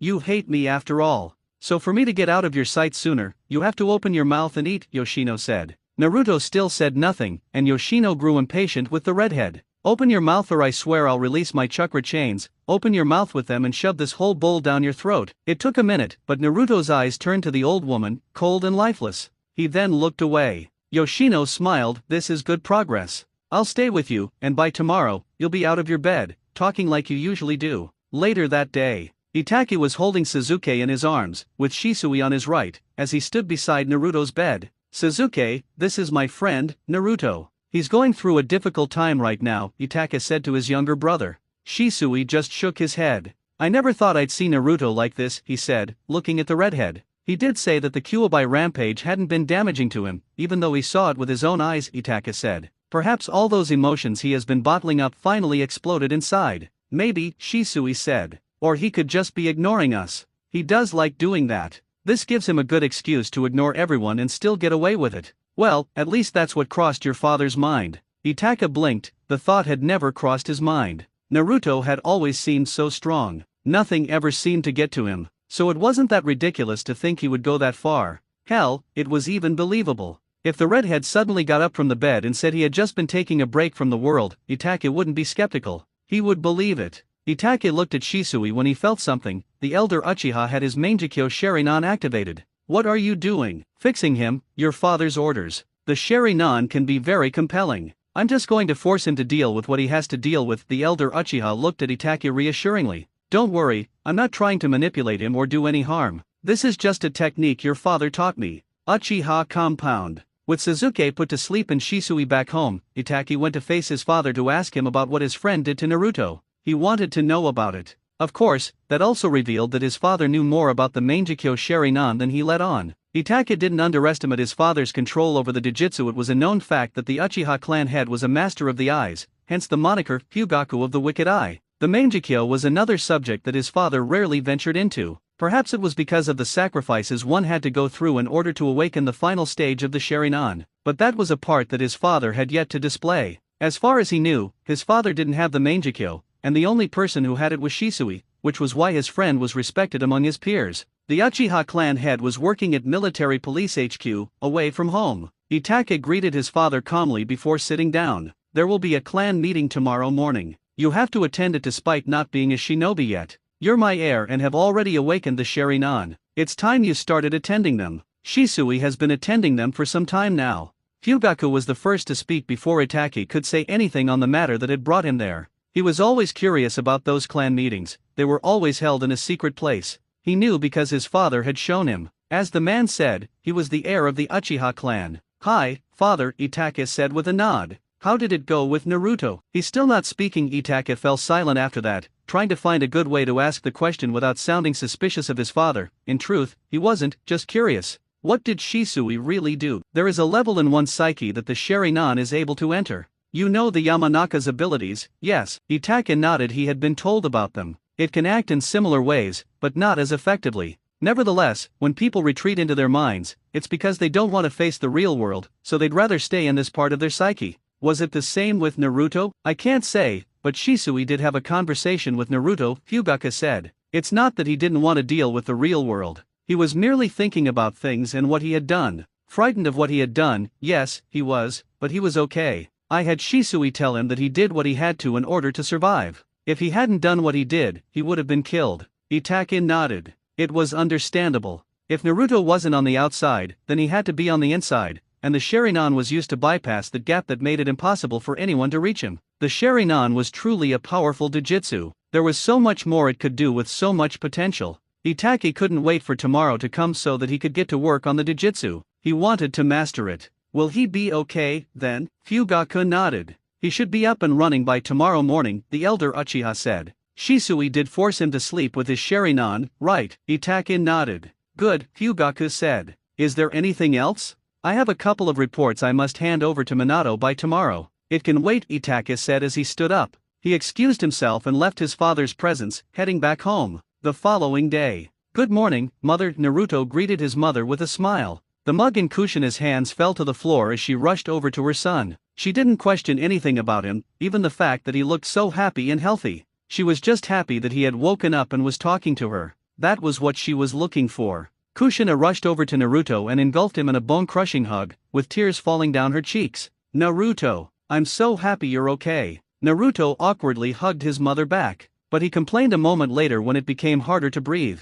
I can't breathe, mother. Kushina let go and grinned sheepishly. Sorry, she said. I'm just happy that you're back to the living world. Karen-chan will be happy to see her elder brother again. She's really missed seeing your smiling face. Naruto just smiled. I'm sure she has. Kushina looked at Naruto curiously. Are you really okay, Naruto? Do you want to talk about it? I was a kunoichi myself, so I know how to handle this. Naruto was honest with his mother. I'm not really sure, he said. I don't want to talk, though. What happened, happened. I protected myself from being killed. What I need right now is a large meal. I'm feeling rather hungry. I'm sure Tuki has already opened. I can buy you all the bowls you like, she offered with a smile. I'll take it, the redhead said. Let me go get Karen, we'll go with her. I can't leave her, Kushina said, rushing away from Naruto to take Karen. As soon as Kushina disappeared, Naruto lost his smile as he walked toward the exit. His bloody chains had killed someone. He had felt the taste of blood on his tongue and had seen the insides of a man.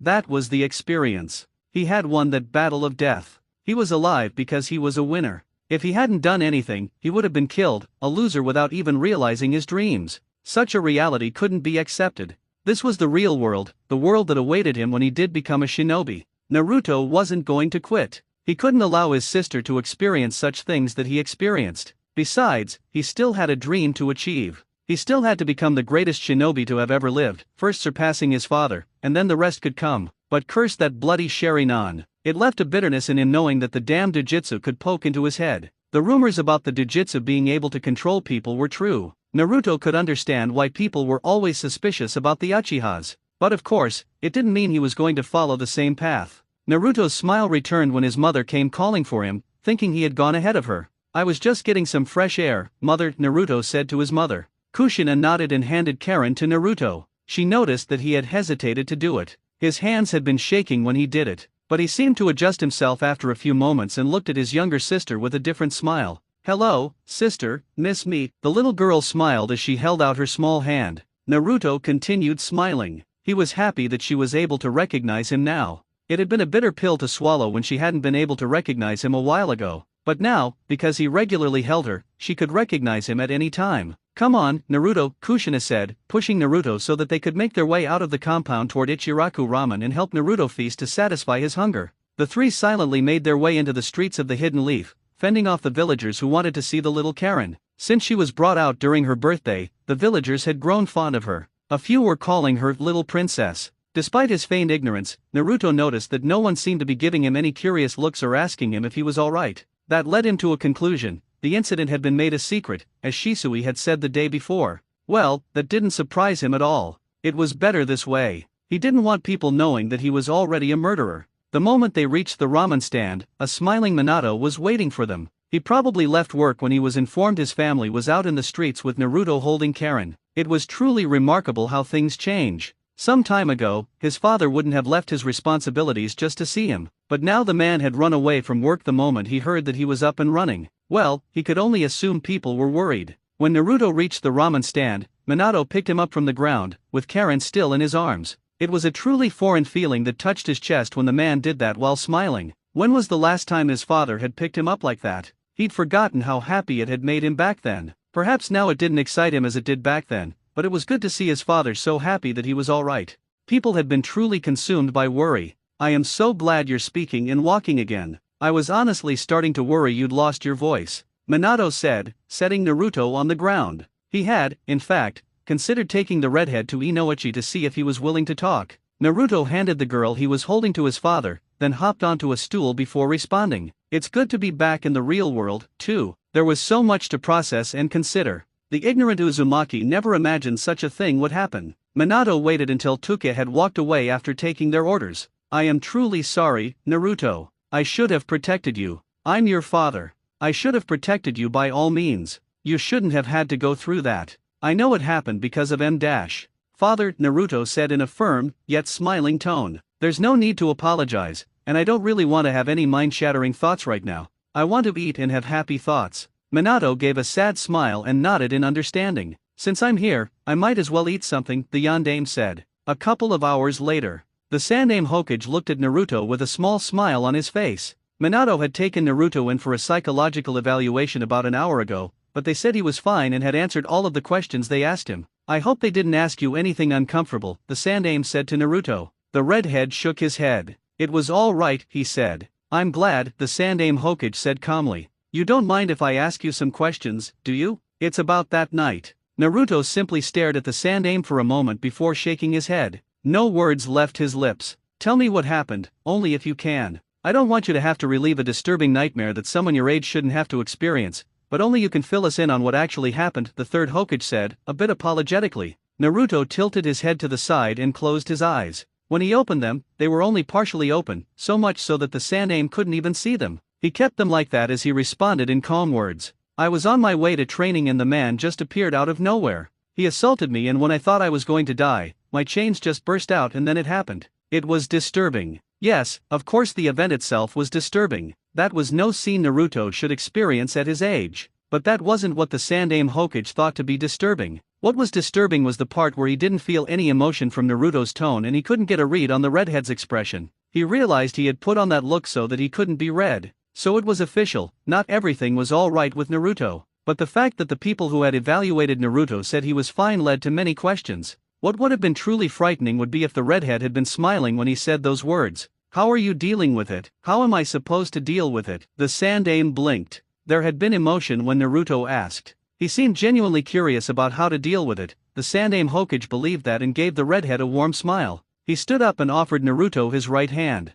Come on, let me show you something. Perhaps you will understand how to deal with this. I hope you do. The two disappeared and appeared atop of the Hokage monument. Naruto raised an eyebrow. He had been thinking that the old man was going to take him someplace secret or someplace he didn't know. He didn't say anything, though. He just faintly looked at the village below as the Sandaime began speaking. For the third shinobi war to end, your father had to kill many people. Yes, your father has killed. So have I. That is the life of a shinobi, the life you're going to grow into. This village would have been in ruins if it hadn't been for your father. The fact that he could kill an army on his own in less than 2 minutes made our opponents realize that if they continued fighting, they would only be fighting death. And so they accepted the peace treaty I had been trying to have them sign. Many shinobi have killed as well because there is something they must protect. This village is standing because some people fought and yes, there was bloodshed. This is not the kind of a world I wish for. I do wish for a world where people can be able to talk to solve things rather than resorting to bloodshed. But as things stand, that world is out of reach and at my old age, there is little I can do. My former student Orochimaru was kidnapping children from around the village, experimenting on them.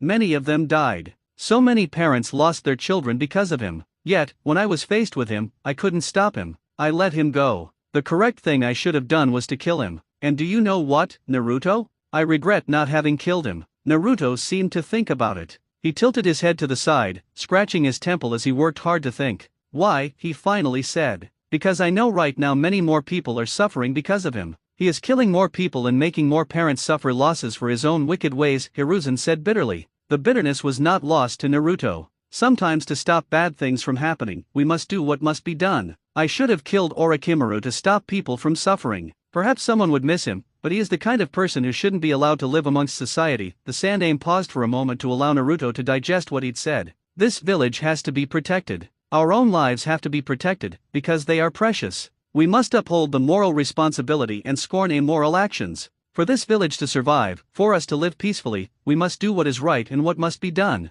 Naruto sat down. This was all too much to remain standing while listening. He looked confused for a couple of moments before asking, "What is this moral responsibility you people always speak about? I have been taught the right and wrong by both Shisui and Itaki. What is the responsibility towards it?" The professor smiled as he followed Naruto's example by sitting down. "I guess this is as good a chance as any to teach you this. Listen carefully, though, or you might miss something." Later, Uzumaki compound. Minato walked toward his special training ground in the Uzumaki compound and found Naruto kicking and punching a dummy. He chose to observe the redhead tire himself out while training. This way, he could see what was wrong with his style and how good his son had become with taijutsu. This was actually the first time he was seeing his son fighting. The only times they met in the training ground was when they were both trying to learn how to infuse an element into their Rasengan. Creating a jutsu with what Naruto hadn't been really easy as the redhead had thought it would be. Minato had been happy that his son had an idea similar to his. But to make it work, he had taught Naruto the Rasengan. With the help of clones, his son learned it quickly and they began to work on putting elemental chakra into their jutsu. He was infusing wind while Naruto infused fire.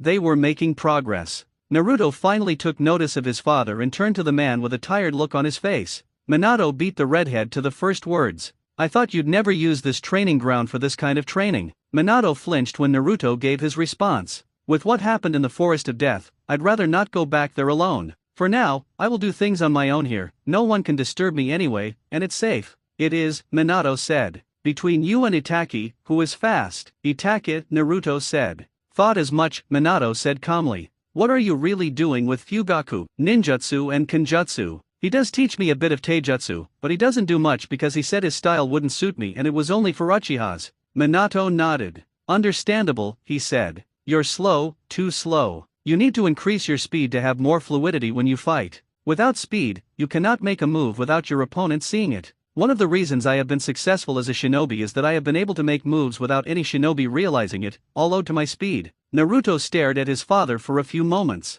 He had really suppressed all urges to learn from his father, but now he could see that he had been just stupid. He was looking at things the wrong way. There was so much that he could learn from his father without even copying his moves. A day ago I was wondering if I could really surpass you. You are a shinobi ranked flea on sight in the bingo books. I wonder, can I surpass that? You're an excellent shinobi all round and the mind you possess, I envy it. Minato walked closer to Naruto and kneeled in front of him. If there is someone who can surpass me, it is you. You're my son, after all. I believe that you can do it. We are all different and have something unique about us. Find that something special about you and you will do great things. Naruto nodded. There are so many powerful people out there. I never actually took things seriously. I've come to realize that there are truly powerful people and that I still have a long way to go to cover the gap, Naruto said. Who have you discovered to be strong? Fugaku, Naruto said, a bit seriously. Even Itachi has admitted that no matter how strong he becomes, he wouldn't want to fight his father. He is really strong.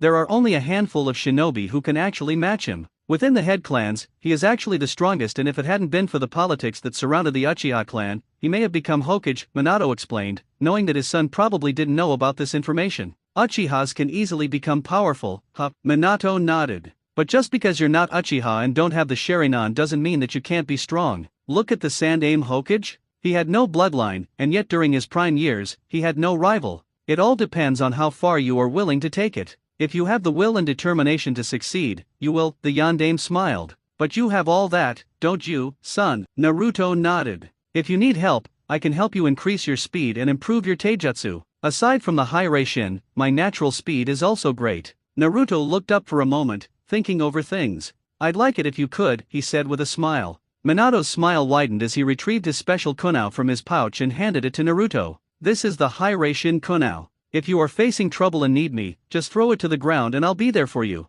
Naruto pocketed the kunao with a smile. We can begin with that training now. But after today, I will create a schedule on when we will meet. Due to my duties, we can't meet every day, Minato said, to which Naruto nodded in understanding. Minato then slapped seals on Naruto's legs and hands. When he did the ones on the hands, Naruto fell down on his face due to the weight they possessed. Minato laughed as he helped Naruto get up. Weight seals, he explained. Create a clone and go to what you were doing, throwing kicks and punches so that you can grow used to the weights. When you can move freely, I will increase the weights. Eventually you will see the difference. Naruto looked confused for a few moments, but he didn't ask anything from his father. He merely turned away from the man and carried his heavy body toward the dummy he had been smacking around. He got the feeling that once he got used to the weights, his body would grow lighter, or perhaps he would be able to carry it a lot easier. Minato turned to the clone. I will begin taijutsu after you get used to that weight. For now, I want to teach you the body flicker technique. Once you become fast enough, the body flicker will enhance your speed greatly and give you free flow of movements. Weeks later, Hokage office. Takeda walked into the Hokage's office with a smile on his face. He was a happy man. It was rare that one got to teach a genius like Uchiha Itachi and someone as unique as Naruto was. The latter may not have been paying attention to his lessons and may have ignored most things that happened in his class, but when it was asked who the boy's sensei was, people would point at him. They would look at him as the sensei who sat with the students in his class and taught them on a daily basis. He was aware that his classes may not have done much for the two and that it was their own efforts that saw them become what they have become. The two were truly on a level beyond other students and would be on this level even without him. He had no say in their development even though he was their sensei. Well, he had taught Naruto something useful and the redhead had even thanked him for it. That was the lesson, that he should take advantage of the resources available to him and learn quickly, as he was a privileged student who was from a prestigious clan. Hokage-sama, the man greeted the famed Hokage as he entered the office, with 2 files in his hands. Takaka-san, Minato said to the academy teacher with a small smile on his face. Is it that time of the year already? Hi, Hokage-sama, the man responded with a nod.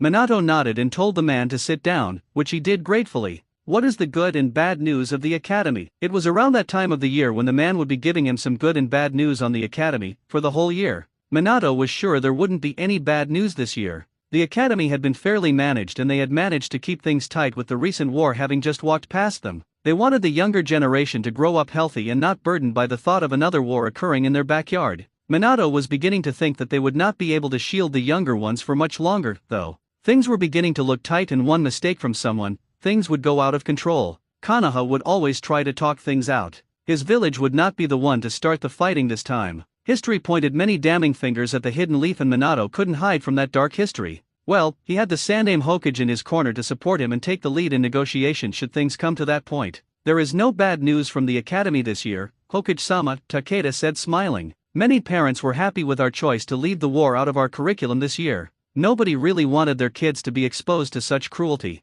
The Kyuubi rampage strengthened the need to think more positively, the man explained. Minato nodded. Some people hadn't been happy, though. People like Danzo and the former advisors to the Hokage had been displeased. They thought the Kyuubi rampage emphasized the need for the kids to be trained harsher under the War and Emergency Act. They wanted the next generation to be ready for war at all times. But the Sandaime had stood firm along with him in that they would not be making the same mistakes as they did in the past, and there was no need to rob children of their childhoods. Well, things had worked out for the better. It pleased him more importantly. The villagers' children's childhoods were not stolen. Under a War and Emergency Act, they would have been forced to enter the academy at the age of 5 and go through intense training in the hands of seasoned jonins rather than the current roster of teachers at the academy. The other parents were happy as well. Perhaps the choice had even improved his ratings among the villagers. Some had been skeptical when the Sandaime Hokage chose him as the Yandaime Hokage, but things had improved after the Third World War and the people had loved him as their hero. That is something to smile about, Minato said to the man. What is the good news then? Takeda considered his options for a moment before speaking as he handed Minato the files in his hands.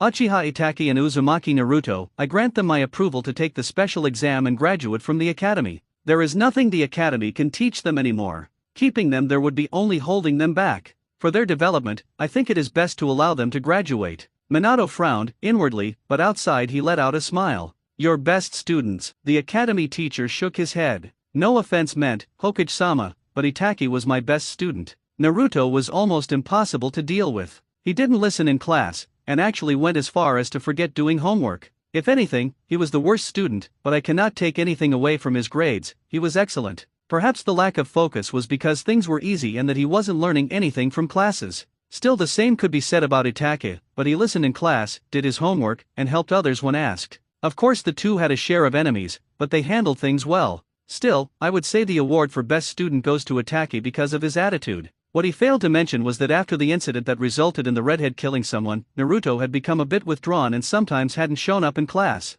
Minato looked amused. So Naruto was like that, huh, he said. Takeda-san, thank you. I'll review this and decide before the week's end. If I greenlight the exam, they'll take it right here in my office. I don't really see the need for it, though. They'll just ace it. Their stats speak for themselves. But, for formality's sake, we might go through with it. Takeda nodded. It would make their families proud, he said as he stood up, privately glad he wouldn't have to endure another year with Naruto. The redhead was a bad influence and a handful in class. I'll make a decision that's in the best interest of their development, Minato said as the academy teacher left the office. Once Takeda was out of sight, Minato's relaxed expression vanished. The last thing he wanted was to make a call on Naruto. Fugaku, on the other hand, would be thrilled for his son to leave the academy and advance freely as a shinobi. The man wanted Itachi to mature as fast as possible. After all, his clan's interests were his top priority. Itachi didn't seem to be against the fast-tracking either. Minato extended his right hand, and an umbu appeared out of thin air.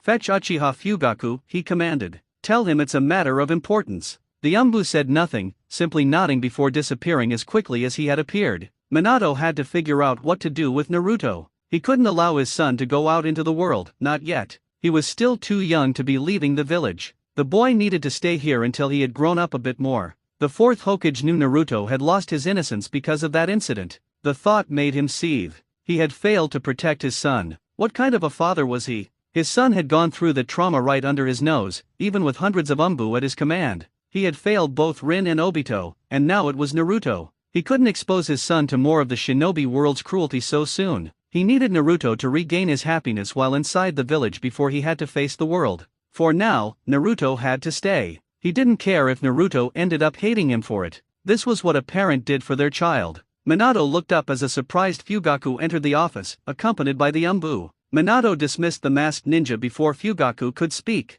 It must be urgent for you to summon me, Fugaku said. He knew he hadn't been summoned, but he also knew the umbu wouldn't have left easily when given a command by the Hokage, even when the masked man knew who he was dealing with. No need for that look, Minato said, waving his right hand. He then placed both hands on his desk and looked Fugaku directly in the eyes. I've received a report from the academy. Our sons are no longer a good fit. The academy is too small for them. Fugaku smiled. Finally, he said, I've been waiting for this. Nothing will limit my son's growth now. He can save his efforts for training instead of wasting time at the academy. It's become useless for him. That was something Itachi had only hinted at, but Naruto had been more direct. Of course, the Uchiha clan head wasn't going to say that to Minato's face. He was sure the man was trying to figure out what to do about Naruto's situation. He was certain Naruto wouldn't want to return to the academy. That aside, Fugaku was genuinely glad he could take Itachi out of the village again. His son needed to mature his Sharingan and follow in Shisui's footsteps. He already had a plan to evolve Itachi's Sharingan like Shisui's, so it was best he leave the academy before that could happen. So you have no objections to Itachi leaving the academy? Minato asked calmly. He had expected this. A part of him had hoped Fugaku would say Itachi could stay another year. That would have made things easier for Naruto and the decision he was about to make. Did you expect anything else? Minato shook his head. Itachi will take his exam in a week. I'll decide which team to place him on next year when I have time to review all the teams. You can have him to yourself this December and early January. Fugaku didn't smile at that. It didn't make him happy. He wanted to be the one to groom Itachi, not some other sensei. There was no better teacher for his son than him, and he had hoped Minato would understand his wishes. They usually had a mutual understanding on most things, but not everything. I had hoped you would be willing to let Itachi stay in my care, Fugaku said calmly, his face expressionless. Nothing would please him more. But he also understood that Minato had a duty as Hokage, and the only choice he had was to assign Itachi to a team under a Jonin. Everyone expected it, and no one would object. People would call it favoritism if he were allowed to keep Itachi to himself. Still, Fugaku hoped the Hokage would compromise.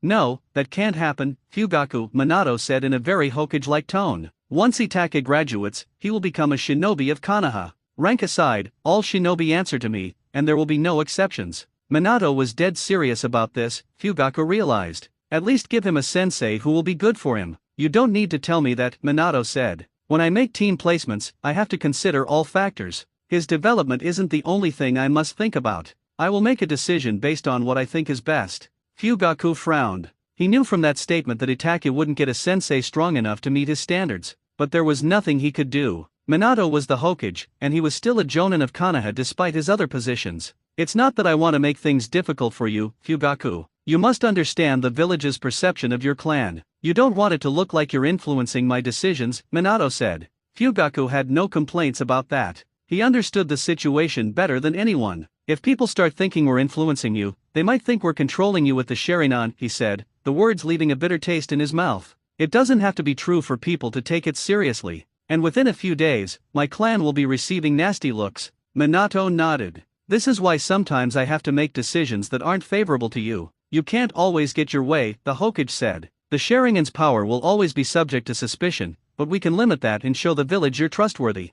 Fugaku sighed. He wasn't going to get what he wanted. Well, it's not like he'll be spending all day with his team. I'll still have my time with him, Fugaku said with a resigned tone. What about Naruto? He won't be leaving the village anytime soon. This is why I won't assign him to a team. However, I have a request for you. What is it? Allow Naruto into the military police force. It will keep him confined to the village while still allowing him to develop. Fugaku stared at Minato for a few moments before answering. You do understand what you're asking, right? Minato nodded. I will handle all the questions from the other clan heads, and the Uzumaki clan might be displeased, but they will see reason. Above all else, Naruto is my son, and no one will tell me what's best for him when I can see the truth with my own eyes, the fourth Hokage said seriously. I don't know, Fugaku said a bit deliberately. I would be breaking with tradition. Really? It wouldn't be the first time Naruto has done military police force duty. Your clan respects you. They left Kakashi alone because you spoke, and if you have them see reason, they will listen to you. You're not offering me anything, the military police force head said, shaking his head. I thought you'd make some sort of promise. Minato smiled. This isn't something you haven't thought about before. Besides, I could still get Naruto into a team and keep him a genin for the next 5 years, soothing his soul by having experienced shinobi take time to teach him when he's not with his team. Fine, Fugaku said. The thought did cross my mind. I'll see to it, and this will give me a chance to observe him up close. Minato smiled. Thank you, he said. Fugaku simply nodded and walked away. With the man gone, Minato called for an umbu again. He had the umbu find Naruto and bring him to him. It took a few minutes, but the umbu returned with his eldest child, and Minato braced himself as his eyes met his son's. I didn't disturb you, did I? Naruto shook his head. Listen, Naruto. I know you've been dealing with a lot in the last few months, but I received a report and a recommendation from your sensei that both you and Itake be allowed to take the special graduation exam. As Hokage, this is good news, and as a father, I'm really proud of you. But I don't want you to leave the academy just yet. Naruto frowned. Why, I think you're still too young, and as your father, I think it's best you stay at the academy for just one more year. After that, I won't stand in your way. I just need you to rediscover yourself before entering the shinobi world. Naruto shook his head. I'm fine, father, and I would be happy if you allowed me to take the special exam. Besides, he only sent a clone to the academy most days. Sure, he went himself sometimes, but he didn't want to be known as an academy brat anymore. He knew Itake would be allowed to graduate. His father was only saying this because he still saw him as a little kid who needed protection, and that incident had shaken the man to his core. His father had apologized so many times for failing to protect him, but Naruto wasn't going to let the man stand in the way of his rise. He needed to leave the academy in order to grow. If he stayed, he would be left behind by Itake. The Uchiha would rank up quickly and become a light that would overshadow him, the academy student. Naruto couldn't have that. He needed to leave. Another year there, and he would lose it. Minato smiled sadly. Would you hate me if I denied you the chance? I don't know, Naruto said. Maybe I would, but I would rather you didn't. At the very least, I would be so displeased that I wouldn't want to live under the same roof as you. Minato's sad smile turned into a frown. Naruto was saying he would leave home. That was the last thing Minato wanted. He didn't know what he would do if Naruto left the Uzumaki compound. Kushina would be heartbroken. And if you did, I don't think I would feel compelled to go back to the academy. It was my choice to go, and I think it will be my choice if I decide I no longer wish to go. This was the response Minato had expected from his son. He sighed. Well, he had tried, and there was no other choice. You will take the exam with Itake, but you will not be assigned to a team like him. However, you will be drafted to the military police force roster until I decide otherwise. Your growth won't be stunted, but you will not be allowed to leave the village until I think you're strong enough. Naruto's frown deepened, and he stared at his father. Why are you doing this to me? Minato got up from his chair and walked to Naruto. He knelt beside his son and looked at him sadly. Naruto, you are my son. You can't run from that. Because of my sins, people will try to harm you, just as that man did. I couldn't forgive myself, and Kushina wouldn't be the same if I let you go outside the village where there are people who want to kill you. You must be ready first. Strong enough before you can leave. Do you understand this, Naruto? It would have been a blatant lie if Naruto said he couldn't see where the man was coming from, but something inside him told him to ignore logic and rationality. Minato was his father, and what he had said was right. The man had even come short of telling him that the only reason he wasn't killed or kidnapped in that incident was because he had caught the man by surprise.